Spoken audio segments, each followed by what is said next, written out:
죽어더라도 살아내야 한다네. 바람을 타도 날아갈 거야. 포기하지 마. Stay away, stay away. Shout inside. Believe in your destiny. I am invincible. Well, my dreams are. Well, my dreams are. Shout inside. I'm invincible. Not on my way. Not on my way. Shout inside. Believe in your destiny. I am invincible. Well, my dreams are. Well, my dreams are. Not on my way.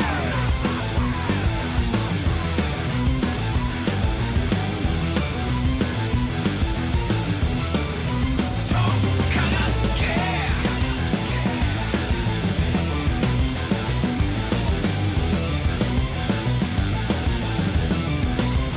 Not on my way.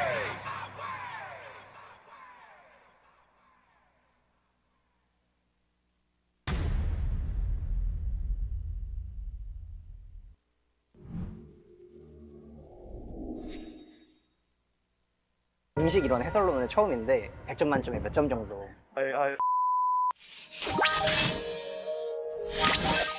떴어요.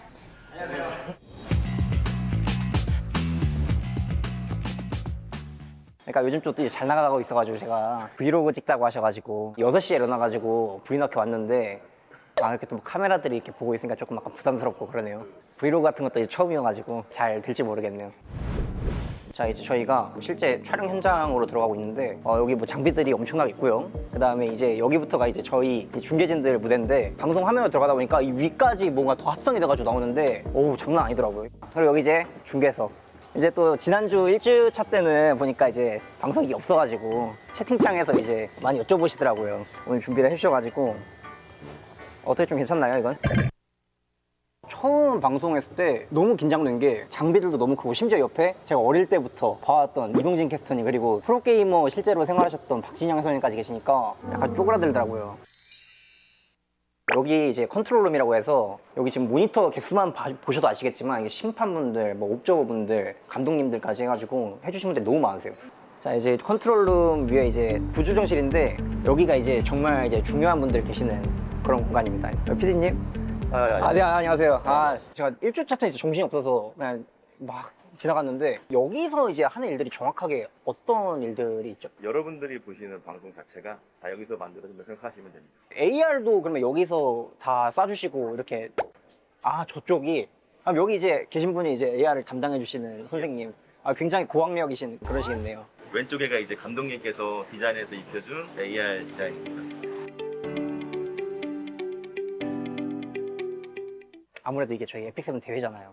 근데 지금 에픽7 이 대회 총괄하고 계신데 에픽7을 혹시 실제로 하시는지? 예, 제가 이 프로젝트 투입되자마자 2월 말부터 제 픽셀 열심히 하고 있고요. 지금 67랩 정도. 대회 시작하자마자 67랩 되신 거면은 진짜 열심히 하신 거거든요? 그러면은 뭐 이 캐릭터 되게 마음에 든다. 실제로 만나고 싶다. 저는 잔영의 비올레트란 만나고 삼스가 너무 멋있어가지고. 제가 이제 뭐 한국의 잔영의 비올레트 이런 소리 좀 듣고 하는데 죄송합니다. 이제 제가 혹시 공식 이런 해설로는 처음인데 100점 만점에 몇 점 정도? 원래 세미님은 정말 너무 잘하셨기 때문에 원래부터 빌드업이 되게 기신데 그래서 몇 점? 100점 드리겠습니다. 감사합니다. 저는 지난번에 차 타고 판교 한번 가본 뒤로 다시는 서울 근처를 갈 때 절대로 차 안 타는 걸로. 저 어제 개인 방송이 좀 늦게 끝나가지고 늦게까지 픽7 하다가 1시 정도에 잤거든요. 픽7 밤늦게까지 했습니다. 여기까지만 말씀드리겠습니다. 안녕하세요. 안녕하세요. 안녕하세요. 에픽세븐의 아이돌 쌤의 어제 구독자 1만 오! 달성했습니다. 에픽세븐으로 기반을 다지고 네. 그래. 원 팀 아니야 너? 저희 이제 경쟁 게임 좀 진입을 해가지고 보고요. 그리고 이제 돌아오려고. 모든 게 에픽세븐을 위함이다. 그렇죠. 그럼 쌤이가 에픽세븐 유저들하고 그 의리가 있지 그렇게 이게 양아치지 이거 지금 저 그거 보고 쌤 얘기를 하려고 그랬는데 어. 역시 깊은 뜻이 있었구나. 그럼 당연히 야 쌤이가 그런 양아치일 것 같아? 순간 쌤 얘기라고 할 뻔했는데. 사람 아니 지금 사람 커피 할까요? 아니야. 만다리 가지고 그 커피 사기 괜찮아? 너한테 어떻게 얻어먹니? 됐어요. 네, 감사합니다.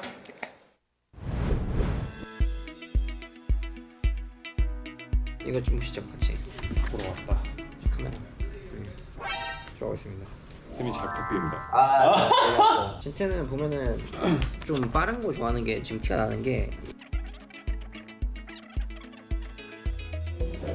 그냥 어떤 시간대를 맞추기 위한 거죠.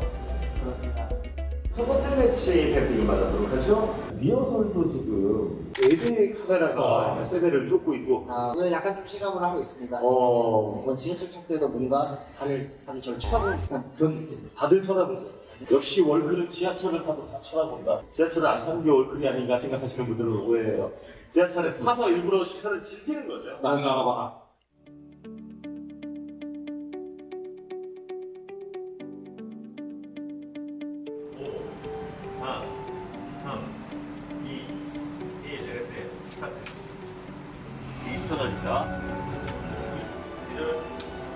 에픽세븐 월가리나 챔피언십 2022. 자, 오늘 여러분께 인사를 드립니다. 그렇습니다. 진태 선수의 경우 물론 방송은 안 하겠습니다만 워낙 노출이 많이 되다 보니까 이거는 거의 압승각이 확실하죠. 마무리 지으면서 GG 8강에 진출합니다. 망했어. 이거 왜 다 네임드들이 왜 다 이렇게 되는 거야? 왜 그런 거야? 고명미랑 다 모여보라 그래. 라이트랑 다. 크리에이터 대전은 즐기기 위함이었나? 그러니까 저희 아무것도 아니었네요. 그만큼 요번 때가 수준이 높다. 저도 이제 본선 간 그 정도 그렇지. 걔를 이긴 너. 이렇게 갔어야 되는데 세계관 최강자로. 이게 좀 아쉽네요. 오늘 또 이제 글로벌 예선이다 보니까 진짜 쫄깃쫄깃했어. 순간 진태까지 떠오르고 결국 진짜 옛날 좀 경기 보면서 좀 실망을 해가지고 99.8% 정도 아마 0.2% 정도 떨어질 것 같습니다. 그렇습니다. 또 많은 분들이 이거 벌써 끝났어 아쉽다 뭐 이런 말씀들 해주시는데 누구시냐고 또 한 번 물어보시는 한 분이 딱 계신데요. 그리고 이분은 이제 월클로 올라선 쌤이라고 말씀드릴 수 있고 에픽세븐에 충성하기로 오늘 저하고 맹세를 하셨죠? 그렇습니다. 네. 제가 무슨 뭐 맹세라도 해야 될 것 같은데 네. 저는 끝까지 에픽세븐에 이제 뼈를 묻기로 맹세를 했기 때문에 절대로 에픽세븐 안 버립니다. 이거 한번 좀 저장 좀 부탁드립니다. 자, 오늘 글로벌 서버 예선 무대까지 전부 다 지켜봤는데요. 과연 글로벌은 글로벌이네요. 굉장히 신기하고 값진 경험이었습니다. 저희 이번 대회 한국은 또 AR 기술이 접목이 돼 있고 이제 본선에서는 더 멋지고 더 화려한 XR 기술도 보여준다고 하니까 생각보다 많이 기대가 됩니다. 본선 경기도 해설 열심히 할 테니까요. 많은 시청 부탁드립니다. 안녕.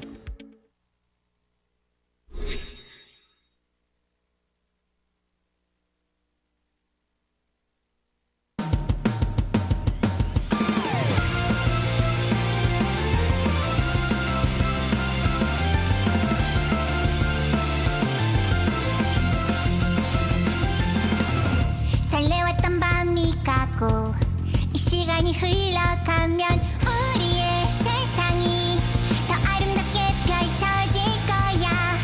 내 모습이 부끄러워 감춰주길 바래왔던 모든 걸 보여줘. 바다에 일렁이는 파도 속으로 떠나자. 손을 잡고 꿈이 반짝거리는 서로의 맘속에서 반짝이는 별처럼 떠나볼래. 푸른 바다 속으로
안녕하세요, YB입니다. 네, 이번에 에픽7 음악에 참여하게 되었습니다. 반갑습니다. 재밌게 작업을 해서 즐거웠고요. 오랜만에 좀 강한 락을 이 게임의 어떤 색깔 때문에 만들게 되어서 아주 신나는 일이었습니다. 네. 일단은 되게 재밌게 작업했고, 그러니까 저희가 잘하는 사운드와는 조금 좀 거리가 있는 그런 사운드였는데, 후반 작업할 때 좀 이것저것 많이 시도를 해봤어요. 그런 점이 되게 재밌었고, 후반 작업에서 저희가 잘 하지 않는 시도들을 좀 해봤는데 결과가 좋아서 되게 만족스럽고 또 하나의 뭔가 팁을 얻은 것 같아서 되게 좋은 경험이었습니다. 곡 만들 때 이제 어떤 스타일로 만들면 좋겠을까를 제작진분들과 논의할 때 많이 강했으면 좋겠다라고 말씀해 주셨고요. 그런 어떤 토너먼트의 뭐 등장 음악 같은 그런 느낌이었으면 좋겠다. UFC 같은 거 보면서 등장 음악을 좀 참고를 많이 했었고, 가사는 게임을 검색을 해서 봤더니 싸우는 게임이어서 내가 더 우월하다라는 걸 좀 과시할 수 있는 강한 가사를 좀 써봤습니다. 호준 씨가 얘기했던 것처럼 저희 YB의 그런 어떤 음악 성향과 가사 성향과는 사뭇 다른 그런 작업이어서 오히려 더 그게 재밌었던 것 같아요. 인빈시블까지는 아니지만 그래도 한국에서 27년 동안 밴드를 했으니까 오래 하고 있다. 잘 살고 있다. 라고까지는 얘기할 수 있을 것 같습니다. 예. 이제 게임을 하다가 질 수도 있잖아요. 졌을 때 이 음악을 듣고 다시 하자. 좀 포기하지 말자. 꼭 이기고 말 테야. 뭐 이런. 저희 YB의 몫이 이제 에픽7에 관한 그 음악에 관한 이제 한 50%를 저희들의 몫이었다면, 이제 유저분들이 과연 이게 어떻게 느끼면서 음악을 하게 되실지 저도 직접 게임에 참여하면서 같이 느껴보겠습니다. 기대됩니다. 네, 에픽7 게임 즐겁게 하시고요. 저는 게임 중독이 좀 심했어서 사실 지금 저는 게임을 끊고 있는 상태인데 한번 저도 도전해 보겠습니다. 예, 저희가 만든 음악과 게임과 아주 매칭이 잘 되어서 게임 하실 때 아주 즐겁게 하셨으면 좋겠습니다. 네, 또 기회가 된다면 저희가 락 페스티벌에서 또 할 수도 있으니까 게임 하시다가 답답하시면 페스티벌에 오셔서 같이 싸우진 마시고 헤드뱅잉 하시다가 가셨으면 좋겠습니다. 네. Okay, I hope you guys go wild with Epic7, and I hope our music makes a difference for you. And the most important thing, enjoy. 네, 에픽7 많이 사랑해 주시고요. 그리고 YB가 만들어 드린 에픽7의 음악 인빈서블도 많이 사랑해 주십시오. 감사합니다.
and welcome to another day of Epic 7 World Arena Championship. I'm your host, G-Clef. It is the second day of the main stage. We still have the 8 best players from the world, but today will be the first day where we actually have 2 players getting knocked out. So it will be a very important day for these players, especially the players in the lower bracket. And of course, the 2 best commentators can have the show without them. We have Jenazad and Kana. Welcome, guys. Hey, how's it going? Hello, hello, hello. Good evening. All right, good morning, everyone. Excited for another day where we will actually have players being knocked out. That's the big news. The players who lost their matches yesterday, if they lose once again today, they will be gone from the tournament. That's going to be the exciting one. Of course, we will be starting from the winners, so that's another exciting match that we will have. What do you guys think that will happen today? Well, yesterday was pretty unexpected, some of the matches, so honestly, who knows? Anything could happen at this point, I feel. That's true. Yeah, I think maybe we'll see we'll see a bit of a resurgence or a resurgence from the Asia server because they didn't do super well yesterday, but we'll see. We'll see. The competition is no slouch for sure, so I'm excited to see how the lower and the upper bracket will work, and how or what kind of like interesting picks or pocket picks or maybe strategies they adapted for today's matches. Oh yeah. Before we go into the matches though, just in case you missed some information about the tournament, here we go. Let's take a look at the overview once again.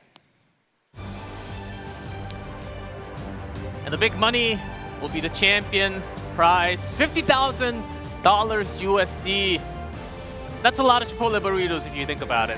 And runner-up, 20K USD. Third, fourth, 10K. And still, as long as you made it into the main stage, the bottom 4 will still get 2.5K USD in prize. So we're in the main matches at the corner of right bottom, day number 2. We will have 2 being knocked out, and then next day we'll have 2 more. And of course, here, the frame. You see that winner. The championship frame, of course, that's just the frame, but it will have, just like last year's, it will have some sparkles once you see it in-game. So that's going to look very, very nice, whichever hero you put it in. The frame, I checked last year's. Last year was pretty fancy, like with all the grass and flowers around it, but this year it looks even better. And of course, the championship skin will also be added depending on the champion. Depending on the champion of the tournament. Here's the tournament tree as it is highlighted there. Those are the matches that we're going to be going through. The winners match that we just had from yesterday. The winners will be going against each other on the top and the lower bracket on the left bottom corner. We'll have those 4 matches, all best of 5s. And lots of event prepared for you guys. Of course, Twitch drops. Some of you actually wondered that even after 15 minutes of watching, saying, okay, it's not coming into my account. You have to link your Twitch account with the Epic 7 account. It's kind of straightforward. There's a link, and if you go to Stove, there's a introduction to how to link your account. As long as you find it, it's pretty easy actually. You just have to link it once. You don't have to do it all the time. So make sure you have that linked, and then you watch it more than 15 minutes so you can get the leaves and all the charms. And of course, the last day, there's that the end emote. That's always a plus. And that's not all. We have more events. And social media, your energy, 200 plus RP Plush, we had that. Now we're on to the bottom side, the gallery. I believe that's also somewhat limited. You don't really get to get your chances to hold on to those gallery volume. So make sure you participate to get not just the energy, but for your chance to actually win the gallery volume 1. And we have more events, of course, within the 24 hours if you log in. Right now, I believe it will be in your mailbox of today. Finally, there were some people saying, okay, I'm busy during the weekend, and the event, the blessing is always during the weekend. Can I please use it during the weekdays? Now, if you just click on it during the weekend of your 12 hours, whenever you want, within the 7 days. You can actually use it. We have all this energy, extra energy that you can use from the events of Epic 7 World Championships. Well, choose your 12 hours wisely. You can use all that to maximize your materials for maybe 20 plus speed gears. And of course, last day unknown sleep. Oh yeah, that's what we want all the time. Okay, this is something that you might be missing. It's not just for one day because we had the prediction for day number 2 already. I believe it's closed. And then after the broadcast, we can have the prediction for day number 3. So make sure to go check press on each tab, scroll down, press on each tab. There's a lot. There's a video to watch. There's also the daily video that you can view. There's also the cheer event from the player. So make sure you do all of that to get maximum energy that you can use with the blessing from the spirit yesterday, and also the hunt blessing that you will receive from today's broadcast. So there's a lot of events, and my mailbox right now, it's like full of energy. I can't, after the broadcast today, like I'll be going back and using all that very soon. I'm pretty sure a lot of you guys are just filled with energy right now with the energy mailbox. And that is it for events. Whew, that was a lot to cover. And now let's move on to our match. We have the winner's match. Surprisingly, it is 2 Korean players versus 2 global players that we have. First up, we have DamDam, who's supposed to be, it seems like he's the strongest player from Korea. Would you guys agree? Kana, what do you have in your mind about this player? So not to understate like the play of anyone else in the bracket or anything, but DamDam definitely felt like the sort of player who played the best out of yesterday. His games were really clean, very well executed against someone that I think a lot of people thought was one of the favorites for the tournament in Tohsakarin. I do think that Hui also played very well. I personally felt like DYR was the #1 maybe favorite pick for the tournament win. But DamDam here definitely showed a very, very convincing match. Whereas DYR's matches 1 to 5, I mean, against his match, he went 3-1, right? So let's see what happens against, because DamDam is against a very strong opponent indeed. We have Jintae from Global, and whoa, you guys all know him. He's been winning a lot of games. Jenna, what do you think about this player so far? Well, he brags about getting another 25 speed helm, but he wasn't really playing all that fast yesterday. I think we might see a lot of similar matches to kind of how it was played yesterday. A lot of people were kind of more afraid of going cleaver aggro. Might see a lot more bruiser games, played a little more safe. All the players that won, I would say, were relatively convincing in their wins. Oh, it'll be interesting to see them going against each other. There might be a lot more best of 5s possibly today. Oh yes, we can see all best of 5s, of course, slightly worse for players, but for us to enjoy the maximum games, I think that's what we are really looking for. But as you can see, some of the numbers did change. I believe Jintae had, was it all 100% or near all 100%? Certainly did drop a lot, and especially the average game time. Both players, I believe, at least plus 30 seconds or so from what they had from the qualifiers only. So this is the data from qualifiers plus day #1 that we had yesterday. Yeah, it's a two full minutes difference in average game time, and DamDam has never lost a game while being first pick. So he's still retained his win rate on that, and I would say yesterday he looked pretty convincing, but so did Jintae. Like they both seem really, really strong, and I don't know, I would say DamDam is one of the kings of slow play, though. I guess we'll see. Oh, I believe we are ready to go into our first draft, our first match in winners. Let's see, DamDam on the left and Jintae on the right. Let's see who gets first pick. DamDam will be starting with the first pick with pre-bans of Hwayoung and Bellion.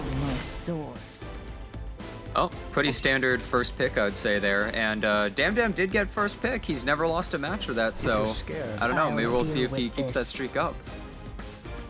Yeah, and it's a pretty standard opener again of, well, Conqueror Lilius this time, I guess picked in place of or I guess not banned on this side. So we do see the Conqueror Lilius against, I feel like probably the most common opener which we've seen is which is the Mediator Cowrick and the Apocalypse Ravi. But this is more what I was expecting, or what I was expecting to see from yesterday, which is the Alencia earlier as opposed to later in draft, which I feel like we saw a bit of Alencia yesterday, but it definitely felt like compared to the prior rounds, she was definitely picked at a more later turn.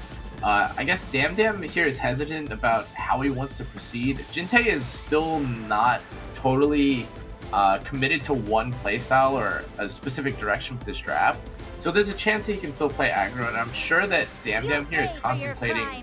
Ooh, he chooses the Little Queen Charlotte. Oh wow, okay, and Jintae just decides to immediately start claving. I think it's really interesting he picked Little Queen Charlotte third pick, especially into something like ML Cleric. Can be a bit of an awkward pick. And Jintae is just immediately going into Ida right after. He pre-banned the Valiant, so I guess that works out pretty nicely. And DamDam's side can't really currently fight against Rand Ida, so he really has to respond well here. He goes for the DN, and I definitely think DN makes some sense initially on his side, because that's why he picked Alencia, I feel. So that Jintae wouldn't be able to take something like that, so that he would still have that option. But he really needs to be able to contest what Jintae's going for, because Jintae still has one more pick. He needs to make sure that he has a well-rounded enough draft that he can survive what Jintae currently has, and probably just ban out whatever he takes last. Oh, I kind of feel like this last pick has to be Violet, right? Or I feel like Violet here would be pretty good against. I know we saw a little bit of him yesterday, but As long as I'm holding this okay, goes for Cecilia. Decides to tank up a bunch. Okay. All right. Okay, DamDam goes for somewhat more defensive type of draft compared to Jintae.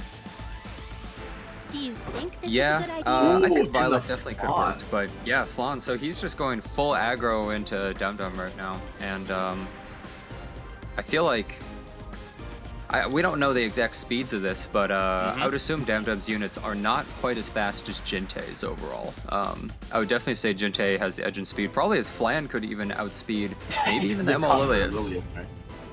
And Fallen Cecilia and Ida post bench. I would say those bans make a good amount of sense, because realistically, Jintae's side has two defense breakers, but neither of them really chain into each other all that well. And Apocalypse Ravi can only hit one person at a time, so he can't just exactly full-on cleave DamDam's side. Okay. So realistically, even if he takes out one of DamDam's units, it's possible that with the support, maybe he could take out the A Ravi if that's an injury Alencia, for instance. So the one thing starting time. Okay, yes, Kana? I was gonna say the one thing that's probably scary here, yeah, so if you think about it, the way that his team is tuned, he is going to be able to potentially defense break a unit here. And if he really wants to, he could just unload like a full nuke with his RNL with his too. Apocalypse Ravi. Oh yeah, it is, you are right, it is an RNL. Yeah, that's ooh, another turn. Flan goes in for the finish. And this looks really, really bad already. It's literally only been, what, two and a half, 3 turns? And then she's just gonna S3. Yeah, and this little Queen Charlotte might actually be dead. I think they might be going for the Alencia. Oh, yeah. Okay. I mean, already. Little Queen Charlotte resisted, but wow. DamDam's side already looking like it's in a bit of trouble here. Jintae only actually realistically had 1 DPS, but Rand was able to straight up kill a unit all by himself with that RNL. And that is round 1. It's over. Okay, well that was a really fast first match. That's gonna lower the average game time by a lot on DamDam's side. Yeah. And, well... Okay, wow. I know it's not really much to say other than lost in draft. Realistically, even if the Randin RNL, he still had Flan going before the MO Lilius. Like, he got both turns right there. So, no matter what, that Alencia was gone, and his team was already really damaged. I feel as though Jintae just kind of won that immediately. I think DamDam had to really approach the draft a little differently and left himself a little too open. Yeah, I kind of wonder if DamDam was playing with that draft specifically with the I'm not going to get outsped by the Flan with Conqueror Lilius kind of thinking in mind, because I definitely don't think he was prepared to just accept like a a turn 1. I mean, definitely not turn 1 2 units dead, but even with that being the case, I didn't think that his Conqueror Lilius, or I don't think he thought that his Conqueror Lilius was going to get outspent by Flan, because I mean, you saw how taken aback basically the draft was, right? Like, he pretty much lost his Alencia, and suddenly the match was over, right? Yeah, game time, 1 minute, only 6 turns. Isn't this what we sort of expected from yesterday's match, actually, when we had DamDam going against, like Korea going against Asia, somewhat of speed having these early turns? Well, I think we did expect it a little bit more, but I also think DamDam really left himself open a lot. So right here, I think he might try and draft a little bit more ambiguous to be able to possibly fight against something like a Cleave. I think that he just fully drafted into a very standard match, and he just didn't expect it. Yep, and now that we see Ran being banned with Fallen Cecilia, those are the 2 pre-bans added. Insta pickup of C. Lilius from DamDam and Meteor Karik, and again, a Ravi from Jintae, same opening. Very similar game right here. Also, it looks like Jintae actually put that 25 speed helm to use in that last game.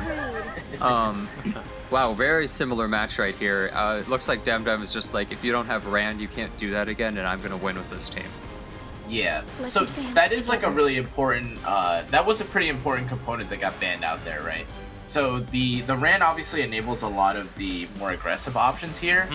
We still do have, I mean, Amelia is still available, who is, before, I gotta kind of predict the future, but I was gonna say he still has the aggressive option of the Amelia available.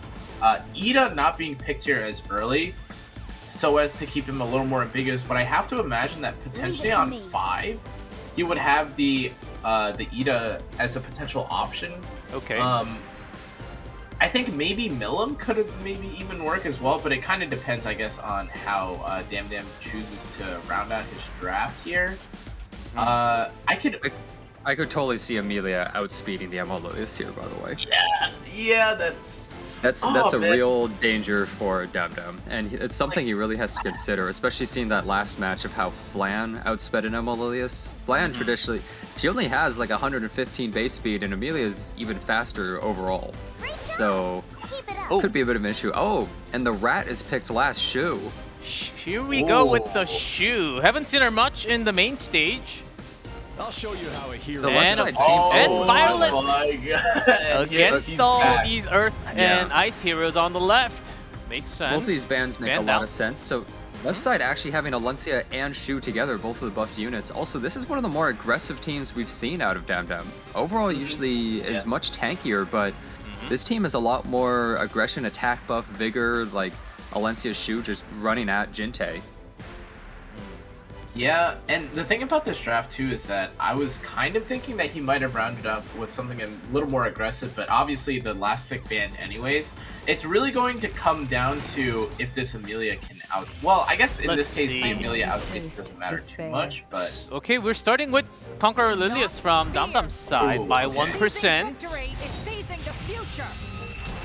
And does it have enough effectiveness? It can actually debuff the Amelia, so it's not, it doesn't have really that much effect resist, but he can't really push it back because Quirk can just cleanse anyways. Well, okay, he goes for the push back. Anyways, great.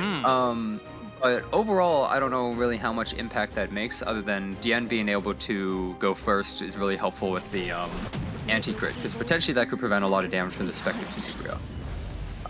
Also, if Quirk does actually S3 here, he's able to strip all of that with Alencia. Well, I'm not actually sure if that's the case, because he could potentially have stunned the Alencia. That's true. The Spectre. It seems to be a pen set, not immunity, Alencia. Okay, brings up S10A for some earlier turn with more damage. Or resist. It's gonna overall do a ton of damage to this Alencia. And with A. Ravi coming up next, this Alencia is in a lot of trouble. Ooh, 12k, Alencia survived. Resist. Yeah, it actually resisted both times. Does it have some resist on it, or is that just a random chance? What? Yeah, because the Choleric attacked down, but is that just a coincidence? We'll have to see. It has pretty high damage and pretty high HP. He rips the S3, but it's not enough to actually kill. Still not enough to kill with all that defense buff. That actually could be pretty big because this Vigor and defense buff Alencia gets a huge heal and is now going to have anti-crit again. it's actually possible that he's just not going to be able to kill it at all. Wow, that did 7,000 to the Spectre. Oh my god, almost died. Shot Spectre Tenebria. Holy crap. Wait, is this a injury, Alencia? Like, is he going to go for the Apocalypse Ravi just for a huge amount of damage, or is he going to try and finish off this Amelia? On And Amelia. defense breaks. Oh, and she's and out. it's just gone. She's dead. And there's no revive from the Apocalypse Ravi here, so she's not coming back for a really long time. I'll do anything for her. The defense break doesn't matter much here, and the Spectre Tenebria now gets the attack buff, but it's really a question of whether or not. Well, like Jintae's already used up a lot of his souls and a lot of his I guess what would you call it, his. Oh my god, momentum. this Alencia is another dual bloodthirsty. attack. Something to note is this Alencia does not have the heal Oh my god, wait. Oh, we have Shu popping off. My god. It has Merciless Glen, so it's slightly pushed up the team, but that was, oh my, the anti-crit didn't work right Certainly, there. we won't get to see Jintae's puppy this time. Yeah, That's that Shu for just sure. instantly taking out the Cleric. Oh my god. And that's 1-1 apiece now. Wow. Wow.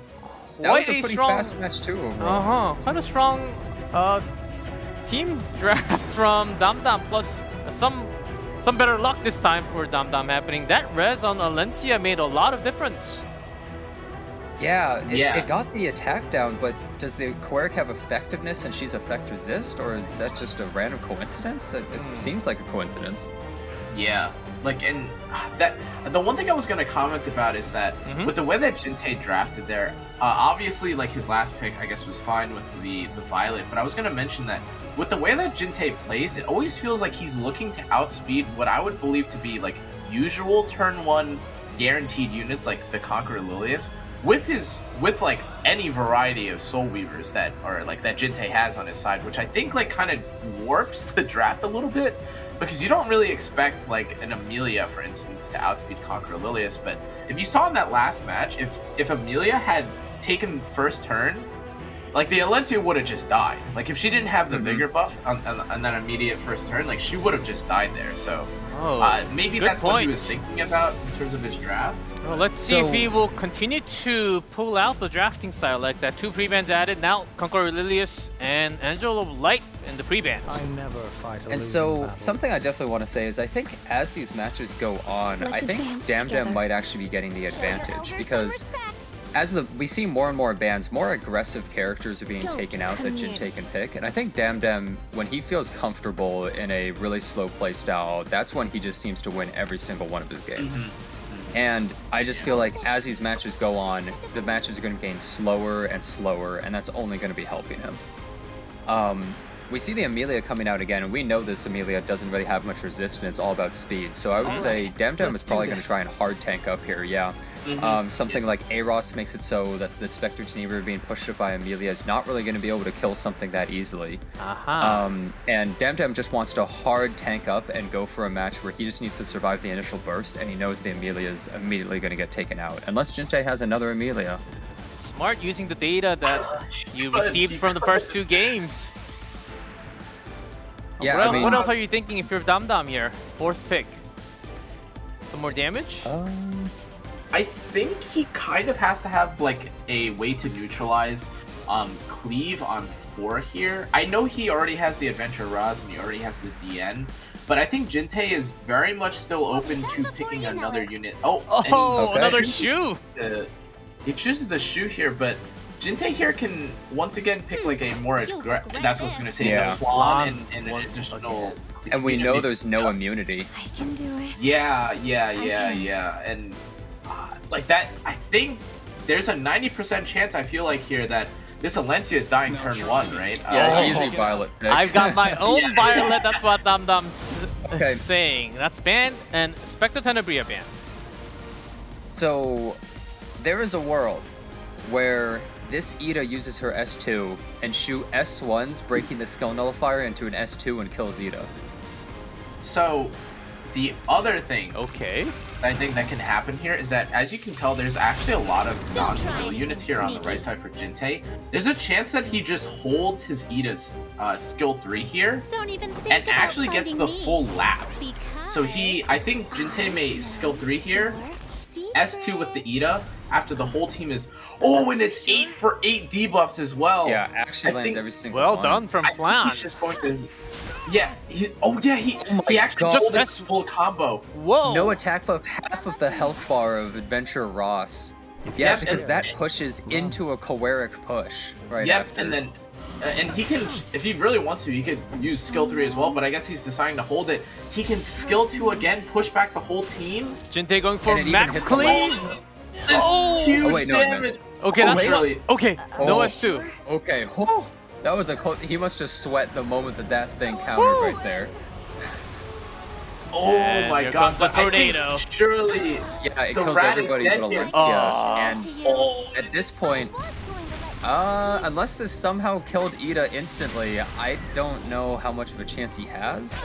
Even no if extra it does, buff. Jenna, I think it's a little too late, right? I Yeah, Emil Choeric is the best support damage dealer tank duelist in the entire game after all. Yep. And even though he missed the attacks on this Alencia, you can probably slowly grind down her health bar. However, if she did have the healing S1, if she didn't have the unhealable, maybe she would have been able to possibly counterattack in some way. I never fight a And I mean, you can kind of you could tell what's happening here, right? Like this is about to become the triple support show. even with the Ida going down here, I don't think there's any world where the Alencia, especially with no healing, no sustain, survives this low damage but fairly consistent and rapid takedown. If Choeric wasn't there, I think that she would win. But in these circumstances, you just can't really kill Choeric. And he's also able to put up the immunity, no more defense breaks, and at that point, it's kind of just completely shut. Yep. And that is it. A victory for Jintae in round number 3. Yeah. Quick games And today another so far. match, right? Yeah, and it's just. I think we're gonna see a Flan ban next. I think it's just so telling. Like you could tell, like like as we were talking about it when you asked earlier, G Clef, about what you thought or what I thought that DamDam was gonna pick on 4. That's what I was saying. If he didn't have a fairly decent answer to both standard and cleave on that 4th position, he was just gonna get cleaved, and you saw what happened there, right? The Flan and the Ida immediately coming out in response from Jintae after realizing, oh hey, he picked his non-immunity Shu with the rest of his team having no immunity. Like, there has to be a better response here. I don't know if it has to be a designer a little bit or something, but surely he has to adapt. Flan or Ida is being taken out immediately. Both of his losses, like he just can't really deal with those units with the way that he's drafting. He's just too vulnerable to it, and I think he has to take it out. I also think that he's just drafting in a style that's really vulnerable to it. People a lot of the time don't really value immunity anymore, even though immunity still can be really useful in a circumstance like that. Like if he actually had immunity on everybody, that wouldn't have happened. But you get so many more stats with pen set and just overall damage that people just don't value it as much as they used to. Yep, we're going straight into our draft number 4. 2 more pre-bans will be added. From what I also know, Korea does like to have a lot more immunity just in case. I think that might actually be the issue for DamDam. Spectre Tenebria ban and Archdemon Shadow ban added to the pre-bans. So DamDam seems to be totally fine with leaving up Flan and Ida, so maybe he's going to draft in a way where he's not as vulnerable to it, or maybe he just said, okay, if I'm first pick, I can deal with this just fine. That's bold. Alencia first pick. Deal with this. Yeah, not Choeric or anything like that. I guess he just wants to pick a character that's relatively neutral and can help a little bit more into possibly an aggressive team from Jintae. Oh, Kana, what are some other answers against the Flan Ida combo? So the thing about it, right, is that I don't necessarily think that Flan, Ida, like though they are really strong, they're definitely kind of a 4-5 pick. And I think part of the reason why DamDam decided to ban Spectre Tenebria is because she's one of those really good and flexible characters where if you decide to pick her on 3, you can play standard, you could play cleave, and you can pivot into either playstyle. So I think DamDam might be more comfortable with this Landy and I guess whatever Jintae's new pivot decides to be, but I definitely think that DamDam thinks he can handle Flan and Ida. He doesn't feel like he wants to be put in that position where he has to deal with the Spectre Tenebria, however. Okay, Jintae does change his gear though, taking Landy this time, so has to respond with Milim, waiting for the last pick of DamDam. Yeah, I think taking out the Spectre Tenebra also helped with sort of taking the Amelia out at the same time, because now he can't pick those two units together to just instantly take out one of the units on DamDam's team. Okay. And he goes for Sylvan Sage last. Vivian. So we saw this a little bit yesterday. We did. If you look at the right side team, it doesn't really have anything that stops her. They can't kill her that easily, so she can become a really threatening character. And Solitaire is obviously being banned. It's just too much of a threat. Completely neutralizes Vivian and Rex Milim as well. Easy Milim bans we've on seen. both. Yep. Oh, I just want to say real quick, Milim is always banned when she's picked. Like 99.9% of the time, you have to ban Milim when she's taken. I'm looking at this right side draft, G-Clef, and it kind of feels like there's no answer from DamDam's side against the Landy. It kind of feels to me as though this Landy, like, you know, disregarding some Griefing Light shenanigans or something like that, is pretty much going to just have full reign to, I guess, stack her skill 3 as many times as possible. And even if you kill the Landy here, right? Huge resist. Ooh, that was actually really big. The strip would have been so nice for dealing with the... Wait, notice real quick. Oh, Kana, look at the turn order too. Do you see that? Is it Landy and then Destina? Wait, is that what I'm seeing? Well, it's all these turns, then Alencia, breaking out the stealth and everything, into the Vivian, into probably another Alencia turn. Whoa. And so, this Landy, who also didn't stealth, by the way. Oh. This Landy is in a bit of trouble right here. Jintae on a match point, but we might be seeing that round number 5. Well, also notice that, do you see how much damage the Landy actually did in total? Not really all that much. Yeah, I definitely, I think some of it was anti-crits and stuff like that, but is it actually better that he didn't proc Guiding Light here? Because now the, well, I guess he decided to hold the Alencia. I would say no, that Landy's gone for now. Well, Vivian does a lot of damage. Maybe not, but I was thinking like maybe she would be able to proc it again in another turn, but DamDam electing to actually just scope. Kana disconnected in the middle of his thought. Yeah, He'll be back. He'll be back. It's okay. Anyways, I don't really think that this Apocalypse Ravi is going to be able to do all that much, because she's not going to revive anyone, and Destina's revive revives you with almost no health at the same point that you died at, so it's not very reliable here. I think that Jintae is in a lot of trouble. I just don't really see how he breaks through this wall. Vivian is really hard to kill, Alencia is really hard to kill. He's going to be getting heals from the DN, so I don't think it's possible for this Vivian to actually die. Yeah. Even with dual attacks like this. With dual attack, you mentioned that against A-Ravi, some barriers and the shields are actually the counter to A-Ravi. Yeah, because you'll notice right here, like, how does she break through the shields and the anti-crit? It takes her so many turns, and she's never going to be able to S3 execute the Vivian. Alencia strip. Yep, gets a strip on the important unit, and look, Vivian still has 11,000 total health. She actually hits a Ravi for a pretty huge amount, except the Guardian Ice Crystals, do you see that? It healed for 8,000 with a Ravi's passive. Almost kind the damage insane. that she just received. Yeah. That's a lot of heals. Another thing you'll notice is, look at Vivian's S3 cooldown. It's just keeps going down and down and down every time she gets hit, and it's already back up. She doesn't really have to... Oh, just real quick, she doesn't have any of the buffs now, but I still don't think that Apocalypse Ravi can execute her with the S3. Yeah, I don't think so either. I disconnected for a second, Jenna. That's okay, as long as you're back. I don't think Destina has used her skill 3 though, right? So I'm assuming maybe we're still waiting for a little more tempo. The issue here is, though, if he does use the revive and the heal, I don't believe that the Landy is far enough down the bar that she'll get a turn. I think that she's actually somewhat around 50% or less on the bar, which would actually mean that the moment she gets revived, she's just going to get killed again.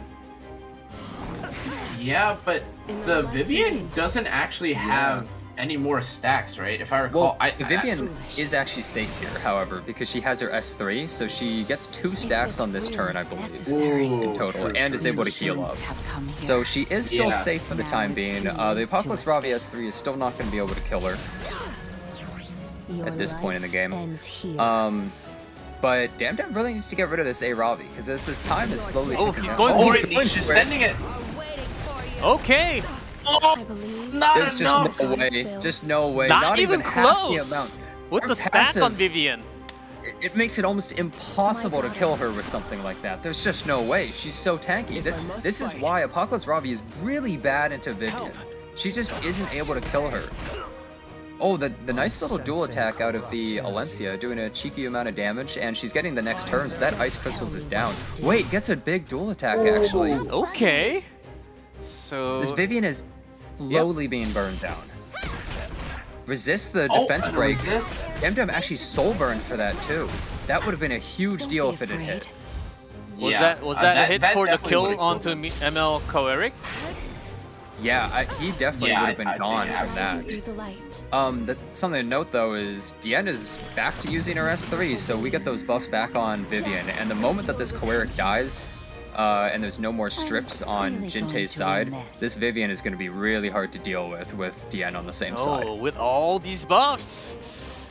Oh, it's I Frenzy do think 4. that Decina has backup her S, still has her skill 2 up, and she does feel kind of healthy, or maybe not. That's a good amount of damage. Huge amount of damage, Oh attack buff and crit damage. A lot of people think that Vivian's multipliers are really crummy, so she doesn't do much damage, but usually run her with attack buffers, and she gets crit damage, huge damage, but resists again. Okay. Seems like DamDam's going to pull this one off. Well, we still have Destina. Some more options for Jintae. Diane doesn't have the push right there, but this Alencia is probably going to kill the ML Power. He resists again. Oh, another resist! Is he built on resist? Because Alencia gets 50%. Vivian gained the turn there is actually really big because she's able to get that extra stack before she is killed by the Apocalypse Ravi. And Ross is able to duel with her to finish that. Oh, and that's her death. And now Diane's back to shielding. The Diane engine is online. Yeah, and that's no way. There was no way. There was no way. Not really We got have... All right, we already have Game 5. All right. Well, as soon as Jintae does not bring Ida flan combo, he started to lose. Let's see if we have that again, because I believe Ida and flan, they're still available. See, that's the thing is, I think when you start playing DamDam's game, he almost always wins. Yeah, when you play a slow match, he knows exactly how to win all those matches pretty much, and he's solid as a rock whenever he's fighting in his zone there. And so I think Jintae must be thinking like, can I play another aggressive team and maybe catch him off guard? Because yet again, Jintae is going to have first pick here. And I think he definitely has the advantage in that kind of situation. So he really needs to take advantage of his position and get the lead. All right, MVP was certainly ML Vivian. The Vivian. That we don't get to see all the time. I was gonna say, yes, Kana? Like, there's something that I do want to emphasize, something that we mentioned at the very beginning, but that was really important. It was the speed tuning of DamDam's units, right? The Alencia being able to strip into the Vivian skill 3 that immediately took out the Landy. Like, I think, like, literally at the very beginning of the match was so huge, and I guess we'll see how the next game will be, or I guess we'll see how Jintae decides to adapt for this next game. Here we go, the final game between the two. The winner goes straight into the winner finals next week. So they get to skip a day if you win here. Yeah, keep in mind, whoever loses here is not completely out of the tournament yet. So we'll be seeing more of them either way, but this is a really close set of matches between these two so far. And also, there were a lot of turns, but very fast. Finally, Alencia ban comes through and Emilia ban. Jintae says he is tired of that Alencia being picked by DamDam was picking it like third pick, and then he's like, no, and then picks it second pick, and then first pick. And he's able to pick the end without That's a any big threats. steal. There's no Alencia, there's no Angel of Light, so this Diane pick is completely safe overall. Keep in mind that a character like Landy is still up, and a lot of her counters have been taken out at the same time, so Jintae or DamDam might try to snag that character really soon. Yeah, and something that I feel like other players, or I guess other matches have had, but not this match has had, is the Diane into APOC early kind of neutral opener, right? Actually, wow, a third pick Strays. Okay, wait. Not neutral at all. He wants to break through everything. Okay, wait, hold on. What if it's a lifesteal strays. There's no way though. But I mean, really? Okay. Is that really going just to happen? theoretically, Okay. he picked it so early. I don't see why you would, if it was just a normal strays. Oh, it so seems you think it's a incredibly odd bait? to take this. That's what I'm almost wondering. Is it feels so strange to bring it this early if it wasn't some sort of bruiser strays? Lifesteal strays was a thing like a few seasons back, but it just seems unlikely. I think maybe what Jintae could be thinking is that because he does have the DN, which is probably going to outspeed anything that DamDam has, and he kind of has the insurance policy in a sense of the Apocalypse Ravi in case if, you know, something like an Assassin Sid or something like that comes through. Maybe he feels a little safer to pick it, but I still don't know if this early of a committal DPS is too safe. But and as we say, going all in. Okay. Yep, it's the Ida and the I feel as Solitaria. though Vivian at that point is really risky with 2 more characters on board. She has a lot of counters in the game that I don't know how reliable of a pick that would be. Oh man. Solitaria completely destroys that character, but then if he bans it, can he deal with Ida and Strays together like this? Then DamDam just has to go for a little bit more of RNG and evade. Yeah, that's he picked this crazy. character just so that Jintae would maybe ban it. Like, the only reason he picked it is because he just says, I want to keep what my current team is, and I hope you ban my Violet so that I don't have to Yeah, deal that's with a force ban. some of Oh, this. Violet goes through! God. Solitaria ban and Light of Ruel See, being banned. This whole match now comes down to a Violet solo versus a DN team, though. Alright. With A Ravi. Here we go! I don't see it happening. I think Jintae has a huge advantage here. He's going to kill DamDam's entire team. There's certainly a lot of damage. And Let's some advance together. stuns. Now, starting with Yen, of course, from Jintae on the right side. Extremely bold to leave the fate of your E7 World Championship winners run on a Violet solo. Sure? I'm just gonna say that Violet is can do anything. Yeah, he Oh, can first get miss. hit and die, and he can. Wait, that Strays was actually pretty fast. Oh my And God. the decrease The attack. attack down is helpful. Yeah. Yeah, the attack down is actually really nice for them, but I mean, this is still going to be pushing back. The Strays is still going to be Stuns, instantly 3 killing. stuns in total. Whoa, that almost killed Ida. It was really close to killing with that crit. We see the Strays has 10,000 health actually. Surprisingly Let's look high at the amount of health. damage. Oh, my Queric actually had the most health, so it killed him and Ross together. That's a huge problem. How should I do this? Oh god. This is a Oh, but- 19,000 health Violet, almost 20,000 on the board here. And I Actually know lands a everyone's crit thinking doing no damage. surely one character couldn't do it all, but I have seen what this monster has, what this villain of a character Another has counter. done before. I believe Even with the this is anti-crit, goddess wills. this match is not over. He's landing every crit too. He hasn't missed yet. Someone. Actually, maybe he missed on Ida once, but yeah, the Vivian is just gone. Like, this unit can't do anything, and now it just comes down to, well, I sure hope I don't get hit. That's all Violet's praying, and the whole match comes down to, can he dodge every single attack, or is he gonna get hit and die? He's still dodging. Another That's another counter. dodge. And heals back up a little deal with bit. this. 1,600-ish. And he gets hit, and he's 10k almost damage dead. straight in his face. Oh my God. And you see, that's the thing, is like, what's he gonna do? Now, Dien has to attack him here and Ida back to back. And so if he actually hits, if he's actually able to crit both of them, Okay, that's 1,000. I don't know if he's healing enough actually. Look, on that Another miss, he miss. takes 1,100, but then he heals 1,700. It's only a Oh, really it's small tapped amount. down, but Even is on that a miss, enough? Oh he's no, gone. that's a And he's hit. gone. That's a GG. Jintae will be the winner of this winner's match, and he's moving straight up into the winner finals next week. Congratulations. The first player to move up will be from the global server, Jintae. Yeah, Jintae did exactly what he needed to. He just did this. He did the same thing that one of the other 2 matches, is you just abuse the slow playstyle and you pick stuff like Ida, Flan, etc. And DamDam was just not ready for that. He had to keep pre-banning those units. He was fine dealing with some of the other ones that he was pre-banning, but he lost every time Ida was picked. He lost the match. and he needed to get rid of some of those units that were common factors in his losses.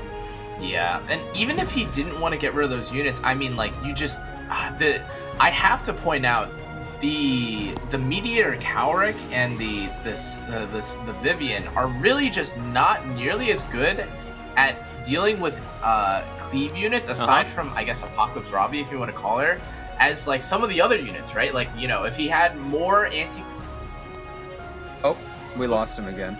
More anti-crits, then maybe it could have been a little bit better for him, but not as much as you thought. I think that's what kind of wanted to say. As I think so long as if he was able to commit to a few more anti-cleave options, I think it would have been much better, or more neutral anti-cleave options. But I guess for whatever reason, he just decided that his Sylvan Sage Vivian was going to be his actual pivotable anti-cleave unit, but it just didn't work, right? Because you saw the Sylvan Sage got stunned, did nothing, and then left. She basically just left Violet to do all the heavy carrying, right? Well, the problem is DamDam drafted his whole team where he had to draft 2 DPS at the end. But there was no DPS that could really survive what Jintae was doing. He had no flexibility in his draft. He couldn't draft something like, let's say, Assassin Sid to be able to counteract what Jintae was going for, because you can't just go solo DPS a Sid versus something like Apocalypse Ravi, for instance, right? And so he was just left with almost no options left, and he had to realize he needed to draft in a way where he had the flexibility to actually fight against the aggression that Jintae could possibly pull out. And Jintae had already done it to him 2 times. He had to expect that Jintae with first pick was going to do it again. And Jintae just did a really good team again. Yep. And even with that early of a Strays pick, like really throwing, like even, like I feel like he even threw all of us off. Like a third pick Strays, you know, typically the third pick Strays will get punished by, you know, like any number of fast DPS, or you know, with you know, maybe like a green Armin or something like that. But I mean, if we look in this match, I mean, you can see just from the recap. Let's go back to our of, like, first match. Yeah, like you see on here on the left and the right side, it's basically exactly what Jenna said. You had a really kind of slow turn 2 team with like the Conqueror Lilius and the Little Queen Charlotte against the just pure aggression, right, from a Rand Flan plus like Apocalypse Robbie team. And as Jenna also mentioned again, like even without the RNL from the Rand here, the skill 3 was just too much, right? I think just in general, the second that you saw Flan and more tempo added to the draft, it just immediately meant a victory for Jintae. Yeah, but DamDam was able to respond in game number 2. Because notice what happened here is that Jintae had to play a little bit slower of a match. He couldn't just instantly kill all this stuff on DamDam's side. The Alencia survived, and the moment that happened, it was just all over. The moment that you don't immediately take out DamDam and cripple him from the very start of the match, it seems like he just wins, and you die a slow death. Jintae, every time he was able to pick things like Ida, he just completely won. So he really had to just play to his strengths right there. And when DamDam gets to play to his strengths, you seem to just lose. Yep, and another resist here was certainly very big for DamDam's side. No stun. I think there was a lot of RNG there, to be fair. It seems a little unlikely to me that Alencia actually has effect resist and is tanky and decently fast and does a lot of damage. I think there was a lot of RNG on both sides in some of these matches, all seemingly around Alencia resisting things or getting resisted, or dual attacking. Yeah, Alencia, until it was banned, was picked by DamDam all the time. And DamDam surprisingly never banned either Flan or actually Ida herself. And this is the draft from round number 3. Yeah, and so Flan Ida, look at that. Wow. This was a really smart match from Jintae too, if you guys recall, right? The perfect tuning, like he had 3 non-attack skills to try and lap the Ida around. He even very smartly decided to use the skill 1 on the Raz, right? Just to fluff him up a little bit and, you know, soften his HP bar so that he was able to kill. But it's just crazy because when you look at this left side team, you see the Alencia, you see all the bruisers, and you think that okay, maybe one unit has immunity, or maybe there's a unit that is able to resist, but he played it perfectly, and like the match played perfectly into Jintae's favor, right? 8 out of 8 debuffs, right? And even with the counter from Shu, there was still the stuns and the Ida here die, or the Tien. But if Shu had S2'd, it would have been over. Would it have been? Is it enough to kill Ida with one hit? Oh, absolutely. Oh, I think it would have been. That Shu S2 does half of a Ross's health bar. That Ida's dead like 2 times over at least. Okay. Yep, this was draft for round number 4. Yeah, we saw right here the Sylvan Sage was a little hard to deal with, and the tuning worked perfectly for DamDam as well. We saw, like, look at this. Jintae played a slower match, immediately loses, but every time he played a fast match, he was able to take out DamDam. And Jintae's Destina didn't do anything. Yeah, just overall, the thing is, Destina is a very good cleanser support for the team, and also just a nice big heal. But her revive is incredibly weak, because look at where Landy dies right here. Landy is dying at the very top of the bar. Maybe like 25% combat readiness. Okay, when she gets revived, early. she's going to be there again, and she's going to instantly die. So you can't ever revive that unit with Destina.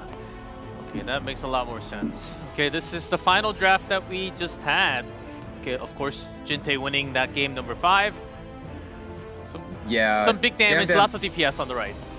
DamDam just went for a Hail Mary. He's just like, well, I guess I'm picking Violet, but hinging your entire tournament best of 5 performance on a Violet is a very risky play. My question here is, what else other than Violet, what do you think will, like, what are some other better choices that he could have done? Nothing. Nothing, Nothing. Right? Okay. You see, that's the problem, is that he locked himself into a draft where he just couldn't really win. I don't know if there was a unit that is fast enough to contest what's happening while also being able to survive the onslaught and take out an Apocalypse Ravi. I think he locked himself in too early into a specific kind of draft that was vulnerable to what Jintae had been doing against him the whole tournament. Yeah, and again, I know that maybe he was a little influenced by the performance of Sylvan Sage, the SSV in one of the previous matches. Like the ML Vivian really did a lot of work for DamDam in one of the prior matches, but I really think that, like, while the Violet was fairly okay, I would say the Violet has like a pretty okay matchup into Apocalypse Ravi and the Ida, and maybe doesn't do like the best against Flan. I still think that if there was maybe like another mitigator, or like maybe like a Tempest Turn, I don't know exactly what the pick would be, but it felt like if there was something else that was picked in place of Sylvan Sage, or maybe if he had a speed contest or another knight, maybe a grass armament or a green armament, something like that would have really helped him out in being more flexible. But I mean, well played to both players. DamDam and Jintae both obviously going to game 5. Both had really good showings, I'd say, from yesterday and even going into today. And DamDam's not out, to be clear, right? Like, he still has his lower bracket run. Yes. Which is great. Right, and he'll probably still do well in the lower bracket, so I'm excited to see what comes from that. Yeah, you only get knocked out if you go down to the lower bracket and then lose in the lower bracket. Then you get knocked out. But from the upper bracket, you always get your chance until you're actually in the grand finals. Of course, if you lose from the grand finals, you're going to be the second place. But that was match number 1. Whew. I hope you guys liked that, because I certainly loved it. That was some intense battle between the two players. And that's not all. We have another winners match coming up very soon. It will be, again, the qualifier from Global versus qualifier from Korea. But before that, we'll take a short break. So guys, don't go anywhere. Get your popcorns ready for that second match.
같고 이 시간이 흘러가면 우리의 세상이 더 아름답게 펼쳐질 거야 내 모습이 부끄러워 감춰지길 바래왔던 모든 걸 보여줘 바다에 일렁이는 파도 속으로 떠나자 손을 잡고 꿈이 반짝거리는 서로의 맘속에서 반짝이는 별처럼 떠나볼래 푸른 바다 속으로 두근거리는 내 맘 안고 혼자가 아니야 서로가 있어 영원히 간직하고 싶어 꿈만 같던 세계로 햇살 가득한 곳을 향해 좀 더 가까이 날개를 달아 별빛 반짝이는 바다를 Let's go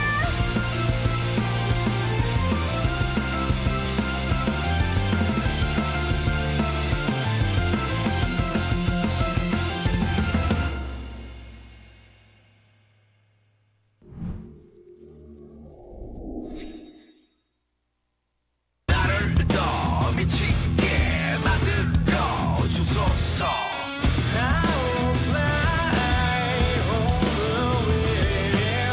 Don't you give up. Stay away, stay away. Shining side. Believe in your destiny. I am invincible. Where my dreams are, where my dreams are. Run on my way.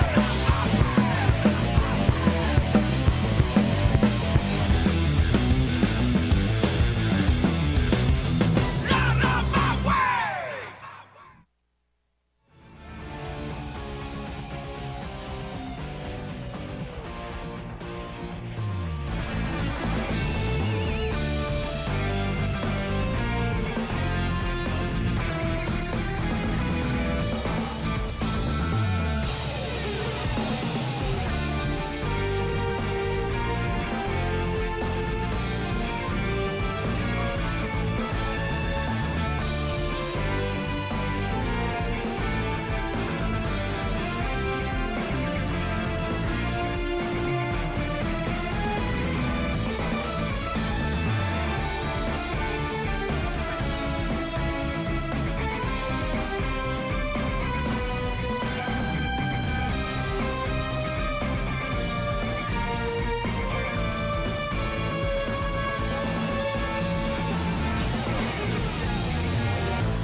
And welcome back, everybody, to the amazing arena that you go into every single day. I'm actually standing up in the arena. How cool is this? Of course, with Jonathan and Kana. Let's get ready to meet our players for match number 2. Winner of this will be going against Jintae in the winners finals. First up, we have V from the Korea server. The Stare, as we always call him. Yeah, so we had a pretty convincing set of wins yesterday against an opponent that I think a lot of people considered one of the strongest people. Yeah. Taking a DYR, I think is an exceptionally impressive feat. And I mean, it kind of felt like Hui kind of forced DYR to equalize and kind of play on Hui's kind of level and kind of adapt to the way that Hui wanted to play, as opposed to DYR, I guess, playing his own kind of playstyle or going in with his own game plan. But today he's fighting against someone who I think might actually play kind of similar to DYR in how flexible and how versatile their draft is, in YunDuan, right? Who is not afraid to cleave, is also not afraid to pivot down, and his picks and his most picks, as you can see here, the lovely Apocalypse Ravi, Dien, and Inspector Tenebria, all fairly neutral, flexible, let's play however he chooses. And I guess we'll see today, I guess, how he'll fare against Hui, who fought against, I think, someone who I think a lot of people would say play a similar playstyle yesterday, right? Yep. Just keep in mind, YunDuan has never lost a match so far. Yep. Not a single game. We're seeing that on top. 100%. Yeah. All over the board. Not even the show match. This guy gives it 100% in every single match. It doesn't matter if it's a show match, and it doesn't matter if he was fighting a child on the ladder. He would still give it his all. The biggest part of all is that he is yet to show the real power of cleave. True. Exactly. Yeah, he says the real power of cleave, and yet his real power it's not revealed, not entirely yet. Well, actually, he kind of showed the real power of cleave when he just beat the crap out of cleave yesterday multiple times. So, like, it seems like cleave is a bit lacking against him. Maybe he did show its power. Yeah, he seems to be really consistent so far, but we'll see how he does against Hui, who had a really great showing so far in the tournament as well. These are both really strong players. Yep. Both very strong players, especially their drafting style. They're reacting to the opponent drafting style has been very unique. Let's get into our first draft between the two players from winners. Hui on the left from the Korea qualifiers, YunDuan from the global qualifier. Yeah, and so, again, both these players I feel like play very, I should say, YunDuan definitely plays more flexible, but Hui actually with the Ran kind of pocket pick degenerate build that he had, I guess is also not afraid to innovate, but I'm curious, I'm assuming that there will probably be maybe an Apocalypse Ravi here, a Conqueror Lilius, both available still, but the Mediator is actually unusually banned early. YunDuan deciding to ban Mediator here, maybe thinking that Hui is more reliant on playing slower with that, with the cleanse, the immunity, and the strip and barrier that Mediator character provides so early on into a match. But with, I guess, with only Apocalypse Ravi taken and there isn't a Bellion or any real safe DPS for him to pick here, I think YunDuan may decide to pick Dien and maybe a Knight if he doesn't want to commit to full cleave or something like that.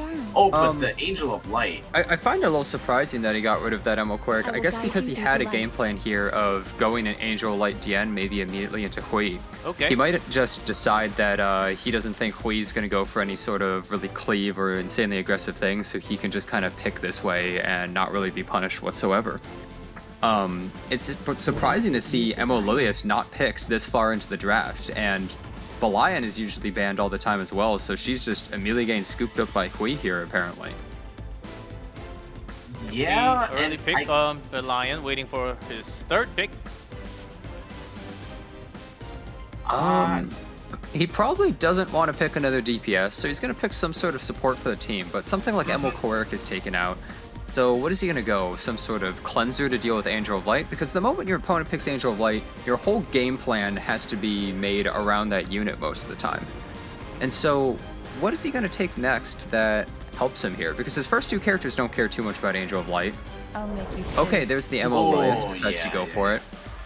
She can work fine against Angel of Light because you do Vigor before you're actually getting debuffed with Unbuffable and everything, and she just gets to spam the S1, which works pretty well. But that also means YunDuan can go for stuff like maybe Lionheart Surmia. He could kind of bulk up his team because Belian's also there. That's a lot of extra attacks and dual attacks happening. Yeah, and again, this is both teams, although we're already at third and fourth pick of the first match's draft, it doesn't really feel like we've seen too much in terms of what both players want to fully commit to yet. The Angel Light and the DN are obviously kind of leaning towards the more aggressive side, but it's really going to be a question as to whether or not YunDuan here is going to. Ooh, I was gonna say, yeah, he'll probably choose to pick the ML Sermia here, but if he wants to play more aggressive, he would maybe have to pick another mage. But I guess he's electing to tank down here actually with the Pillis, who actually does really well with the ML Sermia here. ML Sermia is, you know, obviously one of those characters that needs to proc her skill 2 by the enemy team countering or something like that. And Pillis forces a provoke and, you know, can provide defense buff, I think, to the team if hit enough times. So the ML Sermia always will have a way for her to both get cleansed and be given a defense buff given enough time. Well, one of the other really big things about Pillis is she gives damage reduction against counterattacks and dual attacks. So that's just a huge amount of damage reduction against this Belian and Emolilius duels. That's one of the main reasons why she was used so much against Emolilius in the past. Now, the big thing is that YunDuan has to round his draft out with another big carry that can take out the entirety of Hui's team. And a unit like that seems like maybe Archdemon Mercedes, I would think. And so Hui kind of opens himself up to something like Archdemon and is probably going to have to ban it and deal with YunDuan's current team.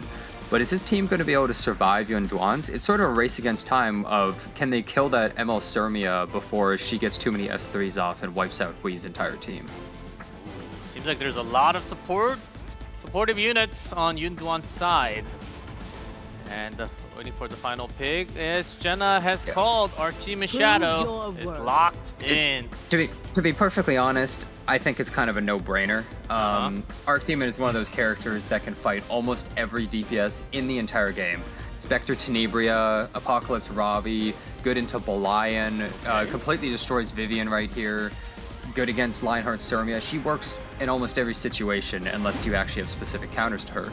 And nobody wants to fight that unit. Yep, that's why it's banned along with Emilia on the left. That's the post-ban. Yep. And Kana, who do you think have the edge going into our first round? It's a little tough to tell. Just to be transparent, I really don't know how much the ML Vivian changes up the draft. We see her a little bit, but I really am not that familiar with how much she affects too many of the drafts. But a lot of people tend to, I guess, or a lot of people have been using her, especially in this tournament. But actually, the DN is outspeeding the Emolilius here.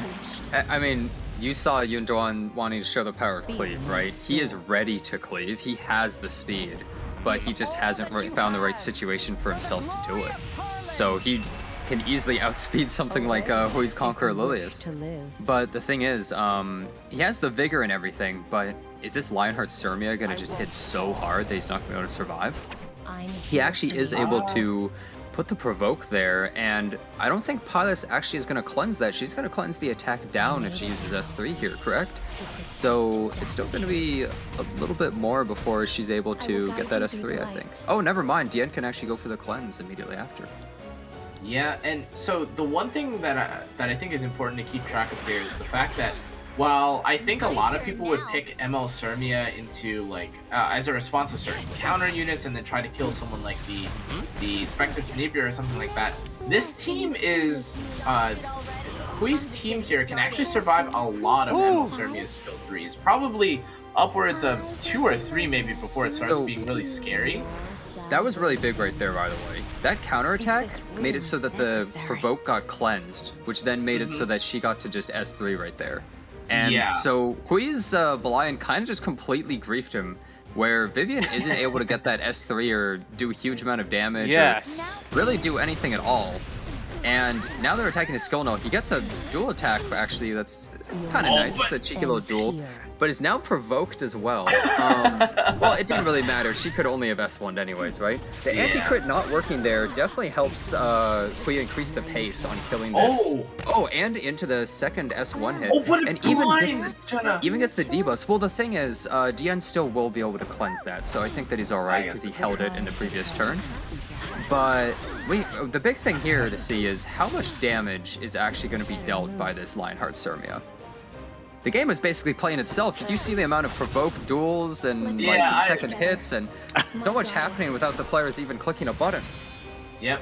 There's a lot of chain reaction from one attack and the counter attacks. Oh, but with the defense buff on Surmia, we're waiting for that damage. I'll take you all down. Yeah, and this will be really telling, I think. But I really don't think this is gonna do nearly as much damage. See the numbers and the I think it'll do a crits. fair bit. That's a nice it did chunk. A decent amount.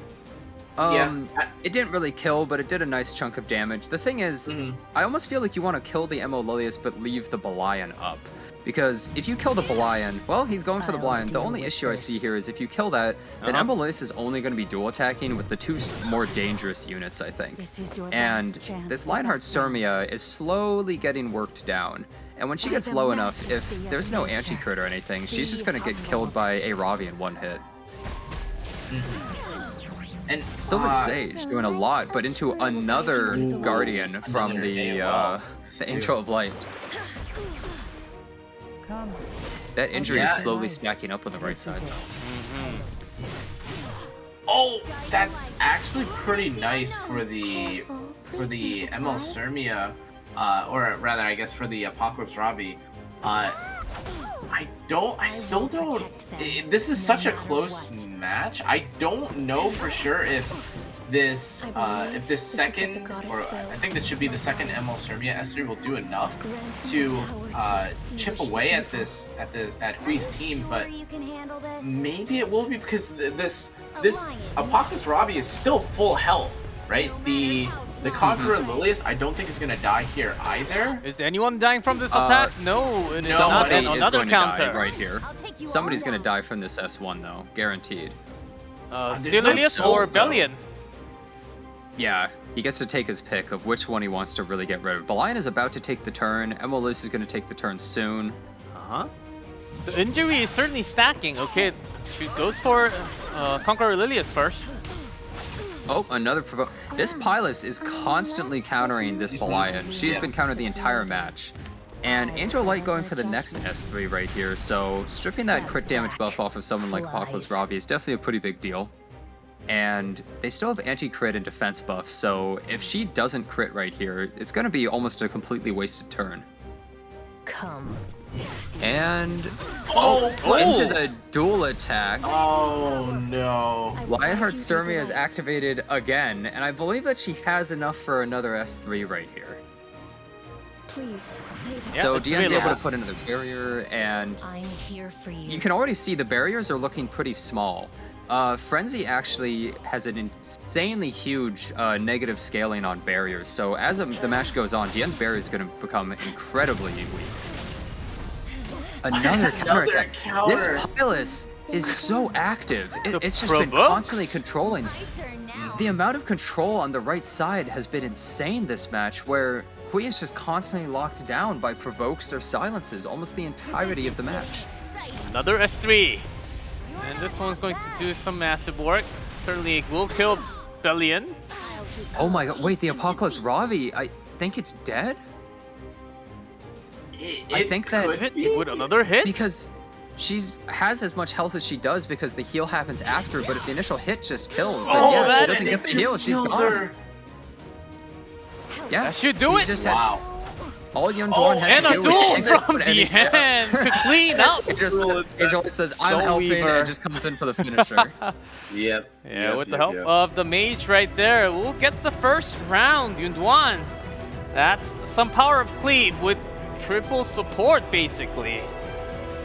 Yeah, and I think YunDuan's team was pretty solid right there. The only danger was letting Apocalypse Ravi get a special moment where she's able to S3 kill your Lionheart Surmia, but Hui was just never able to get that exact point, and it just took too long for him to burn down the only DPS on YunDuan's side. Yeah, and again, I think that's you saw it. Like, this is a completely different looking draft than what people, or rather, what YunDuan played from yesterday, right? He's really showing how strong the versatile I can play anything draft is, right? Or that Yeah, sort of play I think style. he's one of the most flexible players that we've seen, just where he plays a completely different match against whatever his opponent's doing. He just responds to what they're doing. Like I probably coming into today would never have expected that in our first match of the day against Hui, he would have went ML Sermia and Pillis. Yeah, you don't really see you don't see much pilots nowadays, and I think we're also seeing this Vivian pick is not working out a ton recently. We saw some good showings yesterday overall, but she's a character that you really have to pick in the really specific scenarios where she's super strong. Yes, and otherwise, it feels like she's too simple to get rid of. Yeah, I think Sage Vivian is 2 out of 5 so far within the first 2 days of main. So that's not too great of a win rate so far. Yeah, I think that they need to be a little bit more careful about using her in some of these matches. Yeah, like I know a lot of people are trying to use her both as like the buffer and trying to use her as one of those anchors that doesn't really die, but it doesn't feel like she has nearly as much impact as when she's for instance fighting against a Spectre Tenebria or fighting like against an Apocalypse Ravi, right? Either for reach or to not get killed by the skill 3, but here we go. Let's see. This is he's been drinking some coffee on his own. Let's see if he is fully waking up for our next game. And DamDam Bellion being taken out. Yeah, so Bellion is always taken out. This character is easily one of the most banned characters in the tournament and the ladder. And Dian also being taken out. We have gotten rid of both of the really big team attack buffers and just overall buffers in the tournament. And it seems like Hui just wants to immediately take that Angel of Light because he doesn't want to fight against it. One of the biggest reasons people like to pick Angel of Light is they don't have to fight against Angel of Light. Yep. And you can see in the ban list too, there's the Meteor Cowrick and the DN, both of who are already banned out. So there's no way to pair the DN with the Angel of Light, and there isn't even a Meteor Cowrick to kind of, who I think most people would consider to be Angel of Light's like kind of handshake take or handshake pick in response to the Angel of Light, and I guess now YunDuan is kind of posturing. This is a second pick. It looks like Clay, doesn't it? Yeah. We saw out of Asia a lot that when somebody would pick a Angel of Light, you could hard punish it with like Heir, Summertime Assyria, Politis. So he kind of has sort of a setup for that, and I think Hui sees that, and he's maybe immediately trying to tank down and protect his team from that possibility. Yeah, with Fallen Cecilia with another unit considering designer a little bit for the moment. Yeah, the so... only... Sorry, go ahead. I just want to say the only problem is maybe Operator Sigrid or something. What were you gonna say? I was just thinking that like maybe, I know it would be a little weird for it to be here or to pick here, but a lot of the aggressive options are still available. The Ran, Ida and stuff like that is still available. Peira even is available. I know like the Dilbit here is already kind of, I guess, warding away a lot of those kind of picks, but when you already have the Apocalypse Ravi and the Politis, I think you have to play more aggressive, right? Operator Sigrid.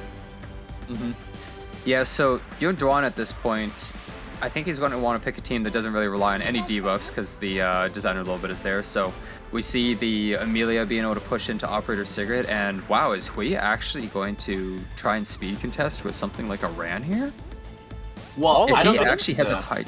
If he has a high damage Ran, it could technically just kill a damaged Politis instantly. Did he change his Ran? I believe yesterday he had a tanky Ran, right? Oh yeah. Right. This is the proof Ran, unless he changed it. Oh, never mind. Wow. Okay. Fairytale. He's going for Fairy Tale Tenebria, but the thing is, like, how useful is that going to be here? Because Operator Sigrid is almost a force ban at this point, I feel. And so, whatever that last unit is, this Fairy Tale Tenebria better be good into it. Okay. Let's have some high effectiveness. And let's see what the final pick is going to be. Oh my god, Jenna. You know who could be really interesting here as a fifth that just got buffed? Holiday Euphine. Because either you let in the Politis right, against the Angel of Light, or you get to push up the Operator Cigarette, right, with the attack. I don't know. But I guess maybe he's just gonna go. I think Ida. it wouldn't do enough damage, especially into that kind of team, for it to really work. Okay, maybe not. And from YunDuan, Ida to finish the draft. And that's certainly a lot of damage on the right side compared to the left, where it's a lot more cleave. So the thing is here, if you ban the Amelia, who's going to get the first turn? Like, this Angel of Light is probably slow, but I guess Fairy Tail Tenebria is probably going to be banned by YunDuan, because he doesn't want to deal with it then. Because I feel like he doesn't really have any options. Yeah, these are the bans that make the most sense to me. And now we're in a situation where I don't know if this Operator Cigarette can actually kill anybody. I think that she... Yeah. And I don't even know if she's going to go before Ida, for that matter. Ooh. And so if Ida goes first, will Operator Cigarette even be able to really do anything? Let's see, because Opsik, from what I know, certainly will use that shield to her benefit. Let's see who starts round number 2. Oh, actually, wait. And then Opsik right after. I totally forgot about Politis right here, though. So I guess if Ida goes for this AoE, Politis procs, but then the issue here is you've designed a little bit for a cleanse, and you have Surmia being able to get that defense buff that it makes it really hard. So he just decides to go for the S1 just to work down the barrier slightly, and I guess he's going to go for an S2 on somebody? That would be really bold, I think. Angel of Light, or let's see what the target is. Oh, designer a little bit. Oh, actually, for the kill.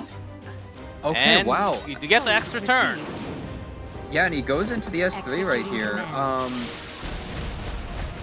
Now, Angel of Light is going to be able to use her Cleanse and Shield, and she actually gets pushed up as she's getting pushed back there, but that activates the Politis, is the thing.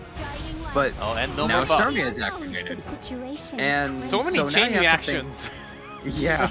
Are you actually able to stop this Surmia? Oh, gets a dual attack. That's kind of nice. But if he's not able to actually debuff this Surmia, Not interfere. is he going to be okay?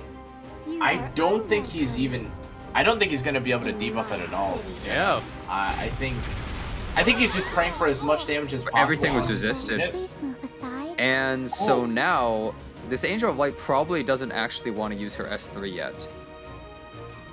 But she might feel forced to. The problem is, if they use it, this Politis now has her S2 up again. So you're just taking even more damage. Oh, in the duel, but it doesn't matter. Yeah, miss from the blind. Is So I this think- okay for Hui, or what exactly is happening? Well, what's going to happen here is he's probably just going to go for the S1, and then this Lionheart Surma is going to take out YunDuan's entire team except for Apocalypse Robbie. Oh, that's a cheeky little duel. Almost. The thing is, how does he really deal with the Apocalypse Robbie? It's going to get an attack here, and it's also going to have attack buff for 1 extra turn. And that unbuffable is still on him. So, what's he really going to be able to do? It's kind of an issue. Lionheart Surmia has a lot of trouble killing Surmia. a Robbie a lot of the time. And Yeah. gets to not just gonna take all Opsik. this out. Yeah, the stealth gives 50% damage reduction, so it wasn't really possible to kill, but now Angel of Light is actually able to S3 just for free. And if he's able to lock it down with maybe an FCC provoke right here, if she's able to survive for a little longer and actually get an S3 off, Honor their wishes. then he might be able to possibly lock it down. Taste of defeat. Unfortunately, I don't know. Like, even with all the CCs on Hui's side, I don't think they're enough to actually hard control the Apocalypse Robbie here Yeah. from not being able to hit the Fallen Cecilia. The FCC is going to die real soon. She's probably Yeah. going to survive this next hit, but the issue is after that, and she uses her S3, she's really close to dying, and I don't think that this Lionheart Surmia is ever going to be able to kill this Apocalypse Robbie.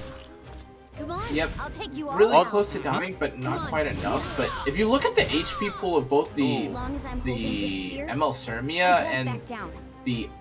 the Angel of Light, one has 20,000 HP and is on Proof of Valor, and the other is, I mean, I guess kind of tanky, but I think A Robbie is completely safe here. She doesn't care about anything. In fact, I think at this point, YunDuan could basically walk away and go to the bathroom, and I think his A Robbie has pretty much got it handled. At this point, I just don't see any world where he ever kills this thing. Because, look, Surmia doesn't have defense buff or anything here. She's not really going to hit that hard. Look at this. It does almost nothing. He's barely even able to touch them. And he's not actually able to work down the red bar there that Ravi has for her passive, so she's just gonna constantly be getting healed. Look, the soul burn still doesn't care. She's gonna get healed up from these hits right here. She's literally gaining. That's a health potion coming out of Fallen Cecilia and Angel of Light. That's just free. Yeah, so and I guess he's just completely stranded out here. There's just nothing he can do to fight the Apocalypse Ravi. YunDuan's entire team may have just gone completely blown up, but it didn't really matter because Apocalypse Ravi just holds down the fort. Step back. That's you see, that's what makes it's so difficult to fight against Ravi, is if you draft a team to beat the rest of their, like, let's say, Cleave team, you still have to fight against Apocalypse Ravi. So you need a team that's dynamic enough to fight against this really, really powerful anchor bruiser that survives almost everything, but then also survive against a huge Cleave. Yeah, well summarized. Ravi is certainly a pick that's been coming out all the time. Not always winning, but we do have this type of situation oftentimes with when she's left alone. Please move aside.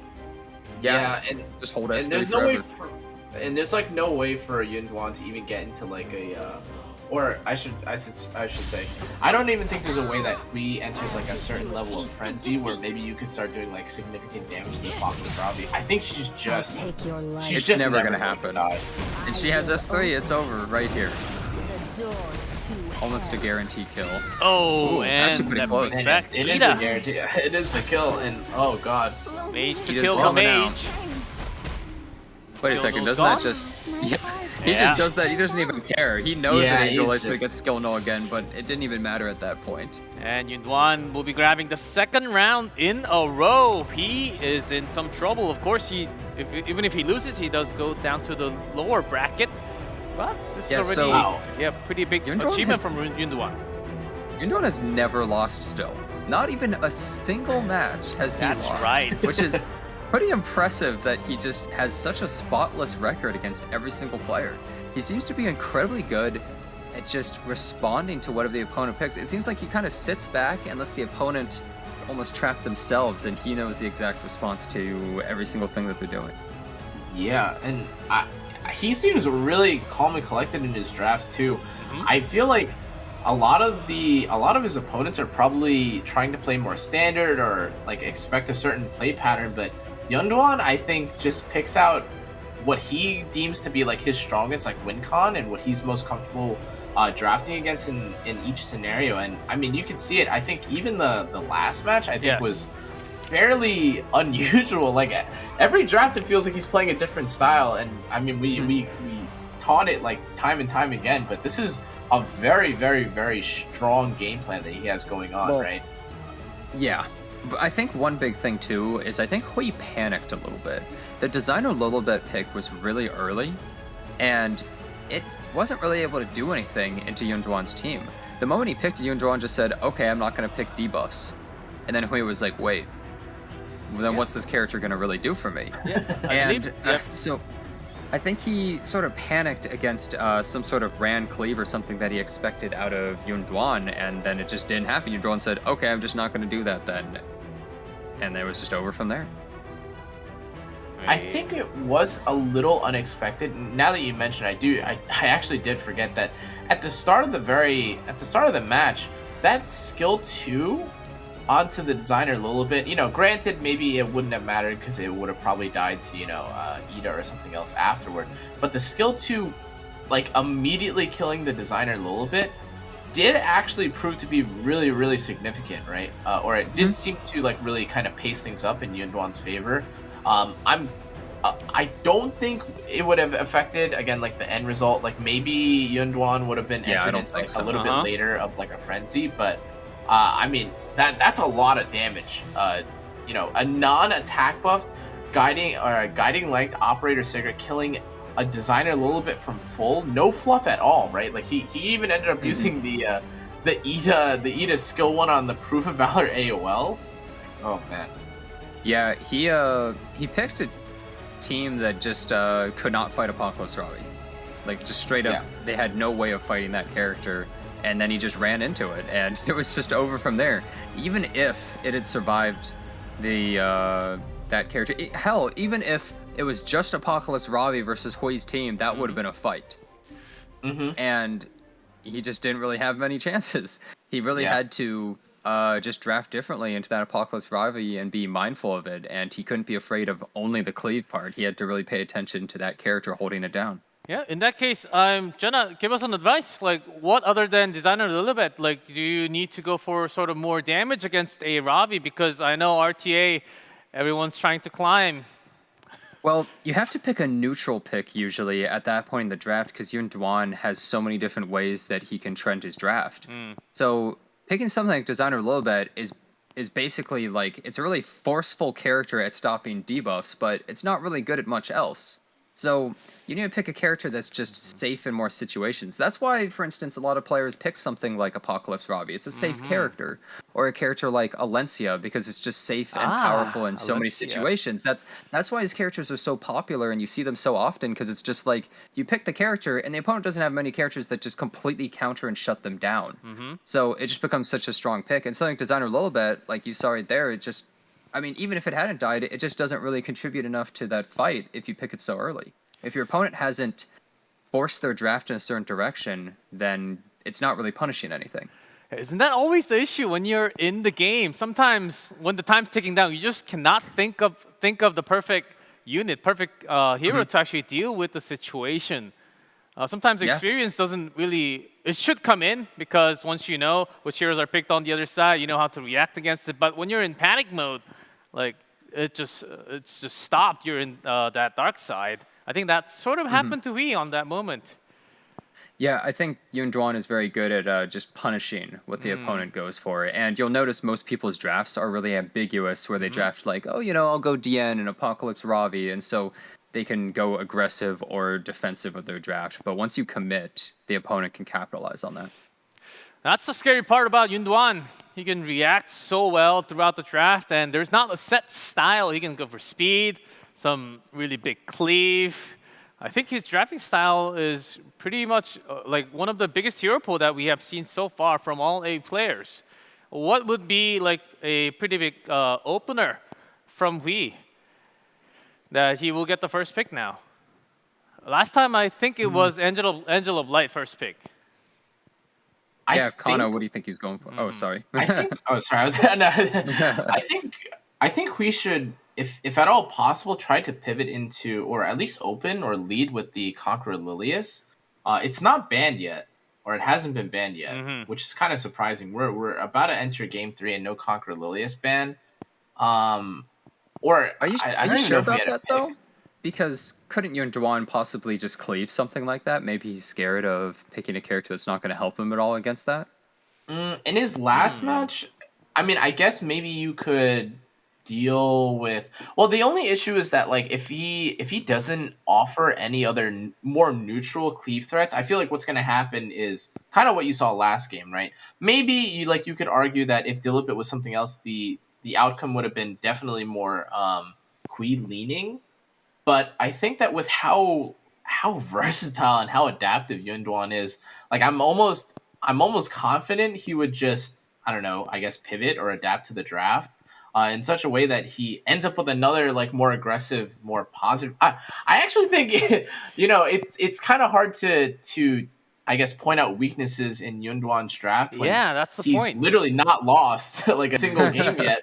But I was thinking like, oh well, maybe you would have a better chance of beating this undefeated guy if you were able to, I guess, force a draft more heavily and kind of choke him out before he can adapt. Because it definitely feels like he's really good at adapting and reading people's drafts. He is. Right? Certainly, so far, no weakness from this guy. And even with Lilius. Oh, by the way, Moon Bunny is not allowed for the tournament. So against Lilius, there's... Yeah, Moon Bunny could have been a counter, but not as much. So that's certainly a great opening that can always be done until it is pre-banned. But what will be like the one big opening pick that can sort of throw off YunDuan in his ban pick? Can you really make that much of a choice when you're down 0-2?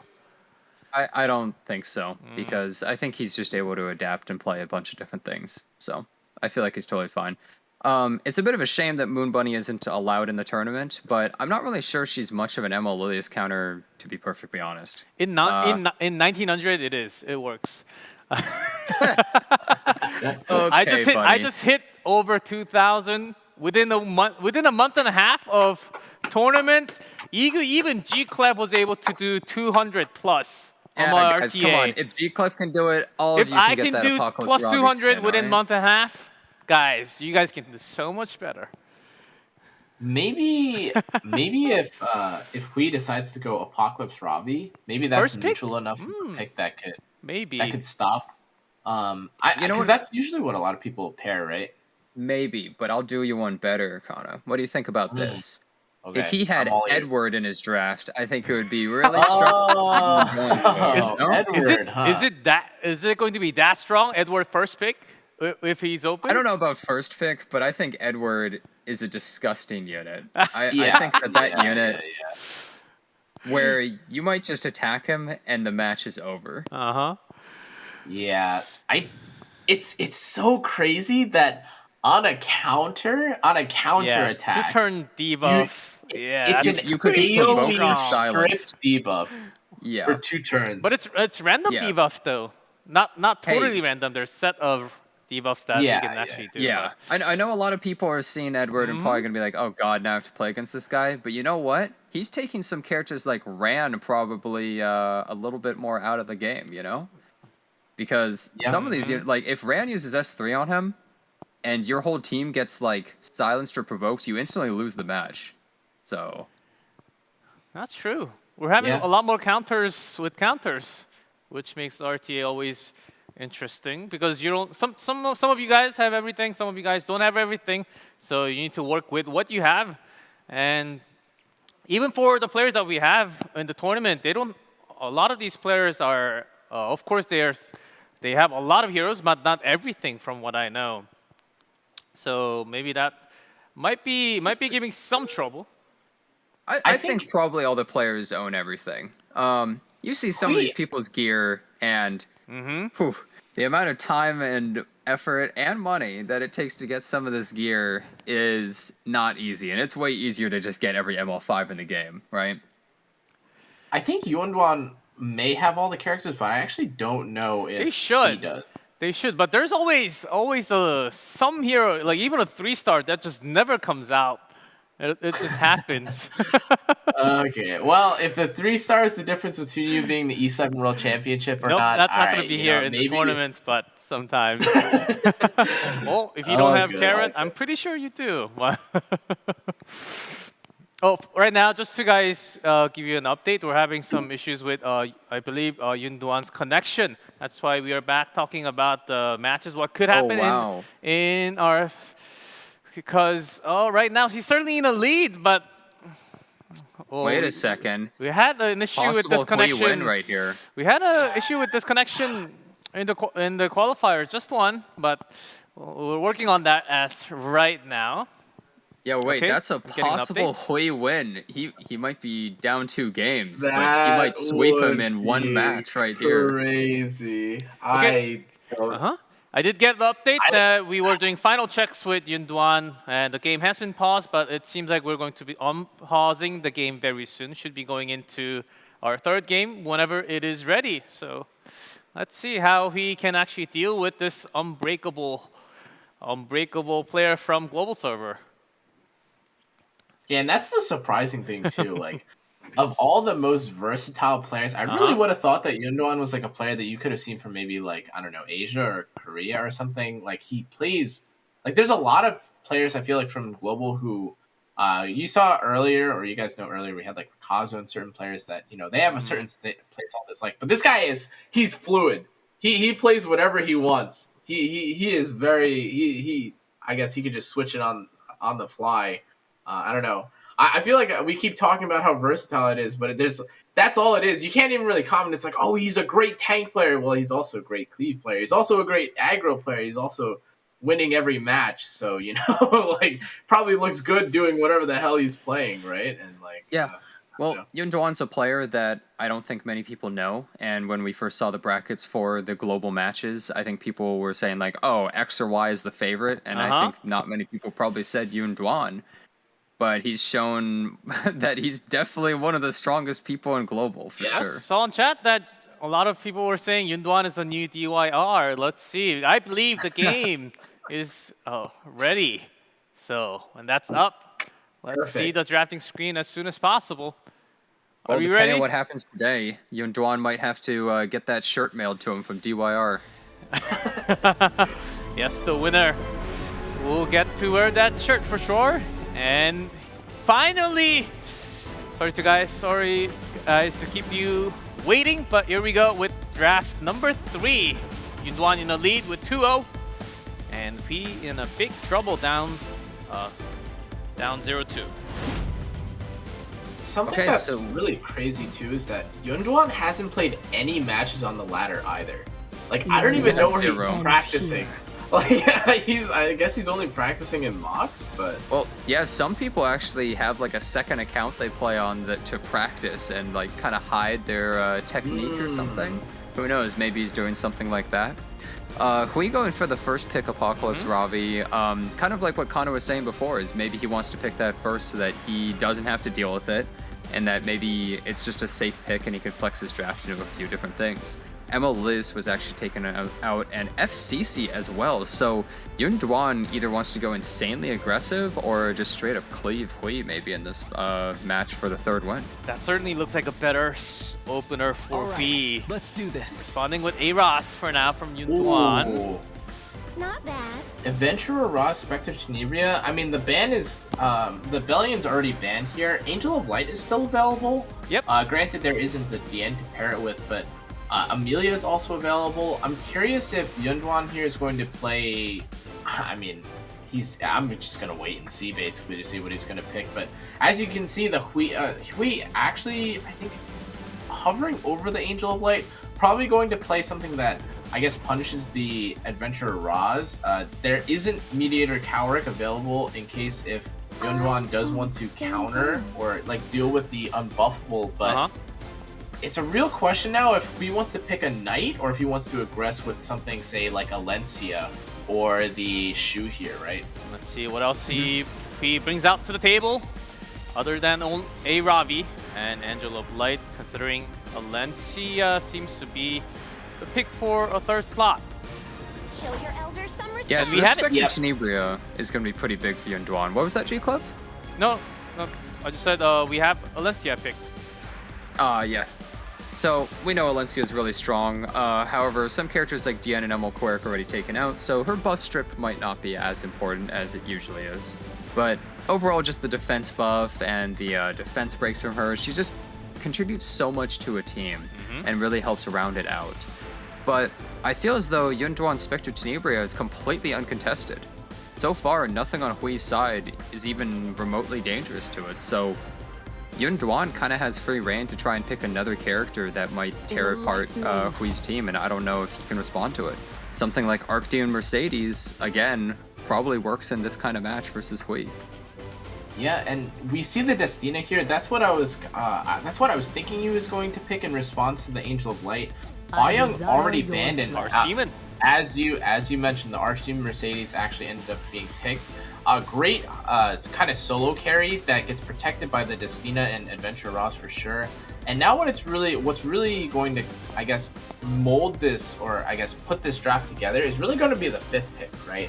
And obviously it depends on what Hui has, but I think YunDuan has a really, really safe team comp here. You have the Adventure Ross to give Aureus to the whole team. You're protecting the backline unit, which could be the Destina, the ML Mercedes, or I guess anything here. I'm assuming maybe he might try and pick an attack buffer, or maybe he tries to pick another tank, maybe or even another reviver.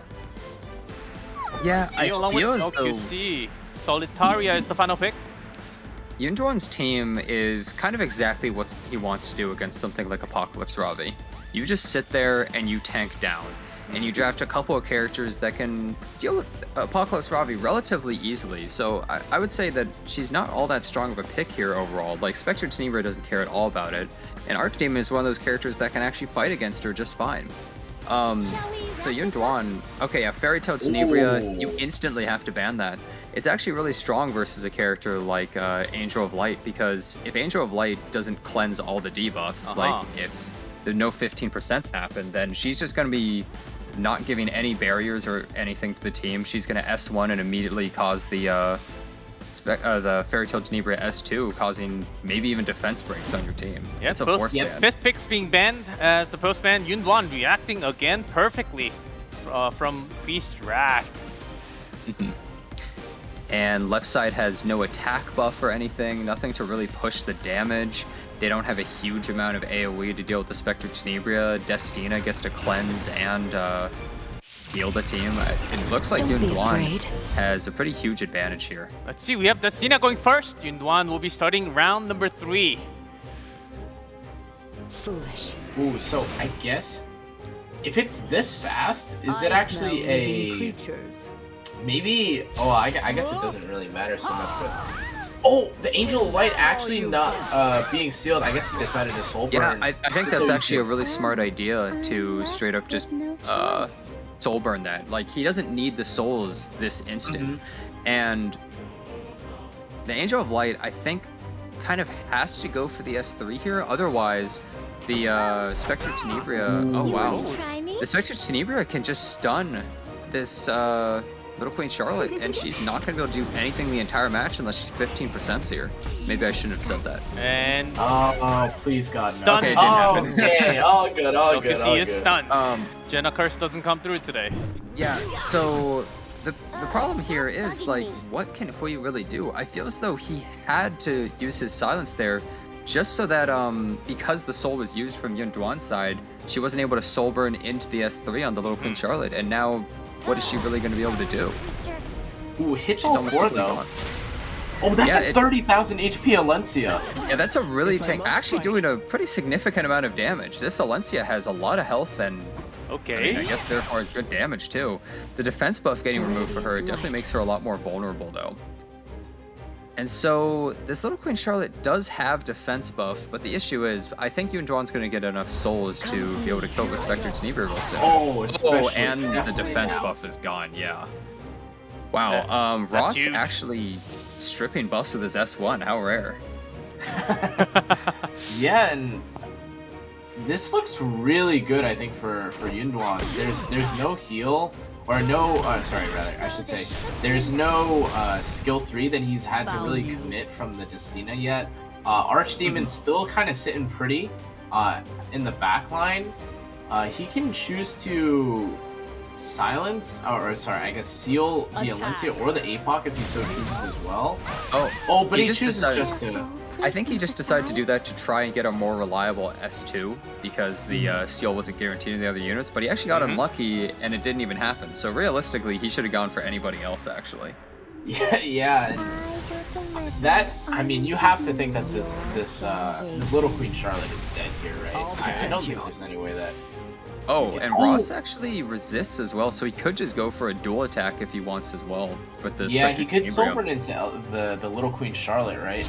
Will YunDuan be able to kill anyone? Okay, there's the defense defense rate. Perfect targets.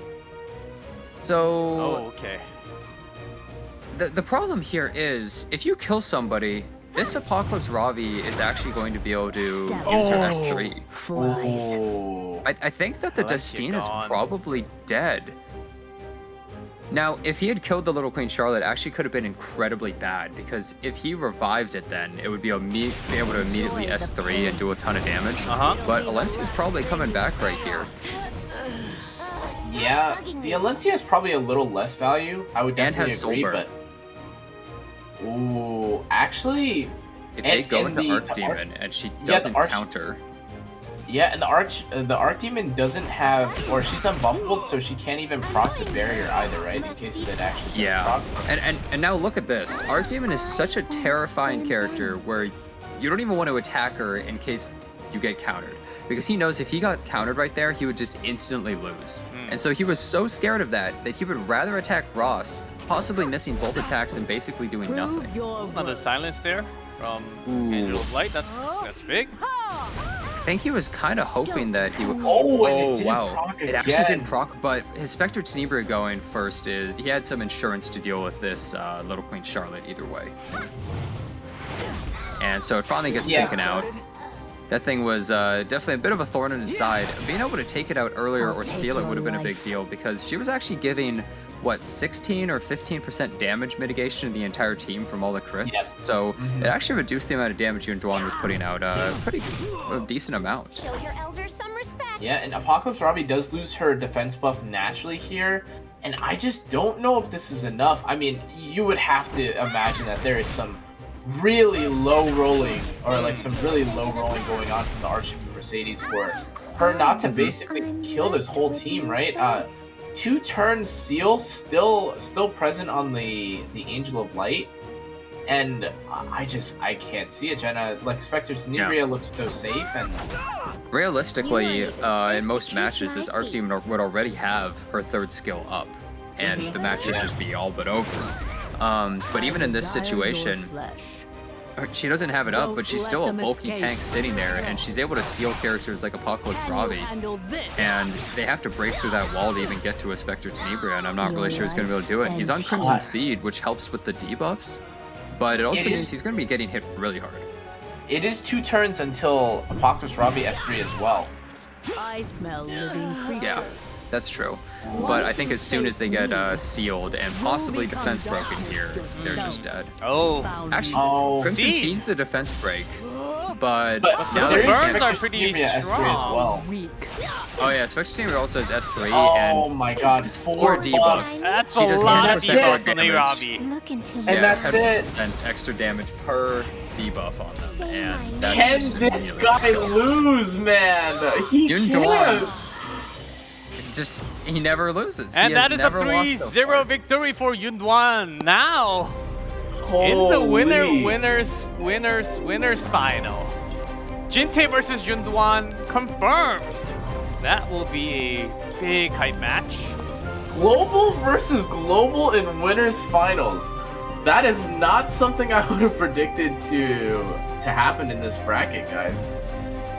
Yeah. Definitely a little bit unexpected that he just wins every single match, because Hui was looking really solid yesterday overall. Just he beat a player that is incredibly strong, and I thought that this would be a lot closer than it ended up being. But YunDuan just takes out another player, and Hui is still in the tournament. He's just in the losers bracket. Yep, we will be going down to the lower bracket.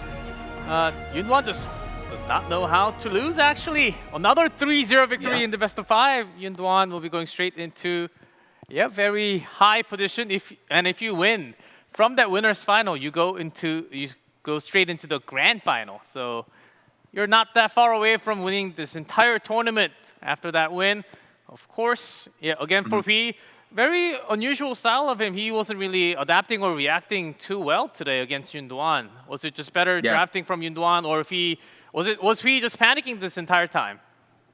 Well, I think that we should give more props to YunDuan here than maybe that I think Hui did make some mistakes in some of the drafts for sure. Okay. But I think that YunDuan just is so good at punishing people the moment that he always picks the optimal punishments to what the opponent may mispick here, right? Yeah. Whereas sometimes somebody might mispick and somebody will pick something that is good against it, but not the best that it could be, and they still have some room for losing or some error. But YunDuan seems to not really have that same thing, right? He just capitalizes on it and wins every single time. Yeah. He pretty much just it feels like he was basically he strangled out basically all of his opponents, right? Like every draft went basically exactly, I feel like, as he wanted it to.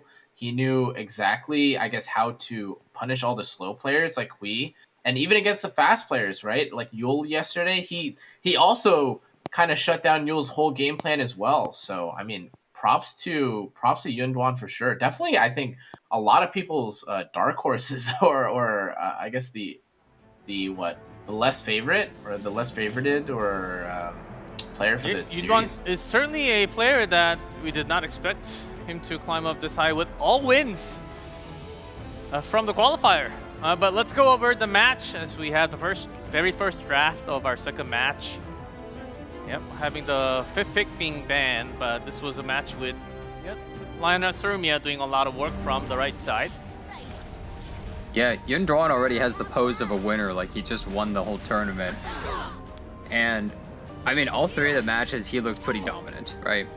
This first match, he just went for a really defensive team. I think that Hui opened himself up like too early by picking something like Belian and Emma Lilius early to a Lionheart Surmia team, and he just wasn't ready for it.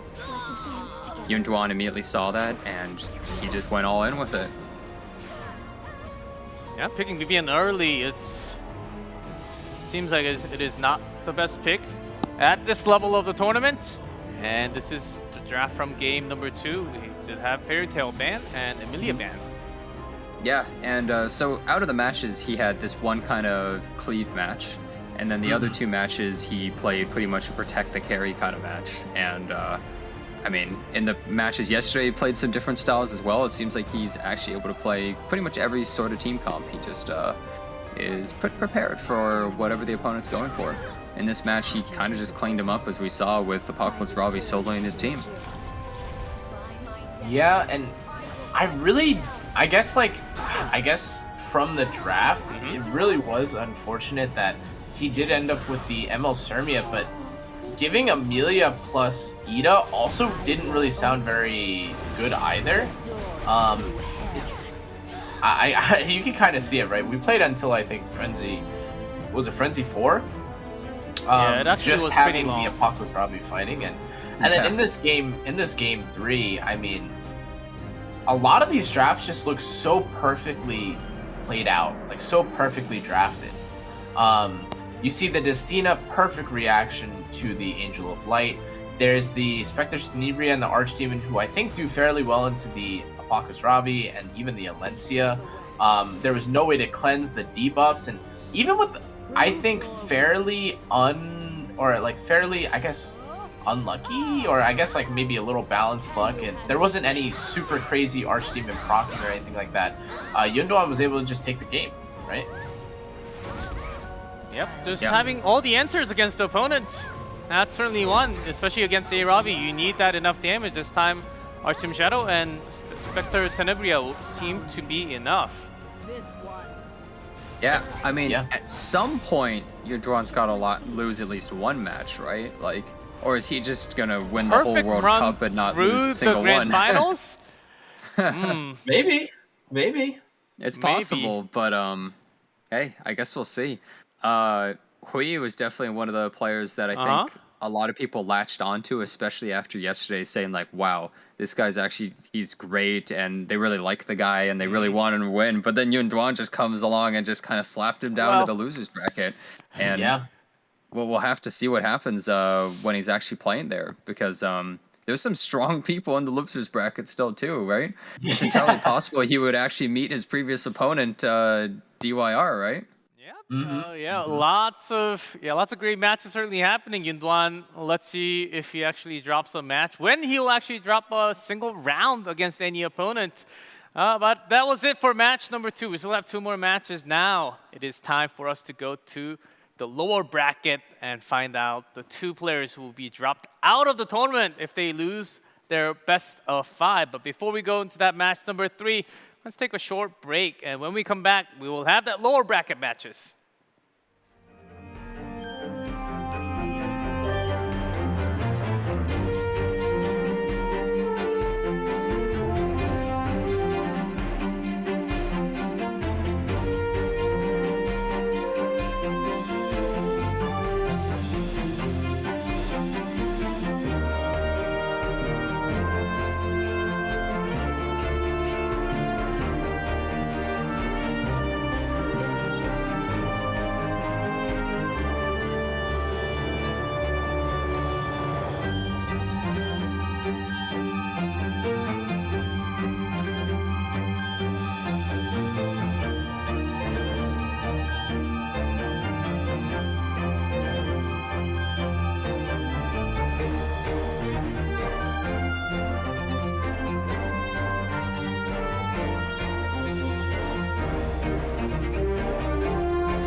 시간이 흘러가면 우리의 세상이 더 아름답게 펼쳐질 거야.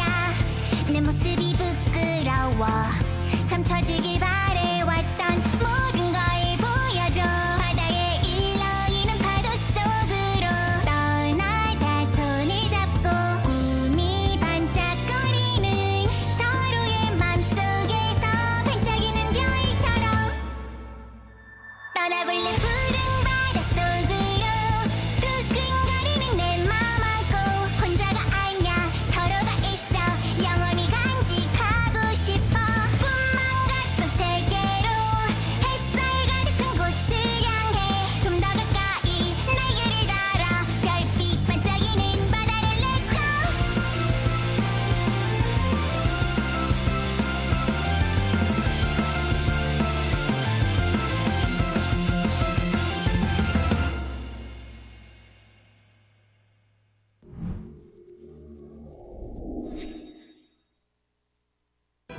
Light on my way.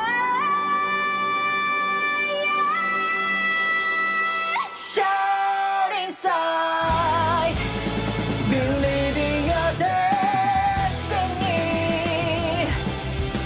I am invincible. Where my dreams are, where my dreams are. Light up my way. That's when my body's skipped to ignorant rest. Shallow prayers to a day they'll never garner respect. Wake up from deja vu and get it done with your own hands. Let the blood flow free. Let's decide our own end. 6, 7 times an endless repetitive cycle, acting like we're ends helpless and able to save ourselves. Tiny puppets to your schemes that only serve your complex. Step back, I'll prove you wrong. I'll rise above and make this conquest.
Welcome back to E7WC. Before we go into match number 3, just wanted to clarify that YunDuan, before when there was a small break with issue from YunDuan, it was a minor issue, and he did not get to change his gear. He did not get to leave the game and come back into the game, so there was no issue with the actual game. It was all fair and square.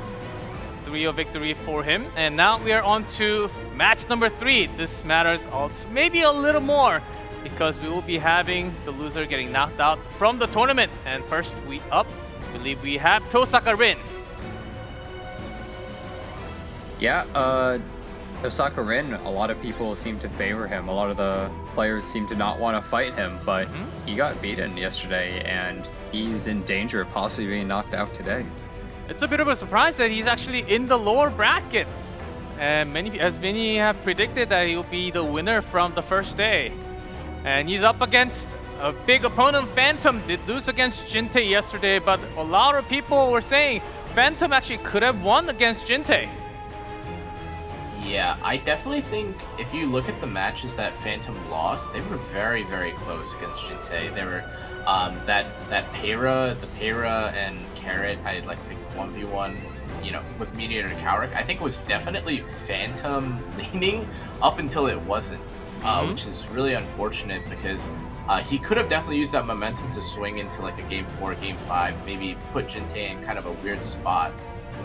So I'm definitely don't think, I hope they're not feeling too down about the matches because both of them, especially Phantom, I think, can still play very well. And I mean, you can see it here too, right? Like their win rates are still fairly okay. I think they're both still very smart players. So I wonder what adaptations they'll make for this series.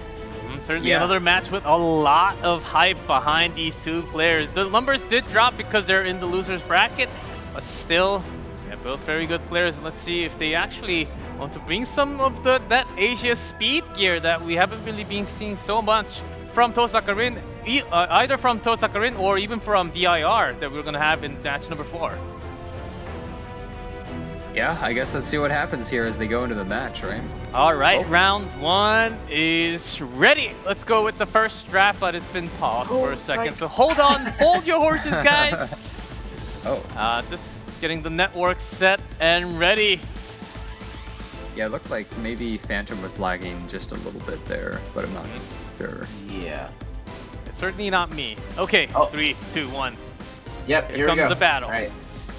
And first, waiting for the pre-bans. Let's see, because we've been seeing some Bellions actually getting through the first pre-bans. Yeah, which is actually a little bit shocking to me. I think a big thing is whoever gets first pick. Yeah. So first pick usually likes to get rid of the blind because they can pick a unit and then go into maybe a Spectre Tenebria earlier pick for a flexible, aggressive draft. Just decides to go for the Hua-Young immediately. And okay. Instantly picks DN, just no thought about it, and goes into the Apocalypse Ravi. Yep. So the more again, this is I feel like the standard flexible kind of flexible cleave into aggro draft. Oh, but a really quick response with Alencia and operators or Alencia and the Mediator Cowrick, but responded in turn just as quickly with Operator Sigrid. So answers for the Hua-Young are already available. Fast picks. And I guess maybe he's going to be looking for either a knight or maybe another mage to kind of increase or like speed up tempo. Maybe even an Amelia or another DPS. Spectre Tenebria still hasn't been picked, interestingly enough, by pick 4. Yeah, that's a good point, actually. Yeah, that's right. It's such a popular ban to get rid of Belian, but then if you look at the team, it's like, well, you kind of would have been fine against it anyways. Politica! Wow. I will remove. Okay, and then Phantom's gonna say, I'm going in. Yeah, wait a second. Now you have to wonder, Edward's like, brother. how fast is this? Yeah. Was that Alphonse? Wait. You have to wonder, how fast is this closer, Charles? Like, how fast is Tohsakarin here? Oh, Phantom's Flan yesterday was really fast. If I recall, Phantom's Flan I think was like 300 or something, which is actually incredibly fast. The thing is, Tohsakarin might have a 300 DN. Here we go! Finally some speed that we've been waiting for. I guess we're gonna see what happens here. I think this really is gonna come down to just whoever gets the first turn, realistically. It started off as such normal drafts and instantly turned into a speed race. Acid and Char's ban. Still, there's a lot. Yep, now we go into less of a speed duel. Yeah, and the thing is, I don't even know how safe Phantom is, even if he takes turn 1. That's what I was just wondering, is like, what do? You don't have a soul burn, so you can't just like soul burn the S3 into, I guess, an Alencia push or anything. Okay, he does get the first turn, but yeah, now what? Wait, There's 2 guiding lights. Is it actually enough where he could skill 3? and push back and have maybe the mediator punch up and kick something, or like strip. Well, but the that's what I'm DN is thinking, right there. so- Does it have high enough effectiveness that it's going to push back the DN as well? Oh, it does. But wait. Okay, so this is really Nice. close. That Faithless Litica and the DN are creeping up. They're right there. And so the issue is, like, now Hwa-Young doesn't get the attack buff either, so it may be that using the S3 there actually wasn't as good as just pushing up the Hwa-Young with attack buff. She's still going for it. On the Oh, end. and so- it does do the DN. Yeah, the defense buff doesn't actually do anything, and Oh, that but DN it is totally fine. doesn't Oh, that 30% damage reduction. If he gave her the attack buff with the flan, she would have died. Yep, certainly enough. The defense buff literally did nothing. She already pierces 100% of the defense, and now Deanna's she's sitting pretty, doesn't really care that much. Look, she doesn't even have to use her cleanse because she has the skill nullifier. She's completely safe. And this Hwa-Young is gone. Yep. And at this point, Phantom's team is kind of just on life support, I think. Yeah, and I think this was like even if he had decided to push up, I think inevitably this operator singer probably would have killed her. That's I guess he doesn't have the confidence that he can actually kill the Hwa-Young there because it's really tanky. That's okay. Let's see what kinda happens crazy, now. To be honest. So the one problem here, I guess, would be that Alencia is actually going to kill this DN with just using her S1 here if he goes for it. Maybe with the attack buff on A Ravi, he's thinking about another target, not Where's Hwa-Young the for now. timer? Oh, the timer disappeared for a moment there, and now it's back. I'm not really sure what's happening here. I don't really know what to say. Who is he? Maybe contemplating killing the Valencia? Wait, did he disconnect? Oh, just on flan. I think he may have disconnected there. Okay, it's been paused. Because that absolutely was a completely unneeded S3. He actually wanted to just S1. That was an auto play S3 there. Wow. Yeah, that was definitely not intentional. Yeah, and that kind of hurts actually. Yeah. Hurts a lot. Because for a moment we were saying, okay, maybe he's going for Valencia, but there was no other reason why not to go for Hwa-Young at that moment, right? Yeah, I mean, the thing is, you can spend $100,000 farming Wyvern, but if you aren't spending hundreds of dollars on your internet, none of that matters. I mean, what about your phone? What if the phone disconnected, huh? Maybe your phone died, huh? Maybe you need a new phone sponsor? Yeah, but a bit unfortunate that he disconnected right there because losing that A-Ravi S3 could actually make a bit of a difference right here. Yeah, certainly it's not a phone call, guys. We make sure that all the players are in flight mode, just Wi-Fi, and full battery charge. So. Oh, okay. Wow. So those are out of the option, and of course we're seeing them on the same screen. So no more elevators. They can't go into elevators anymore. And yeah, and as soon as we have him back, let's see what happens because we had few turns actually going by with that disconnection. Let's see what the result will be with that disconnect if we actually have that game or a rematch might actually happen. From what I know from the rulebook, even if there's a disconnect, if it's your own device problem with the connection, that match just goes through, and then if you have the reconnect, it just continues from that moment.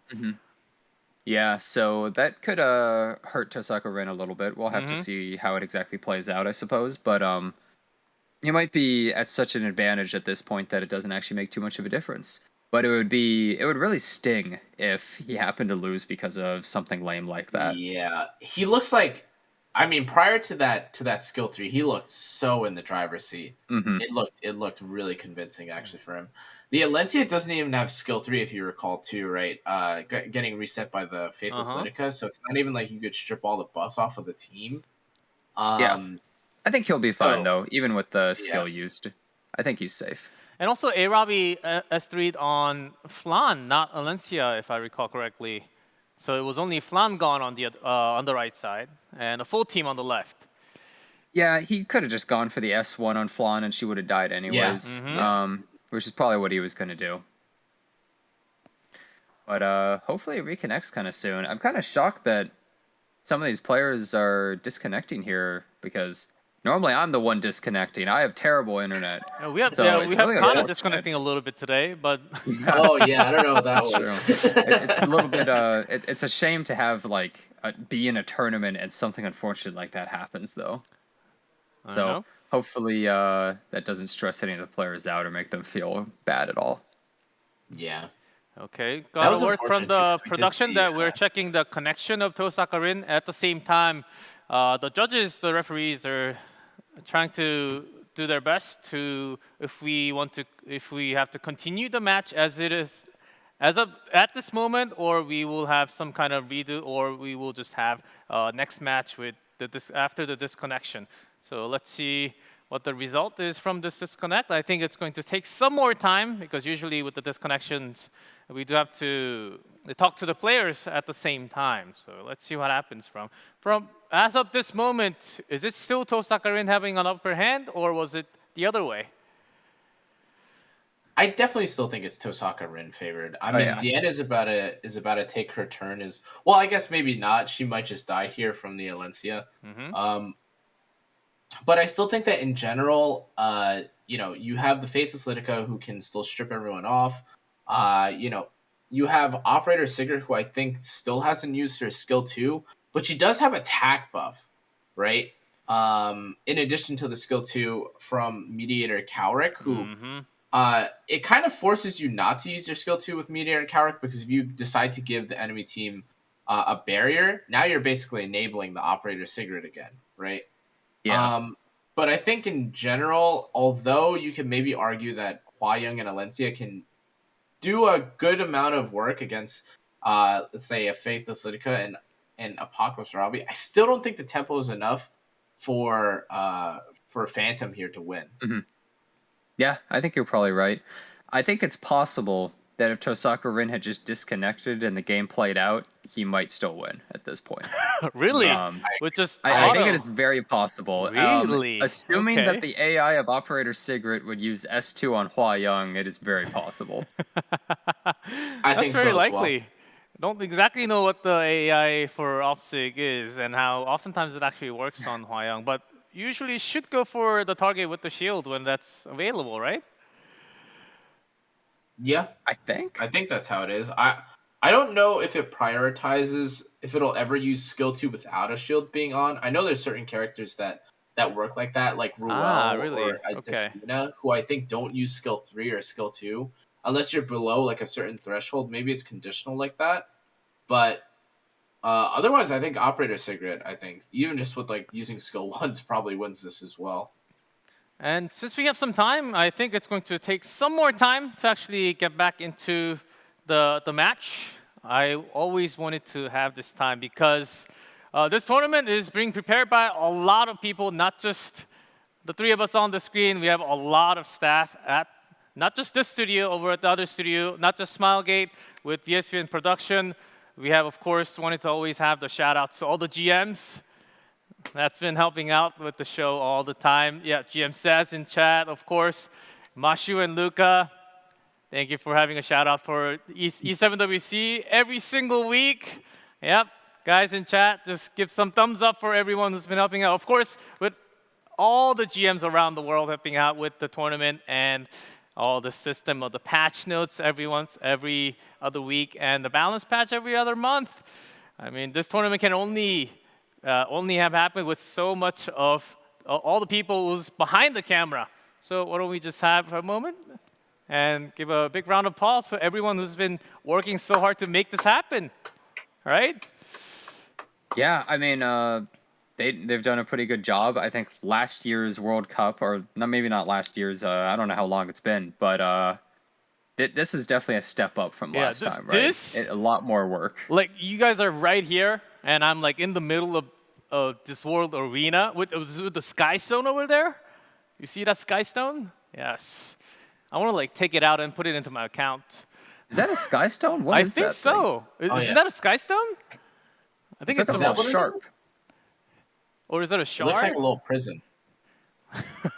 I don't know what that is, but yeah, I don't know. The whole like background, the Mhm. Korean production. Also, they're at like this whole big stage, sitting down at a desk with like the whole world arena around Yeah, them. now and we do with the main everything. stage. I think our stage is even better. Maybe once Someone once. said to go grab it. Can we just like reach out a little bit? You know what I Oh mean? yes, I can technically digitally slap you guys too.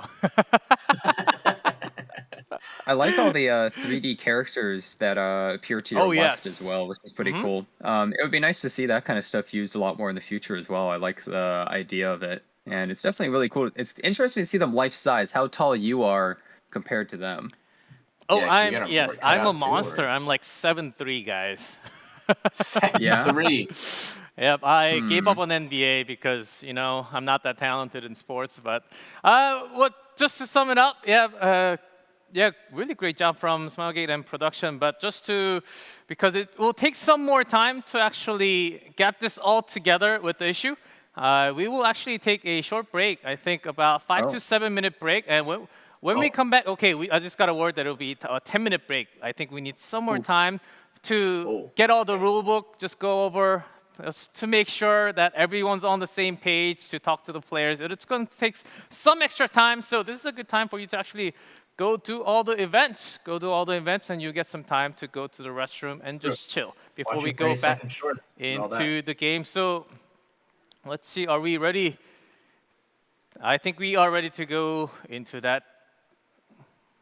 Let's see. Okay, it should be a very short break, 10 minutes. So guys, just wash your hands, and when we come back, we should be wrapped up and ready to go for our next round. So let's take a short break, and when we come back, we'll have the match continue.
And welcome back. And sorry for the wait, and thank you for waiting such a long time. We finally had the issue solved. And finally, the word has come down for the production that it was Tohsakarin's personal device connection issue with the internet. And whatever happened before the pause will be unpausing at the exact moment. So the game will actually just continue from that moment. And you guys have been saying that even after the pause, Tohsakarin still has an upper hand. Do you think that will just continue? Yeah, I think so. I think there would have to be a fair amount of dual attacking or like fairly unlucky RNG for him to win. Or for Phantom to take the game over Tohsakarin. So I think everything should be okay. Okay, I believe some skill nulls were also still alive on the left side for Tohsakarin. Yeah. So I think all of them. Yeah.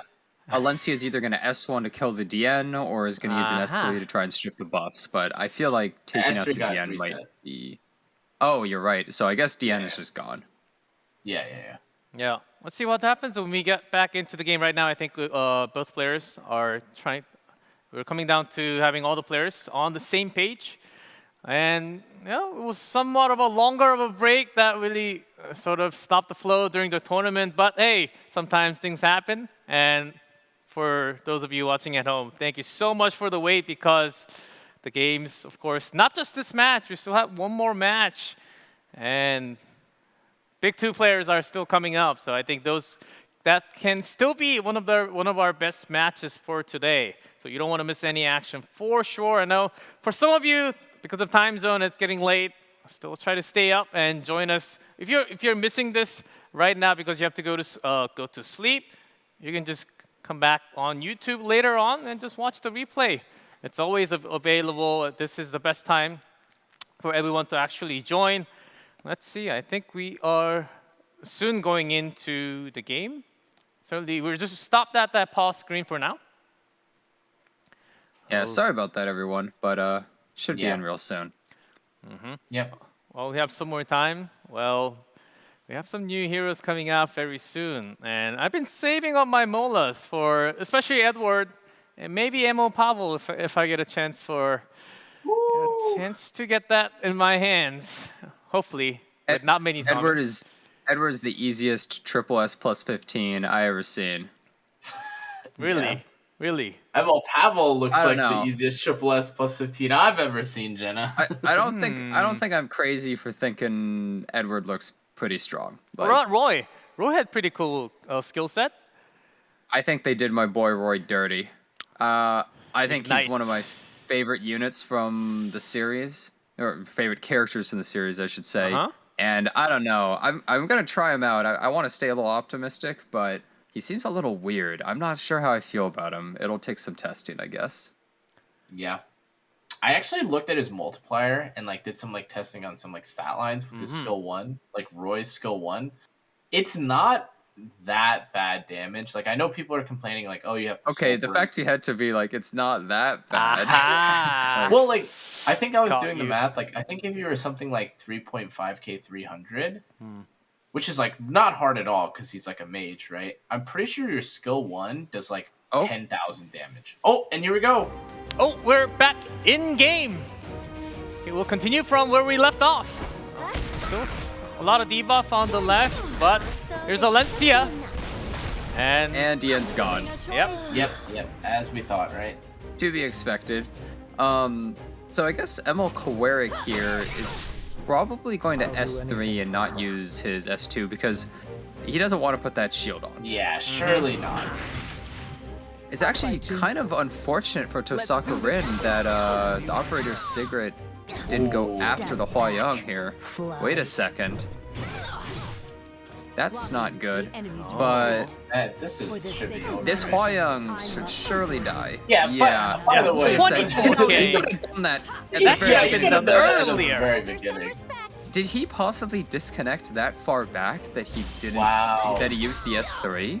Wow, that actually could be the case. Does that mean that Tohsakarin just won on auto against Phantom if he wins this? He had that good of a draft. Yeah, I guess so. You have a lot in set. Here's Faithless Lyrica.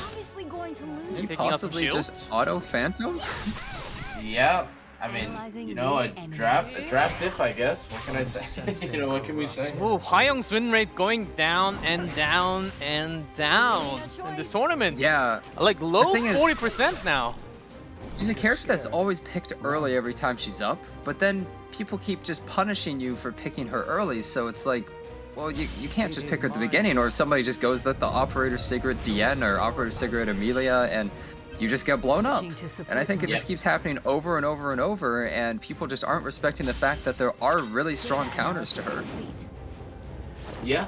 I mean, yeah, we haven't even seen much of the DJB, right? Like the Desert Jewel Bazaar yet.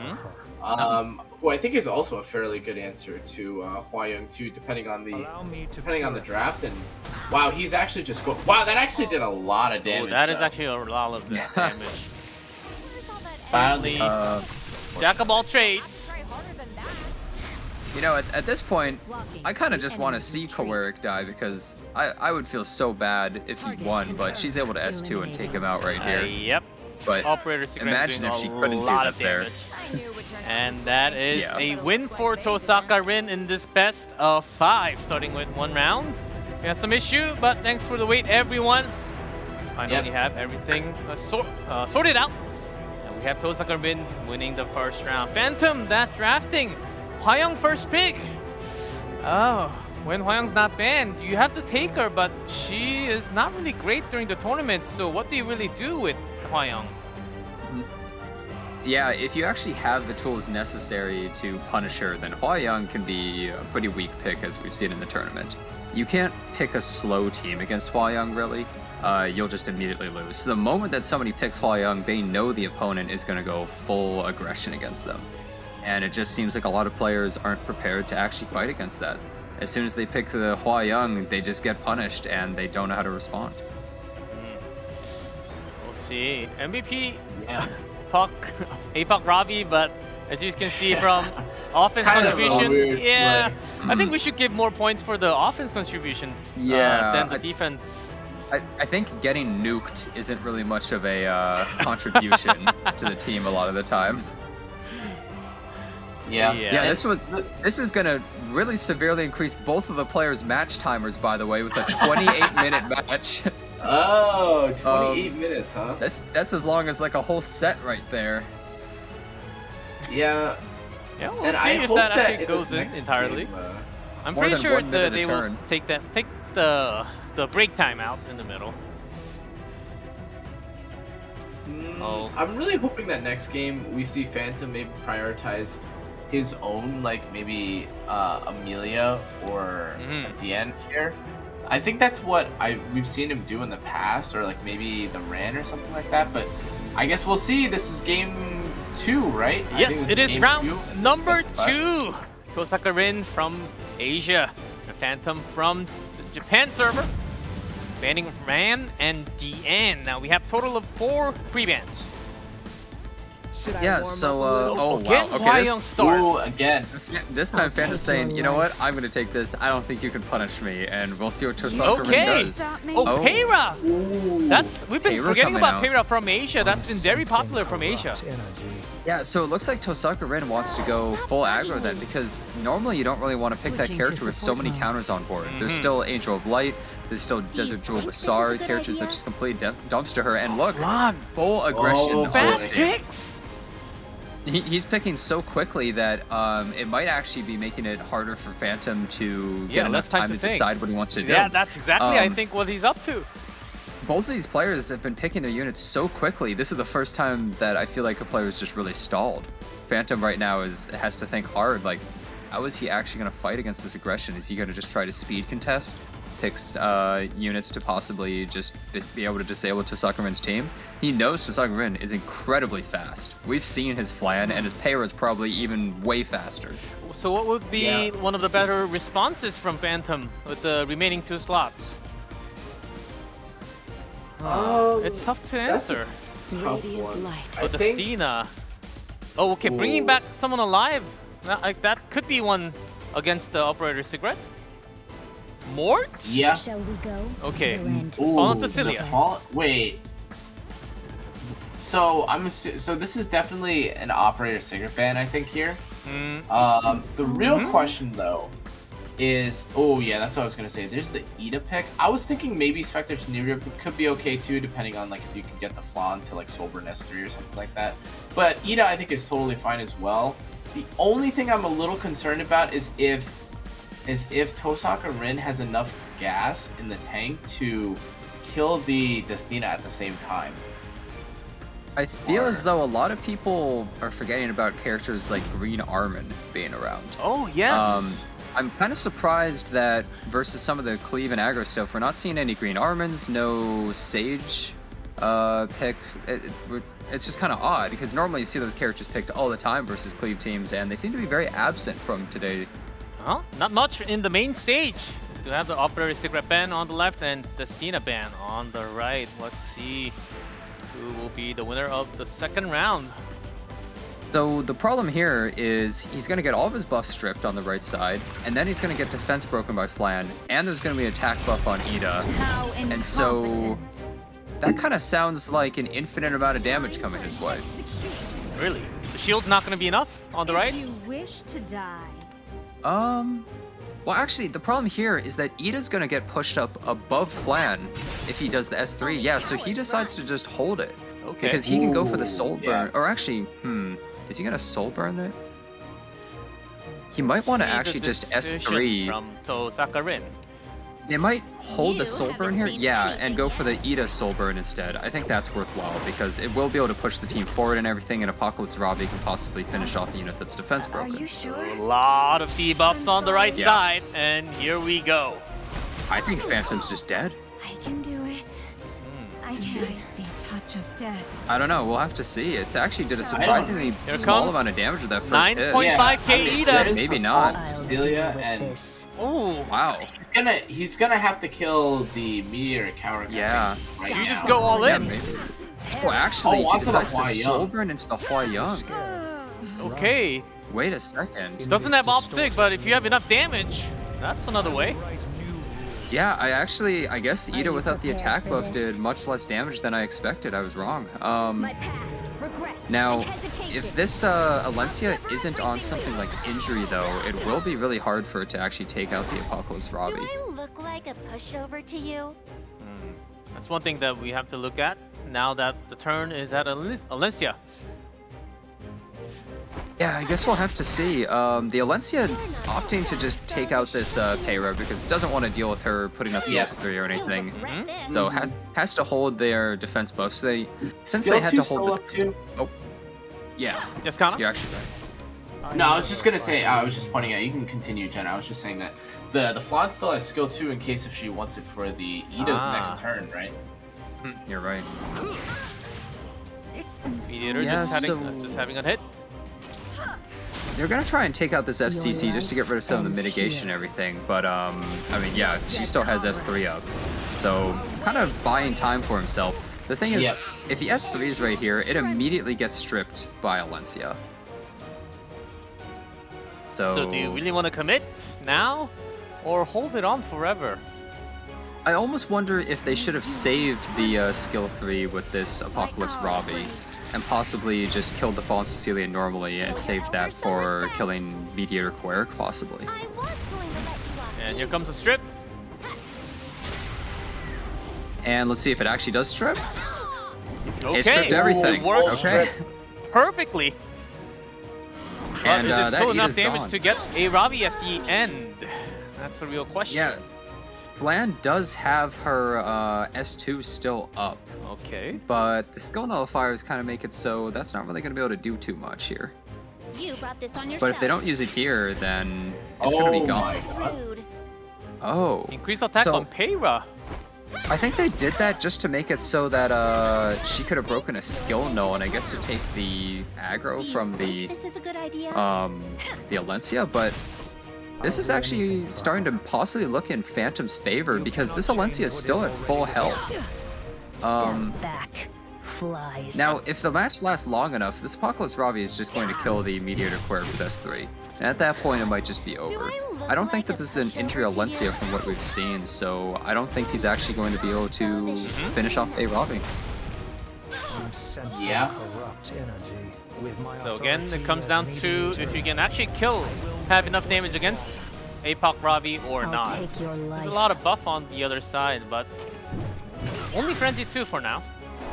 Yeah, Now we're this in seems to 3. be a very familiar. This is a very familiar thing that we're seeing. Of look, it's Apocalypse Ravi versus a few units. I wonder if they can kill Apocalypse Ravi or not. And most of the time, they can't. Actually, doing a significant Unless amount we have there. defense break every single time. Ooh. Wow. He just gives it. Yeah, actually. Oh, Phantom. Tohsakarin after the defense yeah. break, he just says, "Okay, you take this one." Yeah, never mind then. I guess I wasn't really thinking about the fact that if you defense break, and with injury or not, you can just do so much damage you go to take it out. It was Proof of Valor, not something like Crimson Seed, so as soon as it got defense broken, it was just too vulnerable, and it was just gonna die anyways. Wow, never mind then. Yep, as that defense break certainly can bring down, can change the number coming out from Valencia, and also Meteor Kaveric, who's always providing some buff and also shield. I think that Kana was really correct there in killing the Mediator Koeric at the beginning rather than the Huayang. Yeah, I think if you were to go onto the Mediator Cowrick, like then you don't have any of the cleansing, right? But I don't really know. It just felt like a little weird from the draft in general. Like it felt like we've seen this Mediator, like this no immunity team just crumple. Okay. Time and time again against Flan, right? So. Valencia doing a lot of work. Let's see if it continues in later rounds. 1-1 apiece. So it was 1-1 apiece, and so that means Phantom just conceded that match. No, Tohsakarin won the first one. Yeah. Yep. Yeah, and so Phantom conceded the second match right there, correct? Know your place. No, get yourself together, it's Jenna. 1-1. Get yourself together, Jenna. What? No, wait, Tohsakarin won the first round, and Tohsakarin conceded the second round, so Phantom won the second round. Yeah. Oh, wait, he conceded. Duh. What the hell am I talking about? I know it's getting late over there, but A maybe little you bit need too some much to coffee. drink, I guess. Maybe some extra fuel if you need some extra fuel, you know? Yep. Okay, Quite but we fast do picks see the again. Mediator. Yes, Kana? Yeah, we do have the Mediator and the APOC now, right? Again, I think this is probably one of the best like neutral openings you can have. dare stop me? Plan on dealing with Cleave, but also don't want to like immediately just die to Cleave. There is the Peyra Alencia to respond. Both I think are fairly okay against the Apocalypse Ravi. It's either as control or to CC. You can strip the you can unbuffable the Adventure Raws here. However, that's what I was thinking. The Desert Jewel Bazaar actually comes out in response, but the real question is, what is Tohsakarin's 4/5 gonna be?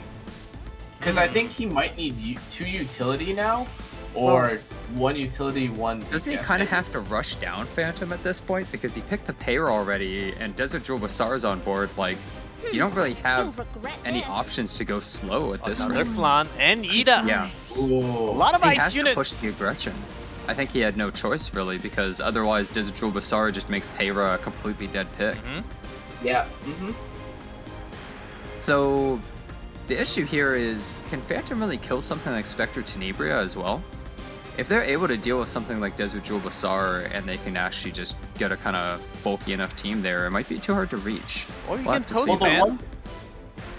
It's true. I desire your flesh. Stades comes out. Okay, so that is just like a strong bruiser that takes a lot to kill. Oh, Tohsakarin thinking hard about the post ban. What do I ban here? Yeah, because the problem here is there's probably not much immunity on the right side. Okay. And so if Flan's soul burns into pushing Spectre Tenebria, somebody's just dead.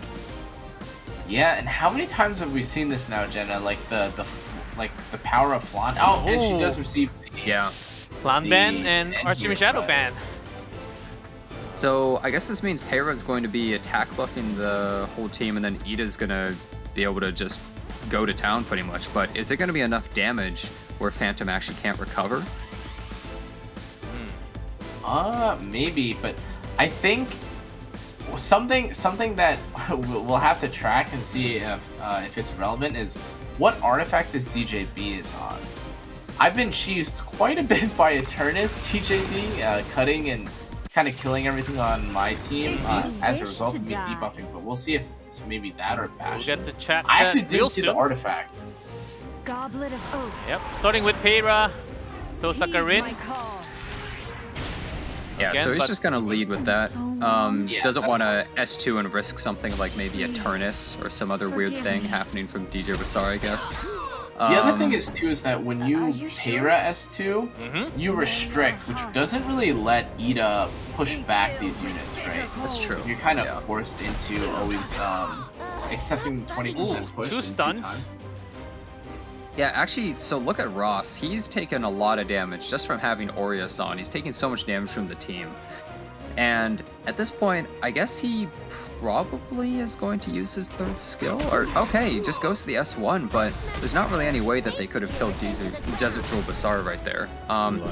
And we know that the Heir has enough health to survive this barrier inversion, but she's really close to dead. The blind is really huge on Spectre Tenebria, however. And there's no cleanse. Yeah. So at this point, is this Heir even going to be able to survive anything? I think just like one big attack from the right side from Apocalypse Ravi could almost just kill her. Your life ends here. Okay, good strip. And attack down on Ida. Yeah. I don't know if Tohsakarin has enough gas here. This looks like a really intimidating right side. I think that Phantom tanked up hard enough, and especially with the blind, that's basically like that's 50% chance of you doing nothing with your turn. He does land the hit there, There's a miss. Kiss my but wait, if he misses this too. I will step on Oh, I think. Alright. And so Spectre Tenebria basically just wasted 2 turns. And Heir is gone, defense buff is up, Ross heals, and I think that Tohsakarin has nothing left in the tank there. But I guess we'll have to see. It's not over till it's over sometimes, but that defense buff. Yeah. Yep, Ida with that many debuffs on her, she's gone. And still quite tanky on the right side. Yeah, it looks like Alencia missed, I think, almost everybody right there. Step back. Did chip on that Apocalypse Ravi, but I don't know how much this matters. This looks... Yeah, I think it's all but over at this point because Phantom's team was just too bulky for Tohsakarin to really break through. He knew exactly what to ban. I think that the Flan ban was absolutely the correct choice. It wasn't something that he could really deal with. Yeah, the defense break is just too dangerous. Even worse for Tohsakarin now, and that is a GG called. Phantom. Wow. Yep. Coming back in this best of 5. That's game 2, or I guess that's game 3. 2-1 now going in favor of Phantom. Yeah, game 3 now. Wow, big turnaround after losing very hard in the draft. Yeah, it really started with Heir from Tohsakarin, not really working out to his favor. Yeah, he might be possibly picking it a little too early, or maybe he just shouldn't be going for it because it completely forces his entire draft to be one way, and Phantom just responded with like, hey, I think I can just survive and tank up and I have Desert Jewel Basar so I can punish that Heir once you've done all your stuff. So maybe Tohsakarin needs to pick a draft that's a little bit more ambiguous rather than trying to force such an aggressive playstyle into Phantom here. Yeah, I think... But again, like... Yes, Connor? Sorry, go ahead. I was just gonna say, this is kind of what I meant by... Like, I understand that, like, Ida herself is quite strong, especially when you have the non-attacks, but, like, it does take a certain kind of team composition to not... to be able to break through the, like, a full line of walls, right? Like, Ida plus Flan, a little different than, like, Amelia plus Flan, for instance, right? Or, like, Tien plus Flan. And that's exactly why we need some more pre-bans for round number 4. DJB and Heir ban. Okay, I guess we're equal on that. Well, I think that Phantom sort of won the ban there because Tohsakarin was taking out Desert Jewel Basar just so he could pick Heir, and now that's gone. So Tohsakarin still wants to just secure the Spectre Tenebria since Belian is gone. And Phantom immediately just taking those units that Kana said before is just like pretty reliable second pick first 2 units. Yeah, and Tohsakarin still has the Flan available. We'll see how he decides to pivot into this. I don't think he's gonna go. I think maybe he could go for Amelia here. Amelia to buff up Spectator Tenebria a little bit. Yeah, like, because again, like, you always have the threat of like that opener, that opening turn 1 S2 into Soulburn, S1 into S3.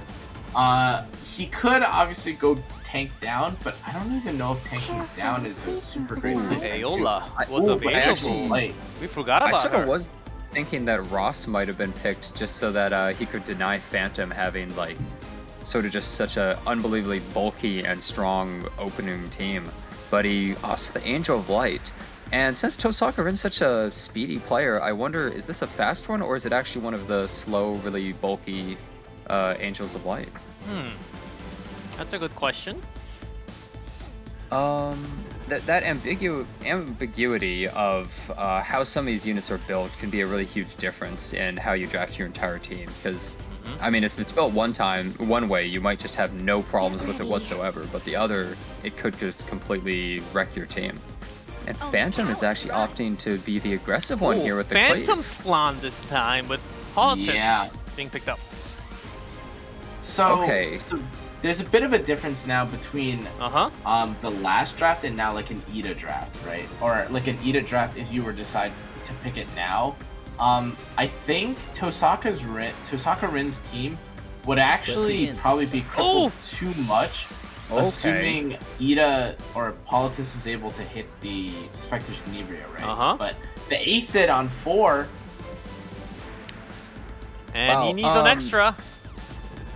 Now, I think what Phantom wanted to do is pick something like Summertime Assyria as his last pick, possibly, to try and punish that Angel of Light. But if Tohsakarin takes another big... Oh, okay. He goes for the T-Cross and decides to tank up. So he only has one real contester to Phantom's team here. Prove your worth. Okay, so Phantom decides and the Archdemon, He ends with the Archdemon because Archdemon Mercedes, realistically, it can fight everything on the left side. The Seal can help against Angel of Light and Alencia, and she's overall able to deal with Spectre Tenebria as long as she can survive long enough. Right side doesn't have a crazy amount of defenses, though. So yeah, they want to ban that Spectre Tenebria because now this makes the match a little bit longer, where Archdemon actually has way more time to be able to really build up.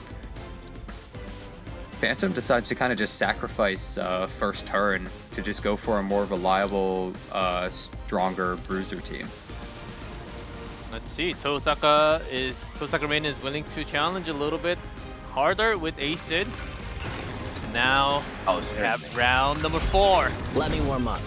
Certainly starting with Acid. I feel like Tohsakarin might be in a little bit of trouble, even though he is getting the first turn and everything with Assassin Sid here. He has got a soul burn, which probably means she dies. Ooh, really close. Oh, Flan survives. You see, here's the problem: is this Angel of Light is actually faster than Emil Cleric, which means she can't stop him. There's the silence. Yeah.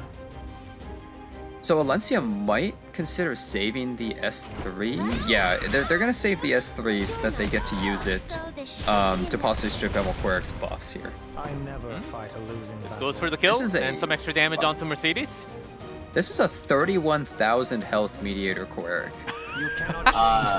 Yeah, I part of it is definitely the imprint, but I definitely do recognize that this is like an extraordinarily tanky team that we have here. I think. Yeah, I think maybe if he wants to keep the Meteor or the Assassin Fit as a revive target, he could, but he has to be careful for how many turns. I think it is until Assassin Fit has like skill 3. Your life ends Yeah, here. Assassin Sid, he does have Violet Talisman, I guess, slowly building up, but once Assassin Sid gets his S3 back, you saw how much damage a Soulburn does to her. Pretty tanky unit overall. It hits like a truck. Ooh, but no Ooh, doesn't seal.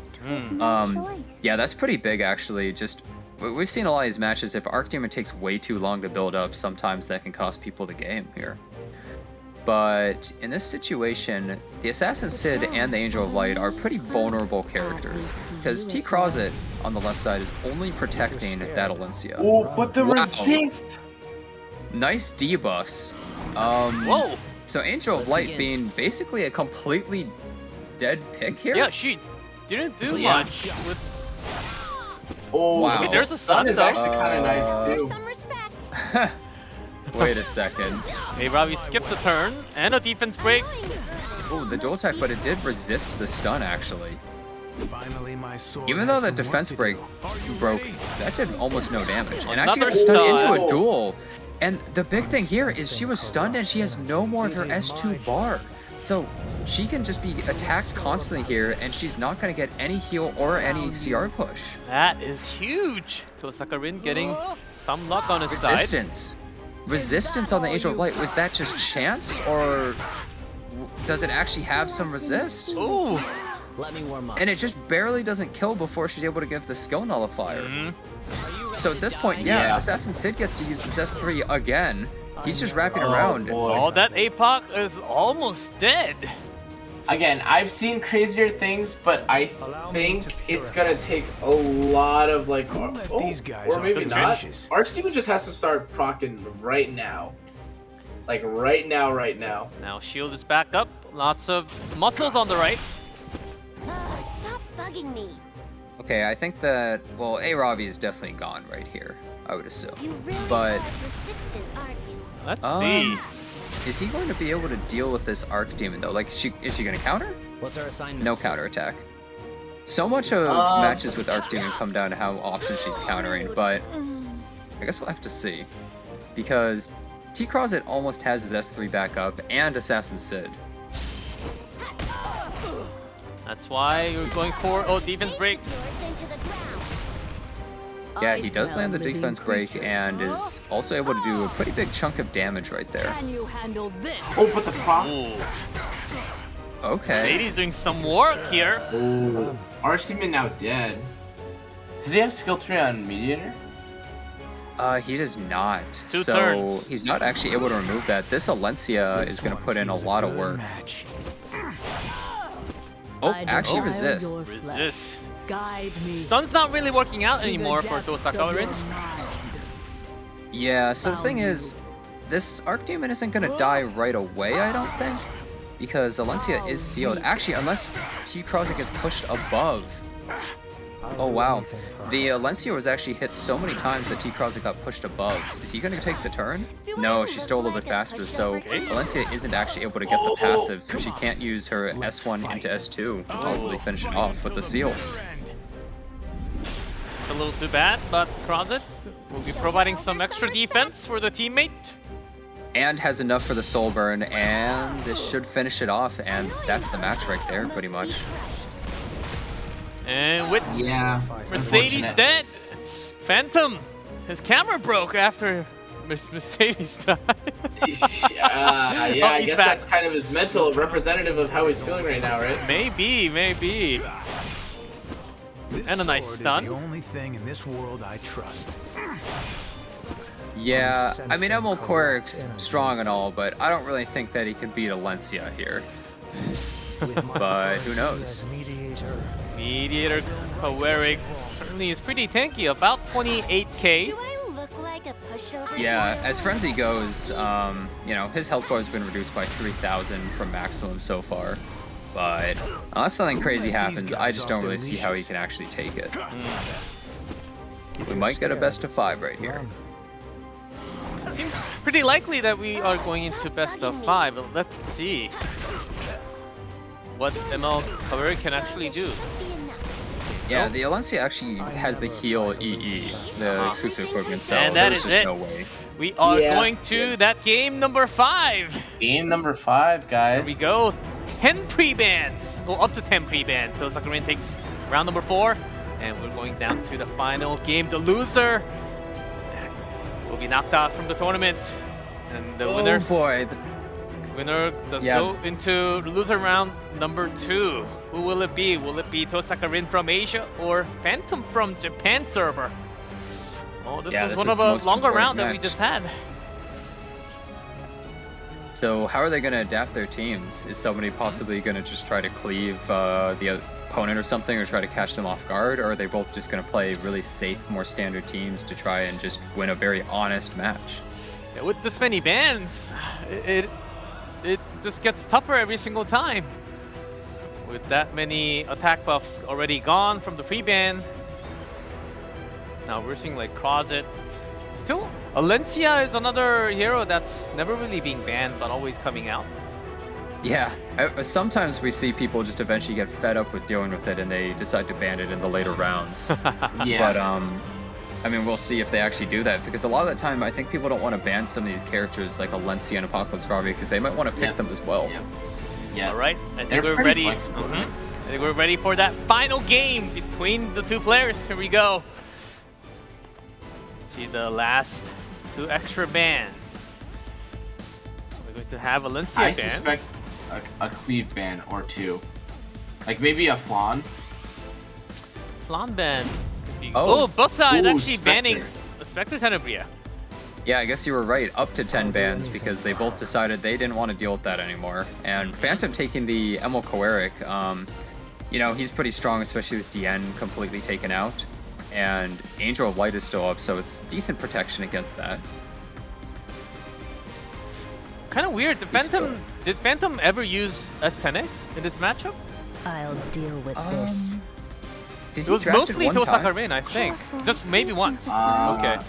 Don't recall, actually. Well, then maybe Tohsakarin was banning it so he wouldn't pick it. Like, he himself wouldn't. I don't know. Okay. Tohsakarin decides to go for the Angel of Light again. Last time we saw it do basically nothing in the entire match, but it didn't really make much of a difference.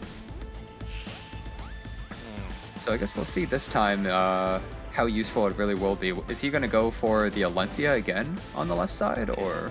What else is available? How are you going to build your team? You kind of have to show with pick 2 and 3. Yeah, see, that's the thing. Okay, Phantom decides to take the Alencia away. He doesn't want to fight that again. Alencia is not the best into something like Angel of Light, but if he's able to deal with it, then Alencia, as we know, is just such a strong pick to have on your side. He probably doesn't want to fight against it, though, so he's trying to take it away from Tohsakarin. Now, is Tohsakarin going to go really aggressive, or is he going to do another slow match again? Do either of you guys happen to remember if there was immunities on these? I don't recall. Ooh, Carrot! Oh, third pick Carrot. Is he going to go debuff heavy? Maybe, but it's a little weird because Meteor Counter can always cleanse off the burns, but I guess maybe he's hoping to burn the Carrot earlier rather than later. Sooner rather than later. Yeah, here's the Amelia. Want me to take care of that? Wow, okay, yeah. I think Shu is an amazing pick right there.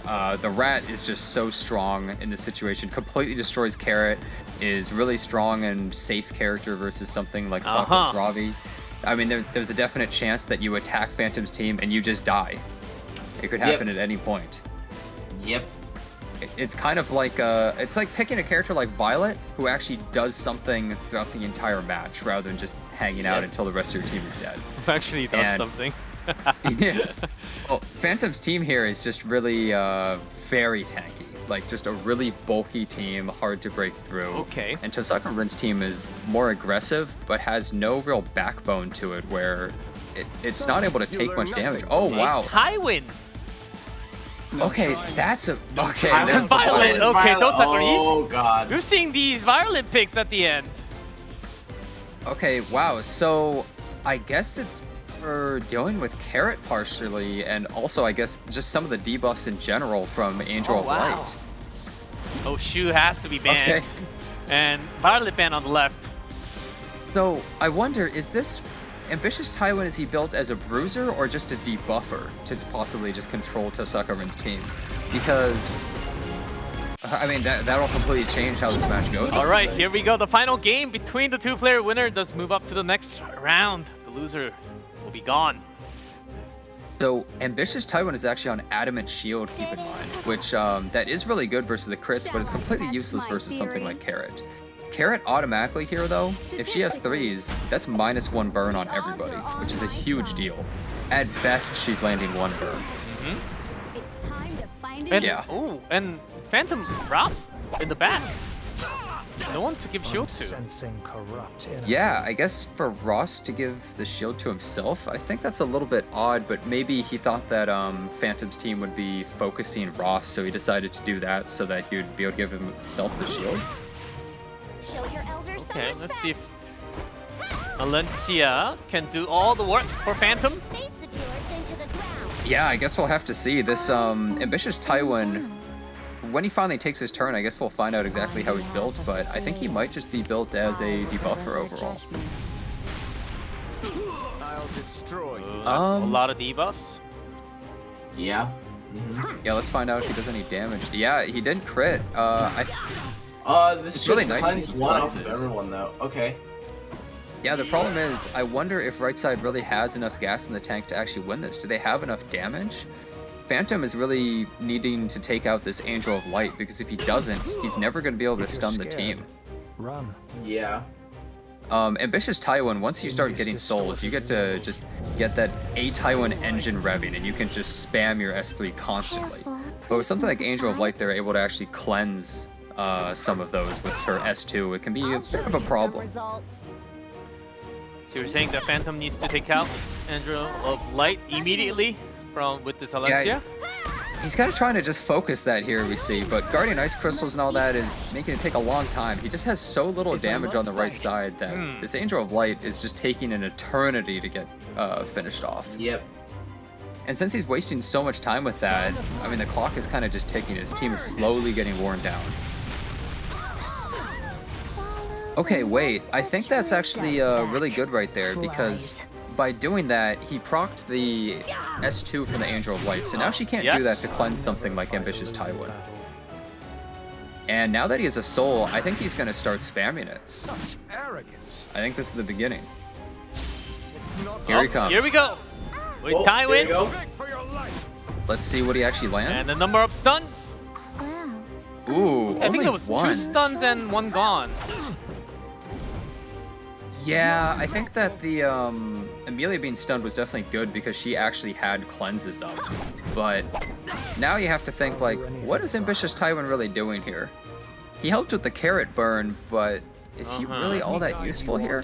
Like, honestly, I almost feel as though someone like Rem would have just been more useful versus Tohsakarin's team. Rem for some counters, yeah. Yeah, just having another strong blue unit, kind of like Shu, or maybe even someone like Seaside Bologna could possibly have done more than Ambitious Taiwan has done in this match so far. Ends here. There's some extra attack from Valencia, but A-Rob is still near 100%. Here comes the strip. Oh. And... okay, the Angel of Light is finally finished off. Okay. And we see this Ambitious Taiwan needs 1 more turn for the skill 3. He's not really able to reliably stun Carrot, which is a big problem though. But it seems as though Phantom's side has been pretty healthy and safe for the majority of this match. This Carrot does have her S3 up. But if this Amelia... I don't know if it's enough. Yeah, I'm not sure either, because at best, Carrot only gets 1 burn, and unfortunately, she's taking the turn before Amelia can push her up to give her attack buff or anything. But he just kind of has to go for it anyways. So, some burns? Yeah. I don't know about some burn. A burn? Yeah, not that many actually. Wow, did that just...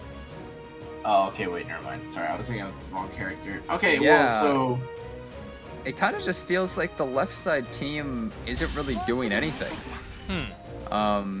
Their team is just too slow and unable to break through this brick wall on the right side. But as they get it lower, is this actually gonna be able to finish off Valencia? No, Just not quite. Not quite enough. And Ambitious Taiwan's coming back in. Here we go Is it again. actually going to stun? This time it doesn't stun Amelia. Is he able to finish off the Amelia? The Amelia does have her skill 3. Would it be possible? Oh, he actually takes Next the turn turn is Valencia. And the Alencia does have the Helix's equipment, so that might save them from the carrot here, possibly. I'll protect you. I'm not 100% sure. It's possible she could kill. If she crits or something, I think this Alencia's dead. If you're scared. Oh, no crit! Oh, just barely. Okay, well, since he's able to put the shield on too, this Alencia is still alive, and he needs the Alencia to be alive for a little bit to help with that Apocalypse Robbie. Yeah, the duel actually matters. That's extra free damage Everything on this carry. matters at this point. Okay. I think Phantom might have this. Gets the duel. That's a nice little heal. And she's gonna get another one as well. Wait a second. The thing is that even if Alencia died at this point, Phantom I think has it in the bag because he can just spam so many stuns and slows on this Apocalypse Robbie that she's never going to be able to use her attacks to actually be able to get any more of her red bar. So she's just going to be permanently stunned and slowed and a not third be able one to heal anymore. This is a little double stun, and that is it! What's up? And Phantom will be moving up to the next round. Tohsakarin says GG called. Wow. Oh man. Okay, well, we thought it might not be enough for Phantom, but he was able to do it. Alencia kept on surviving. Yeah, I think that I think Tohsakarin in the qualifiers seemed very strong and kind of unshakable, I would say, in a lot of ways. But in the matches that they've had in the main matches, I think that he showed a lot of weaknesses, and I think it was kind of capitalized on. And Phantom had it was a real back and forth between the two players, and I think there may have been some misplays and some possible draft picks that were questionable, but I don't know if Ambitious Tywin exactly won the match for Phantom here. Or yeah, the stuns were... Yeah, stuns didn't really apply to everybody all the time, so... Yeah, it took a little while for Ambitious Tywin to really come online in that match, but it was really helpful for dealing with the carrot, taking that one less burn every single time. Really helped his Alencia survive. Yeah. But I mean, Jenna, you know what that means?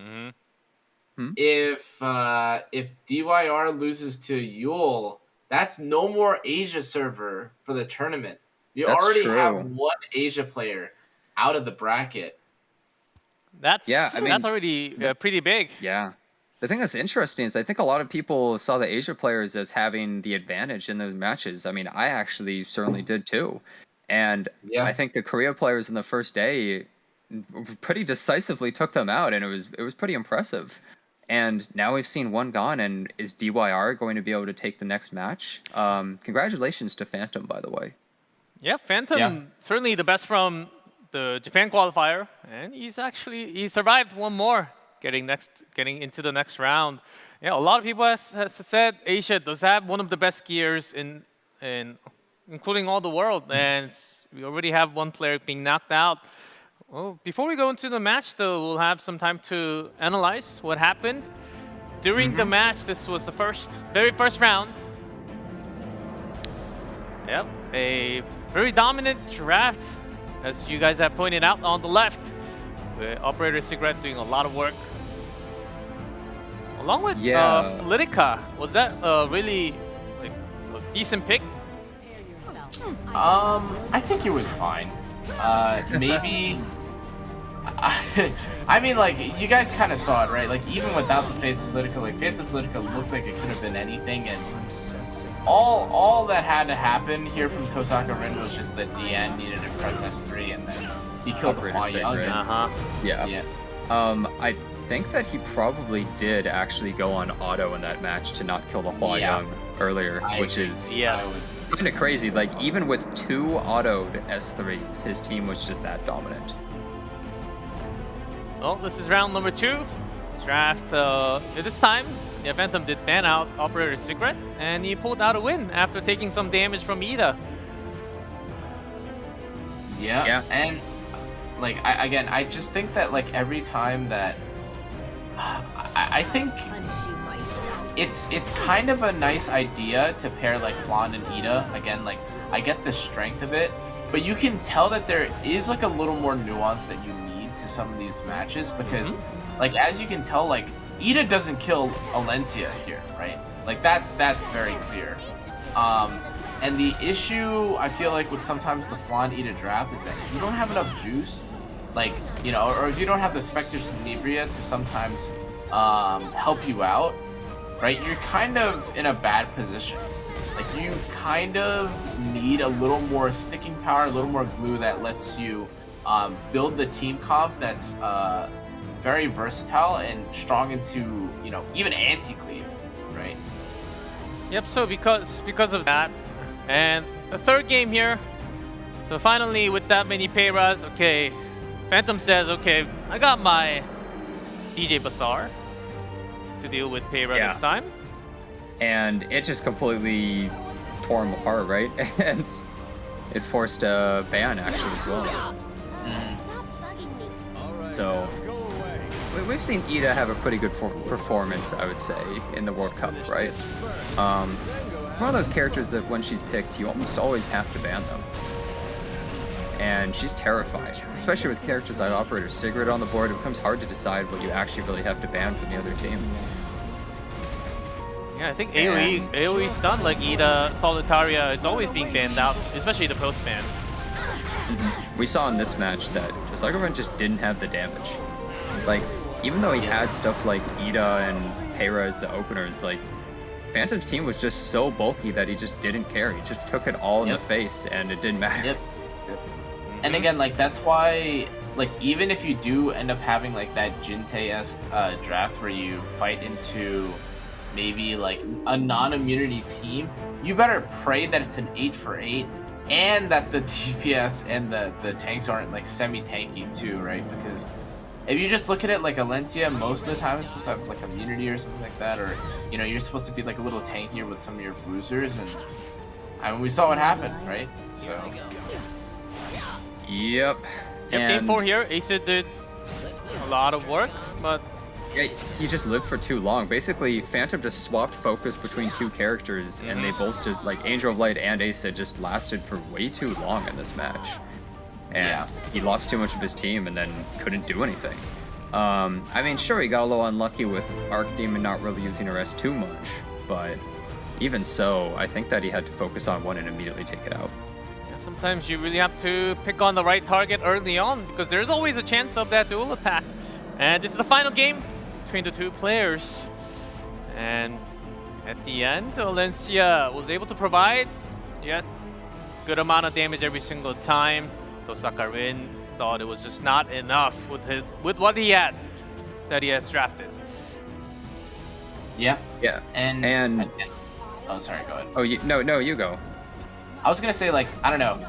I've never owned a Vicious Tywin, but I would have to imagine, right, that like when you see all these debuffs and you can kind of see the value of a kind of longer bruiser game, like A Tywin is maybe not the worst, but I will say that I really kind of thought that the A Tywin wasn't going to do nearly enough, and I thought that maybe the Apocalypse Ravi and Tohsakarin's left side team would have really had enough gas to kind of power through it, and then all of a sudden it's basically he was losing or he was winning and then he wasn't, and basically as soon as that happened, I mean, you can see right.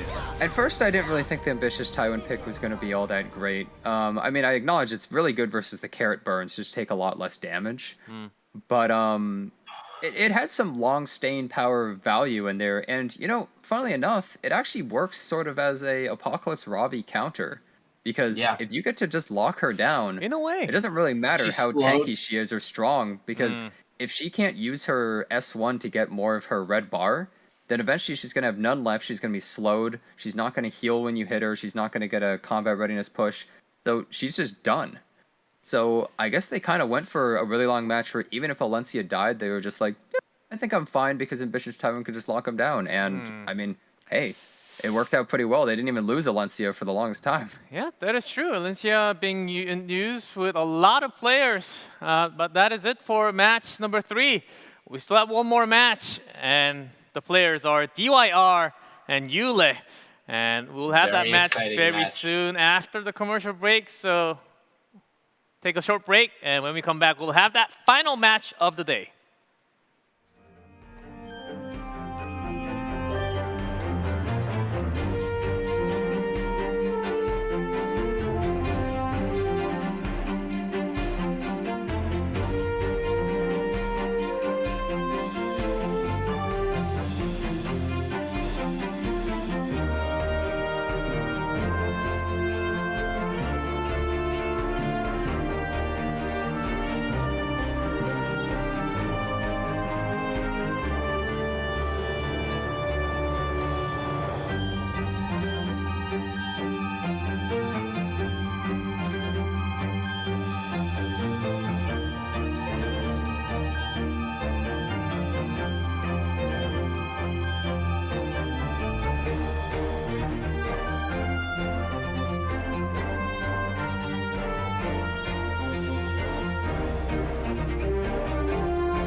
흘러가면 우리의 세상이 더 아름답게 펼쳐질 거야.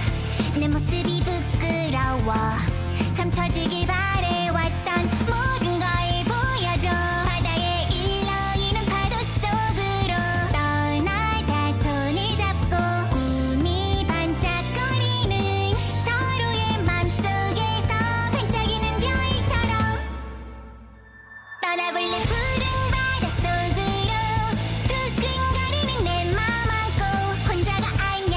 서로가 있어 영원히 간직하고 싶어. 꿈만 같던 세계로 햇살 가득한 곳을 향해 좀 더 가까이 날개를 달아 별빛 반짝이는 바다를 Let's go.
And welcome back to our last match of the day. It's going to be DYR versus Yule.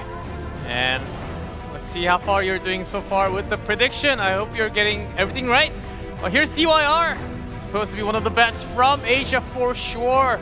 But he's already in the lower bracket. If he loses, he will be knocked out. First player to be knocked out was Tohsakarin. But let's see if Asia server can survive in this tournament. Well, DYR seems to be he's a pretty cocky player, right? I like the confidence that he puts on, but now he changed his message from, you know, like, come to Asia region if you want to be like a master of RTA. Now he changed it to like, I love my guild. He really simmered it down a little bit there. And I mean, and how crazy of a statement is that, right? That you just said, G Club. Will, like, can Asia servers stay alive? Of all the servers that you could have said that about, that's the craziest thing. Especially when we saw the play and the, you know, the showcase and the skill of the players.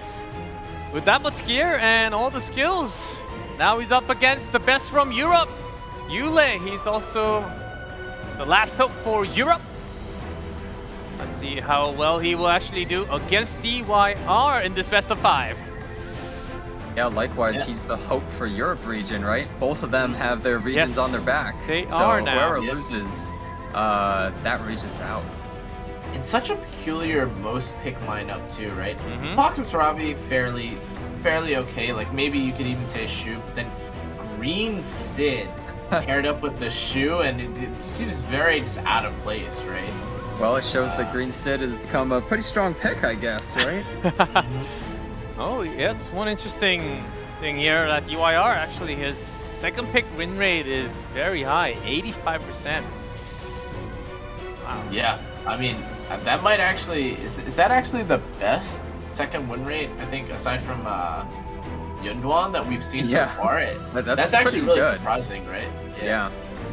Generally, people have much higher first pick win rates and like pretty low second pick, especially if you're in the loser's bracket. But having such a high second pick win rate, while also on the losers bracket is pretty interesting.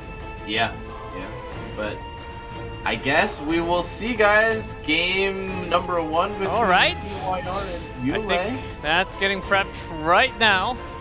Should be going in very soon. Here we go. DYR versus Yule. Round number 1. Here we go with the draft. Both players online, ready to go. And the pre-bans in 10 seconds. Well, I'm a little disappointed to see that DYR is not wearing his World Championship shirt. Oh, he's wearing a different shirt. All right, and oh, Dien ban start with Celia's ban. We haven't seen as much Dien for span, and yeah, Hua Young is still up and immediately gets picked. Balayan also another character that's still up. That is two right. characters that are really common to get banned in the first rotation. But you know, we might see Yule do exactly what people have done traditionally, is just go really fast, aggro cleave, punish the Hua Young pick, and I would assume DYR is prepared for that. Yeah, and I think Yule is very pensive about what he wants to pick here. I feel like if this were any other day or any other match, he would probably just go for an Apocalypse Robbie +1, maybe Apocalypse Robbie Amelia. But I think he has a lot of respect for DYR here, so maybe considering whether or not he wants to even, flex into that kind of cleave aggro standard. Only 10 seconds to pick 2. Okay, DJB. Wow. Starter? Great job. And shoot. Wow. Okay. Wow, this so is certainly an interesting draft to start round number 1. I think he's just committing overall to a slower playstyle than just from the very beginning. He doesn't feel confident in going to try and cleave that Hua Young. But I feel like that's his comfort zone, is going like really fast teams. So I wonder if he just doesn't feel the same confidence that he does normally and he wants to just go for something safer, but that could possibly shoot himself in the foot. And Kana, is it also you expecting Payra to come out from DIR? I don't know what I'm so confused. Okay, this is more in line with what I was expecting. When you have the Soul Weaver or the speed contest on your third pick, or in like the third, fourth slot, or within like the first 3 picks, it allows your last 2 picks to also contain also have a speed contest. So it kind of still allows you to play tempo against these other. Like the units like DJB, it lets you pivot into Ida. Run. Oh, but here's the ramp. Okay, wait. Never mind. And he took the Spectre Tenebria because I feel like DYR kind of wanted something like that. But so Balayan is still open to possibly fight against that. And Yule's team is like kind of all over the place, right? He has like units that counter some stuff, but then he has partial cleave, and then partial bruiser. It feels all over. There's that belly. And DYR just taking 2 characters to counter the 2 that Yule just picked, and he's just pretty much guaranteed to ban whatever the last one is. He just says, I'm prepared with my team. I think that this is good enough to deal with you. Yule better have something in his pocket for this final pick. I think he might try Ida or something, but I think Ida's just gonna get banned. So Ida is a force ban, and then I think Balayan has to be banned, right? Yeah, because realistically, if Ida wasn't banned, like unless he goes for something tricky. Lots of counters and lots of counter debuff on the left side. This definitely feels like a trade last ban, or like trade ban last picks. Yeah, honest bans between the 2. But let's see. What if it's taking a while for the ban there? Oh. Wow. Designer would have been banned. Yeah, so Yule knew that DYR was going to ban the Ida, so he said, then I don't have to ban Balayan. Because since I know you're going to do that, my Ida book doesn't matter anyways. So he went for kind of a gamble right there, taking out the designer a little bit instead. But I wonder, is this Amelia too fast? That, but also I don't know if I'm kind of unsure if there's enough juice from just show me what you can do. First off, it's no book, right? Oh, so it would have to. Oh my god, that DJB. Run starting the round. Wait, this is actually kind of a huge deal, isn't it? Yeah. I think that Yule is going to take out half of DYR's team at the very beginning of this match. Unless there's some horrible RNG, but see how it goes. Yeah, and he defense breaks both of those units, and I think that a Shu S2 and a Spectre Tenebria S3 is immediately going to kill both of those defense broken units, and then it's just Alencia and Emilia versus the rest of the team. S10 and then Emilia. And then Shu right after. I can't believe that the Desert Jewel Bazaar outsped the Emilia though, because just generally Emilias are run so fast, like even up to like around 300 speed or something, let's say, and Desert Jewel Bazaars usually aren't as fast at all. And this line is that's gonna be a lot of damage, and Belian is dead. Emilia actually gets to take the turn though before Shu. I kind of did expect the Shu to get pushed more, I guess. I thought that she'd be higher on the turn bar, but I guess I was wrong. But taking out that Belian, is DYR going to have enough to actually break through Yule's team with the Shu here versus Hua Young? We'll see. Stop bugging me. Alencia is going to be able to strip that right away, which is definitely big. And giving the defense buff helps a lot too. But I wonder. All that buff blown away into the sky. Yep, there's no Only attack two. buff on right side, and Ran is about to die so quickly, and so is Desert Jewel Bazaar, so it really comes down to just, can Shu and Spectre Tenebria take these guys out fast enough? It's a race against time. And the thing is, Shu at any point could just get a counterattack and instantly win the game. So DYR has to be really scared about that, because she can make miracles happen. Ooh, no stun coming out. Over to you. So, what would you have done on Yule's side to make this draft work a little bit better, though, Kana? What do you think? I hate to just parrot what you said, but I really thought that what was going to glue this kind of composition together was like the Emilia going first, right? Like going ahead of the Ran, you know, even if you had skill 2, oh, well, actually, maybe just play exactly how DYR had played, because it doesn't really look like he's in that bad of a position now. You want to try me? I feel as though Yule's team was a bit half and half and didn't really commit to either side by the end, and that might be kind of biting him in the back here, because the resistance is pretty big. That is really big. If that had landed, this Shu would be in a lot of trouble, but now there still is a chance for this Shu to pop off. The more turns you have attacking a Shu, the more dangerous it is. At any point, it could counterattack. This match is not decided at all by any means. It didn't kill. It didn't kill, but now Emilia has to S1. Okay, no counterattack. Snow Crystal. She's gonna Snow Crystal again. Oh wait, actually it's only once per turn. And kind of quiet here. It should finish it up. She gets the counter, but it's really not a problem. Yeah, that doesn't matter though. Punched in the head. The only time that she counters, it was completely unimportant, and Yule gets taken out right there. And DYR will be grabbing the first game. You guys have called it. Yule really needed his Shu to take the turn before the Emilia, but it was actually just built too slow. If it was a little bit faster, then the DJ Rassar push would have put it up enough to possibly just one-shot something like Hua Young, but he just wasn't able to. Yeah, after that DJ pool, I believe it was S10A, then Emilia, and then Shu for the turns. Well, certainly big, I guess we'll have to see how they adapted the team, though. But I think Yule started with a very bold beginning to that draft, just immediately picking something like Desert Jewel Bazaar into DYR. I definitely didn't expect something like that. Neither player also picked something like Apocalypse Robbie, which is kind of a rarity for any of these matches. Yeah, I think this is our second time today that we did not have a Robbie being picked or banned so far. Now DYR, I think he can respond a lot better because what Yule has prepared for our first match, starting with DJ Bazaar, did not really work out for his team.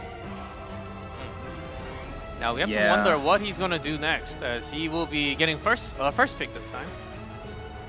Yeah, I think that Yule has to be, and it's not easy in this situation, you have to be confident and play to your strengths. And I think that he isn't playing to his strengths quite yet. I think he is.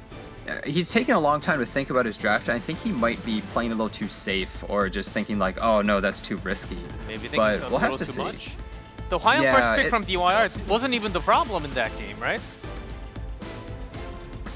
Yeah, I mean, he was almost able to make it work, but I think that his team still felt a little bit too all over the place to really become a cohesive team, and that's why DYR's team was able to just take it out. Let's see, two more pre-bans. Okay, DJB and Hwayong ban. Wow. So that's actually pretty interesting. Just straight up didn't want to deal with the Desert Jewel Basar. That means that maybe he wants to even go something like Payra on the left side. That's a very popular pick from Asia server. It's hinting. I never Yeah, we still have Emil Quirk being picked, and we still have is he actually just gonna go for it? There's the Payra possible, and Apocalypse Ravi is still up. Nobody's picked her yet from these two players. Not yet, but certainly DYR is thinking about lots of openings on his own. I just feel like so long as I mean, Alencia is and pretty Angel of fine. Light. I think that's a good idea. First pick Alencia while Angel of Light is still up seemed a little bit risky into an Emilphoric, but yeah, I think that kind of, they shore up each other's weaknesses, which is pretty nice here. And also that's two characters that can strip the buffs off of Emilphoric, so they could just go for an Angel of Light S3 into an Alencia S3 to just strip the buffs right after or something like that. Yep. So oh, sorry, I was gonna say, I really hope that we see something a little more aggressive from Yule. Like, I know it might be a little early for it, but I don't know why, but it just feels like if maybe he were to commit more to like an Amelia plus a I don't know, like a unit that doesn't get punished, like just a neutral DPS to maybe try and fight. Oh, but I guess he's electing to play tankier now. Yeah, he's decided to go slower here. And maybe he needs to pick some sort of damage dealer, I would say here. Rimuru, out of all. Rimuru. I don't know about Rimuru. It's kind of a risky pick into something like Angel of Light, and there's still other characters that can be picked to deal with it. Rimuru is almost like a support DPS in a way, where he can't hard carry a match, but he can really support another damage dealer with those defense breaks and also just taking out a threat to them. But we don't see him nearly as much because of characters like Ross have become so popular. But since he has Ross on his team, this Rimuru isn't quite as weak, but he is really weak into something like Angel of Light. And depending on how the picks and bans go, it's possible he'll just be left too vulnerable. DYR already picked Pelion, thinking about Spectre Tenebria. Not bad. Yeah, he also expected Tenebria. And Yule, I would assume, is thinking about something like Lionheart Surmia in this situation, right? They have two units that do extra attacks all the time. Okay. But is he able to protect something like that? Can he possibly go for something like a Lionheart Surmia plus, like, what's another unit that they could take that could possibly round out their team? I'm not sure. Another support? Maybe that's what Yulei's thinking. Prove your Yeah, Archdemon is definitely a pick that could possibly work here. Oh, and goes for Solitaria. Solitaria! Now, that's an interesting one. Is this a damage Solitaria, or is it just like a normal one and he's just gonna slowly bleed out DYR? Is that what he's planning? Really a different type of draft that we're seeing from Yule. DYR. This is just okay, yeah, up to the Rwana. So if you have counter. Yeah, if you have Rwana and Belian together, it actually makes it really hard for Archdemon to really be able to deal with your team, because she can't force the soul burn onto Rwana, so you're constantly just missing seals and healing DYR's team. And with Solitaria there too, it's pretty natural that you just have to ban something like Rwana. But the thing is, does Yule's team have enough to actually fight against this? Because Rimuru doesn't really do anything after his first S3. And Solitaria, oh my god, he actually banned the Angel of Light. Angel of Light ban and Mercedes ban. So... But the thing is here, how is he going to be able to deal with DYR's team when they're going to be healed constantly from his Solitaria? Let's see if this is enough from Yule to bring back in this best of 5. Here we go, round number 2. Starting with I guess it's just to be Solitaria of Yeah. the Snow. The thing is, I feel like what he was doing is he wanted to ban Angel of Light, and he just didn't consider the counters to what he was picking. He was like, I have to ban this character. And then he picked something like Solitaria, but then it was like, oh, I also have to ban this. And he gets unlucky. And doesn't land the stun. resist. Yeah, Isn't I this think our first time having Solitaria going through the draft? It might be. Actually, I think we she did not gets... get to see her in game that much. Yeah, nobody really wants to fight that character. Generally, she has to be picked at the end of the draft, like we just saw. But the problem with drafting her is there's a couple of counters to her that are huge, and you can't let them through. And the problem is Yule let one of those through, which is Rowana. So as he does damage to DYR's team, like you're gonna see a lot of healing coming out. And the problem is Rimuru can't hard carry. Rimuru is a one and done kind of character. After he uses his S3, he's not really doing anything else for a while. I think Yule is in a lot of trouble. Okay. So in terms of sustain, you're saying DYR is in better control overall. Oh, definitely. Okay. Even this is going to heal his team slightly, right? Oh, yeah, that's not much of a steal. Well, actually, that did a lot of damage out of Rimuru. In fact, that did so much damage that I think he's going to straight up kill somebody, like maybe Alencia right here. Oh, he's actually... If in some way this killed Rowana... Oh my god, it takes 21k! Oh my god, he has a full damage Rimuru. When I saw that S2 on the Alencia, I was like, wait a second. That's so huge, because that means this Solitaria gets to go crazy. Even if Rimuru dies right here, Solitaria is a character that can potentially survives with the barrier. Control the whole team. Yeah, he lives with the barrier and he has immunity. He can't be stopped right here. That's Yule actually a was really up big to deal. something here. Yeah, he actually had it planned out. He said, I have so much damage on my Rimuru that since you have no defenses for your Rowana, she's just gone. It actually worked perfectly. Man, what a tide of turn. Not only me, but I think a lot of people were kind of doubting, like, how is he really going to be able to deal with this left side team? I guess just kill Rowana instantly. Oh, now we suddenly have a game. My god. Oh, even a... And, we have a game, all right. This is going to... Oh, Two god, stuns? we got a game. Uh-huh. So the thing is, Solitaria is one of the most frustrating characters to fight against in the game. It's kind of like every turn is an ambitious Taiwan S3 potentially. And at this point, I don't think that DYR can actually respond to the Solitaria. She's just gonna keep piling on debuffs, and she's kind of like a win more character that when you're already in the driver's seat, she just keeps winning you that match harder and harder and harder, giving your team more turns and slowly piling on damage. And that duel is kind of juicy. When Rimuru is already doing that much damage, Alencia dead.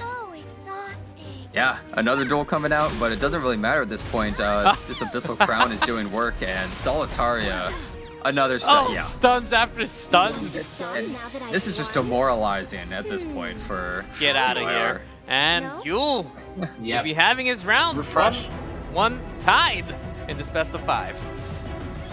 Let's Wow, go, Yule. You know, we saw actually in the qualifiers, you guys might remember there was like a solo DPS Rimuru in one of the matches, and it carried the team completely. And I don't know if Yule already had that built for that, or maybe, I don't even remember if that was his match, but this Rimuru completely carried right there with the Solitaria. All he needed was one huge nuke to take out that that Rowana, and he was totally safe. He actually, I guess he outwitted DYR right there. He did a really good job. That was certainly a big counterpunch into DYR. Now let's see how DYR responds after this Rimuru. Maybe even a pre-ban? I think we're going straight into our round number 3 draft. Here we go. There's always a way. If one hero, one unit is a big trouble, you can just ban it out. Yeah, so Rimuru also, like, I feel like he hasn't had much appearance in the World Cup and hasn't really done all that well, but he did a great job right there and was kind of unexpected. Oh, Olentia banned. And Belian finally being banned. That's a late Belian ban now. Yeah, usually they're banned way earlier on, and DYR just wanted to get rid of that Alencia, I guess, just so that Yule couldn't pick something like Alencia and Angel of Light together, possibly. Angel of Light is still on board, but I don't know if Yule actually values it. Does he think that he can play against it? There's so much. Angel of Light is one of those characters that sometimes you just hate pick it because you don't want to fight it. So sometimes players feel a little bit forced, but it looks like he's going for a possible cleave setup. This is such a strong combo because Apocalypse Ravi works so well in the cleave, and also you can still flex your team if your opponent goes too much into anti-cleave. One of the best openers that you mentioned? Yeah. I think maybe, like you can tell, like Yule is obviously playing more speed here. You see the Ran APOC, and that's what I was kind of thinking. Like if Yule was going to commit to the Ran APOC, maybe DYR just decides to try and tank down pivot. Like the designer a little bit is already taken, and if DYR wants, he could just pick a mitigate or a mitigation, like with either like a knight.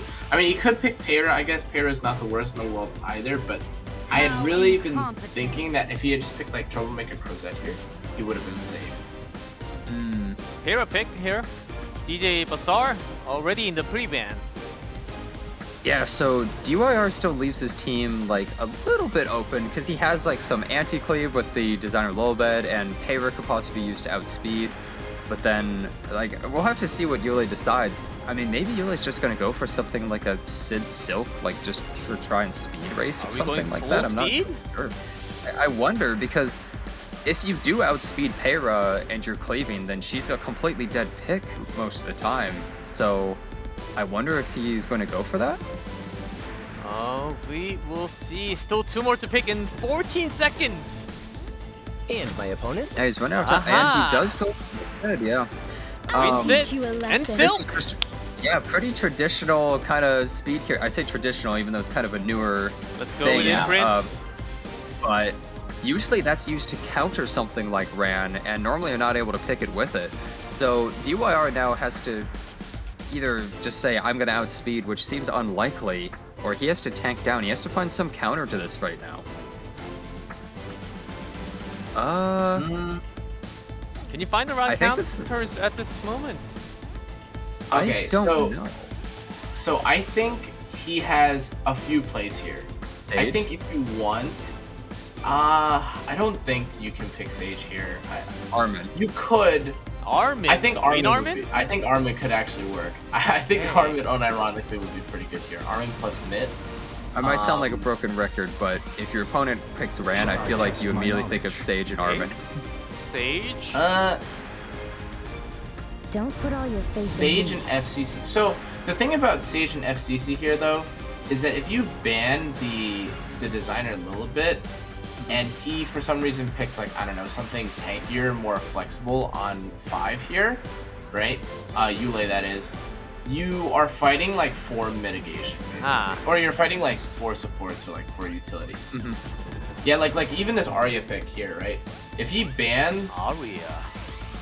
Well, actually with Arya, I guess maybe. Ooh, Arya Arya's locked. an interesting pick. Are we gonna actually see Arya make it through? I think he might. No, I think he would. I think he's definitely banning, or I think he could definitely just ban the designer a little bit here.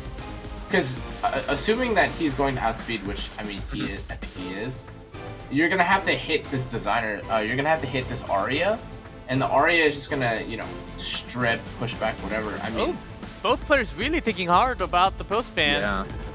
Until the last second, Para ban and okay. Ran. Oh wow. Okay, so how? I don't. That's not really good actually for DYR, because is it I enough think damage? for DYR now you have, yeah, like you have designer Lilibit and Sage Ball, sure, right? But you're fighting against Arya and APOC. You know, this suddenly became a slow match. Yeah.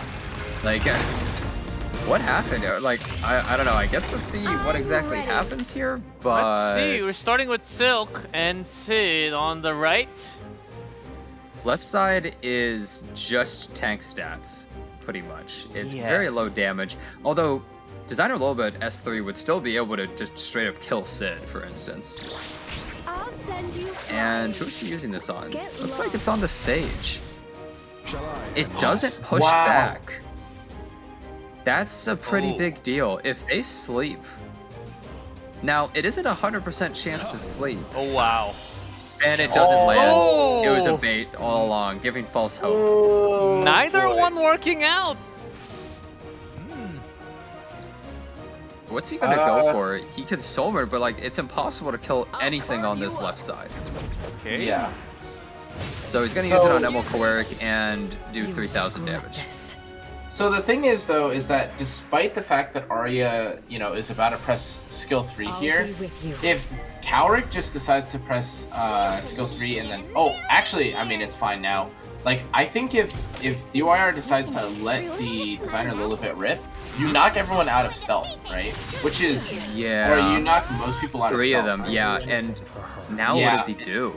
And now the Arya is basically worth nothing. Yeah, and I mean, also, Kowarik, for all we know, could have some effectiveness maybe and would be able to strip the Arya's buffs anyways.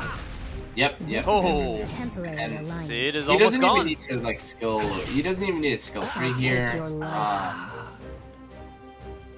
I definitely think that he's just gonna kind of lock this.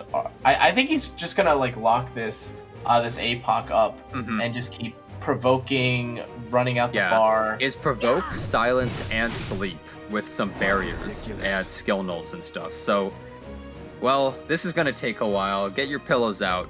No, it's don't get your pillows versus the out. world again.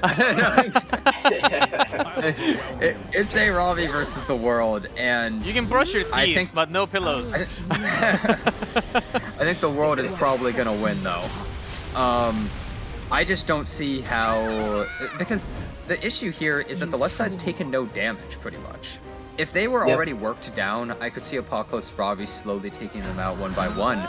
But they have so much support, so much CC, and I just don't know if Apocalypse Ravi is ever going to get enough turns to really break through all the shields and damage mitigation. And Too late? sleeps. Come on, guys.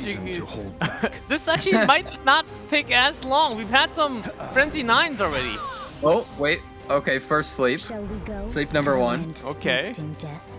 So the thing is, if they're able to land enough sleeps at the right moment, then the Apocalypse Ravi is just dead. Because if they keep hitting Apocalypse Ravi and working down that red bar, then she's just going to get controlled so hard that she doesn't get to do anything. We're going to have to see. Oh, gets a cheeky little duel to take her out before she gets a turn. Yep, first step. That's Silk gone now. And he doesn't land the sleep right there. And it pushes her forward. The problem is this Arya just doesn't really do any damage. Oh, gets a nice dual attack into the Sage, actually. That shows the Sage is actually really squishy. He's gonna be pretty easy to kill. And they don't really have any healing. So he's probably considering the Soul Burn here. Yeah, he does just go for the Soul Burn and... Just put it down. Some HP left. Wait, this actually could be pretty big. Wait a second. So That I means think Sage he has to goes onto S3. the Arya now, right? And then preps it for the S3 onto Arya. Yeah, I think surely, right? Yeah, he's gonna use everything on Arya to, because if you kill with Sage's S3, it fully heals him. So Yeah, that's definitely what they're going for here, and I'm pretty sure it is going to kill at this point. It does less damage than something like a Crow S3, but Never mind, guys. Time to wake up. DYR is trying to grab it. Yule just said, okay, that is it. Can't really win. I'll definitely say that sometimes it's better to just scoop one of those matches rather than take the mental damage of like 50 turns. DYR said, no more sleeping time here. DYR was the one going to sleep in that match. He was on the driver's seat. Oh, what a game. Even with a Robbie, could not really break through all that defense on the left. There was a lot of control for sure, and some barrier shield, lots of debuffs. Well, yeah, I think the second that the Arya's allies were able to be broken out by the Designer Lilibit, I think the match was over. I think that was too much. I think that was too much for the team, unfortunately. That's kind of like the one fear when you have Arya too. It's like, will anyone on the team be capable of knocking them out of stealth? Like yes, no, and then kind of go from there. Let's see. We're on DYR on the match point. Yule needs a big win if he wants to drag this one out into a final game of 5. Yep, ML, Kawaii Ban, and Fallen Cecilia. All right, so 8 bans in total now. Is Yule gonna go for an aggressive team or is he gonna go for a slow team? He seems to be deciding between those two every single time, and he usually goes for kind of a mixture. Your life ends here. He goes for the Apocalypse Robbie first pick. So Amelia and Stene still both up. I'm not sure what he's going. I'm not sure what DYR is going to pick here though. Is he?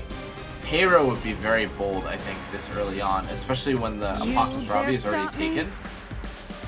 You aren't even fit to kiss Oh wow, my feet. okay, so we still have stuff like Angel of Light up, but the thing is, picking that leaves you so open to Politis and Summertime Hysteria that it's too much of a risk. You know that left side wants to go fully aggressive, and DJ Vasar is taken off the field, so is Yule going to try and match that aggression and cleave, or is he going to just try to tank down and survive?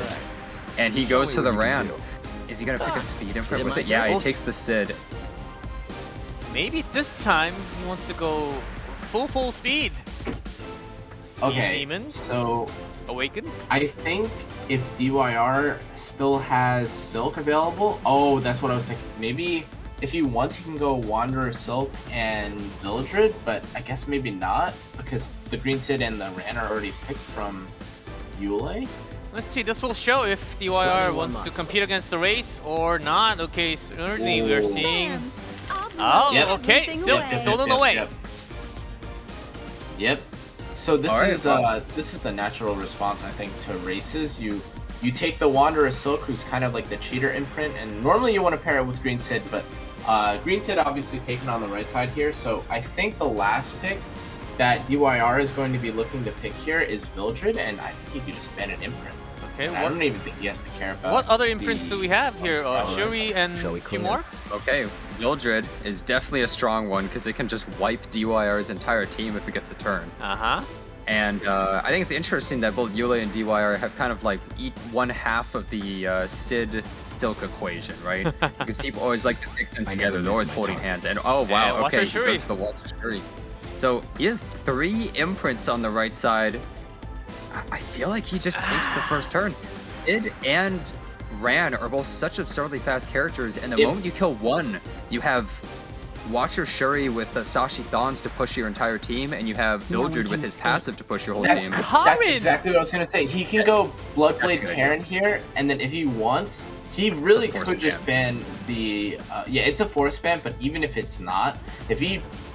Oh man, I know there's some people that don't respect the Bloodblade Karen last pick, and usually when that happens for me, I ban the Apocalypse Robbie to like really rub the salt in. Like, okay, you decided to disrespect the pick, so then all of a sudden you don't have this Apocalypse Robbie to hide behind. But Prayer I is guess coming we'll out from see. Yule. Okay, EBK man, so and he ended up killing it anyway. Ran. And yeah, I mean, to kill off the starter. How I feel Yes. about I this. feel as though Yule's gonna take the first turn, right?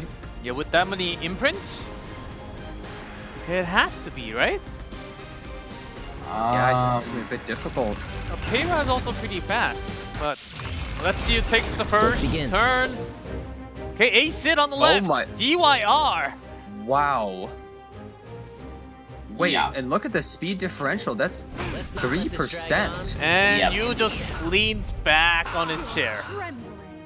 Yeah, he needed the first turn, and if he got the first turn, he would have immediately so- won that match. Oh, is that what you want to do actually? If you wish to die, Oh no. That's certainly not what Yule has planned for. teach you a lesson.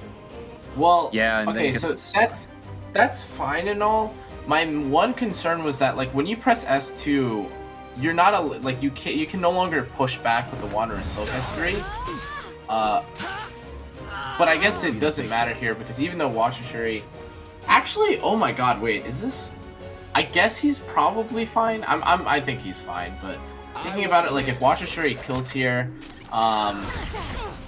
Heir is no longer there for the stun, so I guess you're gonna have to kill the Apocalypse Ravi right now. Or Well, I mean, you her, could like, just stun her, and she has restrict, Yeah. so she's not really moving anywhere. Yeah, I think it's resistance. Oh my god. Well, the thing is, Silk still has S3. Keep in mind, but it doesn't restrict, but it does. He has Soulbird. He has Soulbird. He has Soulbird, right? So there's it's ignore ER. Okay, yeah. We so should it will silence guaranteed. She has no more bar. Oh, that's too many. Too many tools from DYR to deal with APOC. And wow, DYR just he outsped him hard there. That whole match came down to just whoever took the first turn, really. And wow, even with that many imprints, okay, Yule will be the second player to be knocked out of the tournament, and we do have DYR as the winner. So Asia does survive in this tournament. Yeah, that was pretty crazy, huh? Like ending it off with a race of all things. You would think that I mean, I don't know how fast Yule. Big respect I don't there. know how fast the Sid was, but wow. Yeah, Yule, he's just like, yeah, he got me, pretty much, and he almost could have taken that. It was close. He did win a match against DYR, and he won it pretty well, so he could have almost taken 2 off of him at the minimum there. I would say the matches were relatively close, but I think maybe possibly some draft errors could have been the issue for Yule in some of these, and in the final one, I think it just really came down to he needed a faster sit. Yeah. But respect to both of the players, and congratulations DYR on moving on. Yeah. Yeah, those are some good matches. Finally, we had some imprint racing. I think that was, if not, first time actually in the main stages. We had a lot of that during the qualifiers. And sometimes, as soon as we went into game after the draft, it was just 2 turns and then game over. Yeah, we're not having as much of that, that kind of game in the main stage. Finally, we have one, and just sometimes the imprint is just not enough. Yeah, I mean, it makes sense, right? Like, obviously, you have so much on the line, and 2% speed RNG is not, or like, up to 5% speed RNG is not really what you want to rely on. But I think, kudos, again, like as you said, to Yule. I think he tried his best, even not committing only to just speed in the other matches. It just felt like sometimes like DYR kind of had his number, or kind of solved what Yule was trying to play prior to the match starting, and then, he kind of played it out perfectly. I mean, even in this sort of game, right? Yule was trying out something experimental, and then DYR, totally aware of what I think Yule was trying to do. The perfect designer. A little bit Bellion with like Amelia pick, pretty much like locked up his whole team. He had no way to kill the Alencia and Hwa-Young. Just totally fine, I think, especially for this game, right? Yeah, let's go over the match once again, starting from round 1 draft. Yep. Having this Bellion match open was pretty big. Yeah, for sure, but I think this match really came down to if Shu was just a faster unit, or if Shu had taken the turn. I think he would have won. I think this was actually a really close one. He just needed to get that turn before that Amelia, and Amelia getting the turn there just instantly ended it, basically. All these games today really makes me wonder, like, I should fully build my Alencia now. It took you this long, G-Pluff? Well, my shoe's kind of dead. My shoe has 0% win rate, so maybe move everything to Alencia now. I see. Rip my molas. But here's round number 2. This time at Rimuru. This was a cool match. This was very unexpected. Extremely unexpected. No, that was... it was a cool... it was a trick, pretty much, right? Like, he almost baited him in, just saying, like, yeah, I mean, like, obviously I'm banning Rowana, but then he just was able to instantly kill the Rowana and win. And I definitely wouldn't have seen that coming. It's just a full damage Rimuru, and it nuked it. And congrats to him for that match, actually. I really liked that one. Yeah, this is the moment. I believe the damage was over 20k. Yeah, 21.3. Wow. Yeah, that was a lot of damage. And I mean, technically, if the Rwanda just had more health, it would have survived. Yeah. And that would have been, yeah, that could have mattered a lot if it was just an absurdly high health Rwanda or something. Rwanda can actually be very tanky because she doesn't really need any speed, right? Yeah. Let's do this. That's how it went. You watch how it works, right? But like, it was so unfortunate because it definitely seemed like if you look at like all these matches, right? It looked like Yule had an idea, like he had a game plan set out, but it's just I don't know what it was. It just felt like DYR saw a little bit further or had like a little bit better foresight into like how the match is going to play out. Like if you looked at this left and right side, this game 3, right? I really could have seen like Yule's draft winning here, right? The Aria goes and then like, you know, you have to hit into the Aria, but then all of a sudden, you know, Yule knew, oh, well, actually, you know, designer a little bit's going to cut, knock everyone out of stealth. Now the Aria is useless and then, you know, play from there, right? I feel like that's... yeah. I think that the Aria pick didn't quite work. His team was, it was like trying to do too much with what it had. And DYR's team was just full tank. And it was like, okay, you can't kill me. Like, there's just nothing you're going to be able to do. Seeing to a full tank team doesn't do much. This was the final race that we got to see from both. It was full on. Silk, Acid, Green Sid, Mildred, Shuri, and even BB Karin. Yeah, so Silk gives what, like 12 or 14 speed? It's 12, right?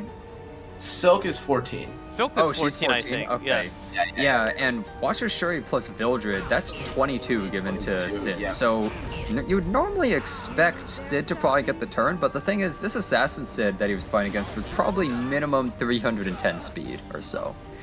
And he might just have kind of a slower regular Sid, so he was just able to outspeed with just the Silk. Like, maybe he already had 10 speed up on him without, you know, any imprint with Assassin Sid versus normal Sid.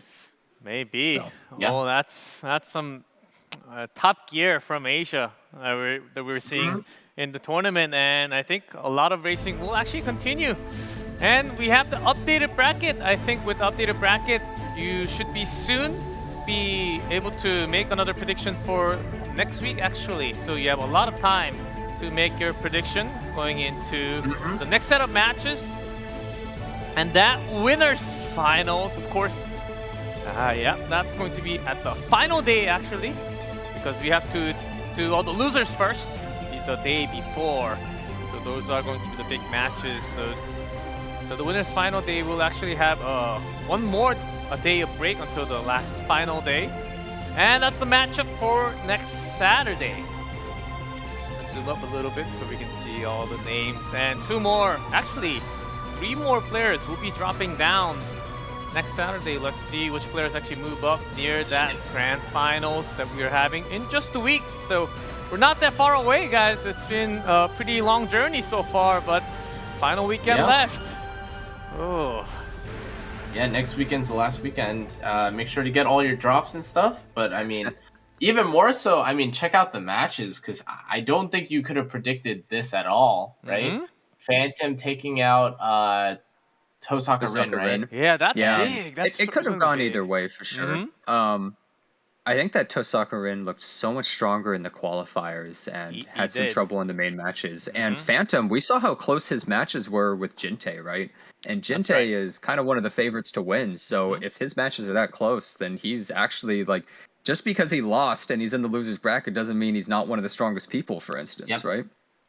So we'll have to see what happens. Jintae and YunDuan, they will actually get another life because they're still in the winner's bracket. Well, if you go down to the lower bracket and if you lose from there, you're knocked out of the tournament. So if you're still not familiar with the format, you can just understand if you're in the lower bracket, if you lose once again, you're out. But if you never lost, you get one more life until you go into the grand finals. Then you just have to win there. So we're going to be having a lot more exciting matches, since now I think a lot of these players sort of felt where they're at, like what their strength is, what their weaknesses are, how they draft. they'll have about 5-6 days to actually prepare for the next match. How did you guys enjoy today's matches so far? We had 2 being knocked out of the tournament, sadly, but we still have 6 players now. Yeah, I think the matches were good. Oh, you go, Kana? No, I was just gonna say, like, I feel like this is kind of more what I was expecting from yesterday. Like, you know, the speed races, we got a good like spread of like different kind of matches. But how did you enjoy it, Jenna? I thought they were pretty good. I think I was a little bit more correct in my predictions of who would win. Yesterday was all over the place. I was like, I can't believe some of these matches and like who's winning some of these. And yeah, definitely I'll also say is that in the losers bracket, it's a lot more stressful because that's when you know you lose and you're out. So yep. That is definitely something that can get to people. But congratulations to everybody who won and to those who were kicked out of the tournament today. Good show, guys. Yeah, still 2.5K for, I believe, from 5th to 8th place.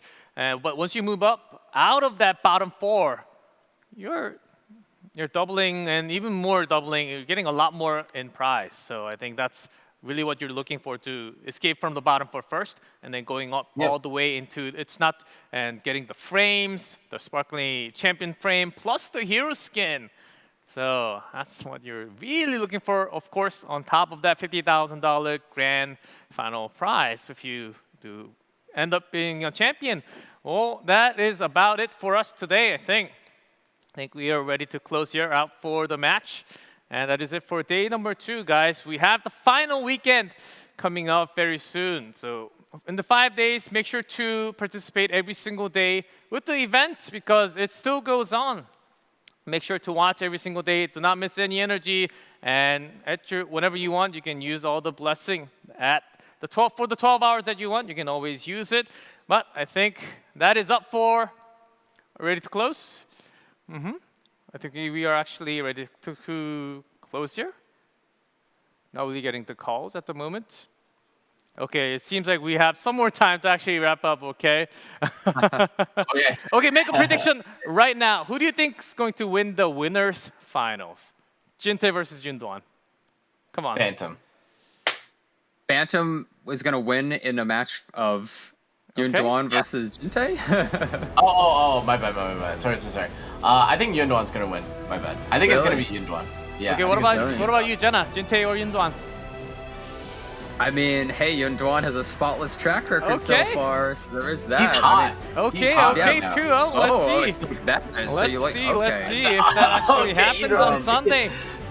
I think we're ready to close. Thank you for watching day number 2 of the main matches. Next week, it'll be the final weekend where we actually crown the champion. So come back for next week. And that is it for us. Thank you for watching E7 World Arena Championship.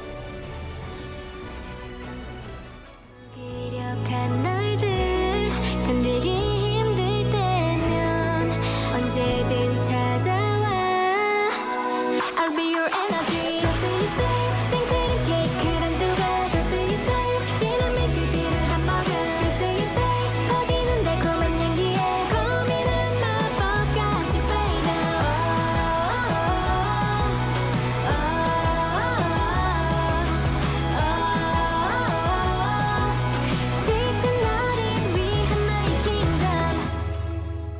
하루 종일 엉망진창 everything's messed up 그림없는 잔소리에 사고먼지 파트너 지치고 힘들어 관두고 싶을 때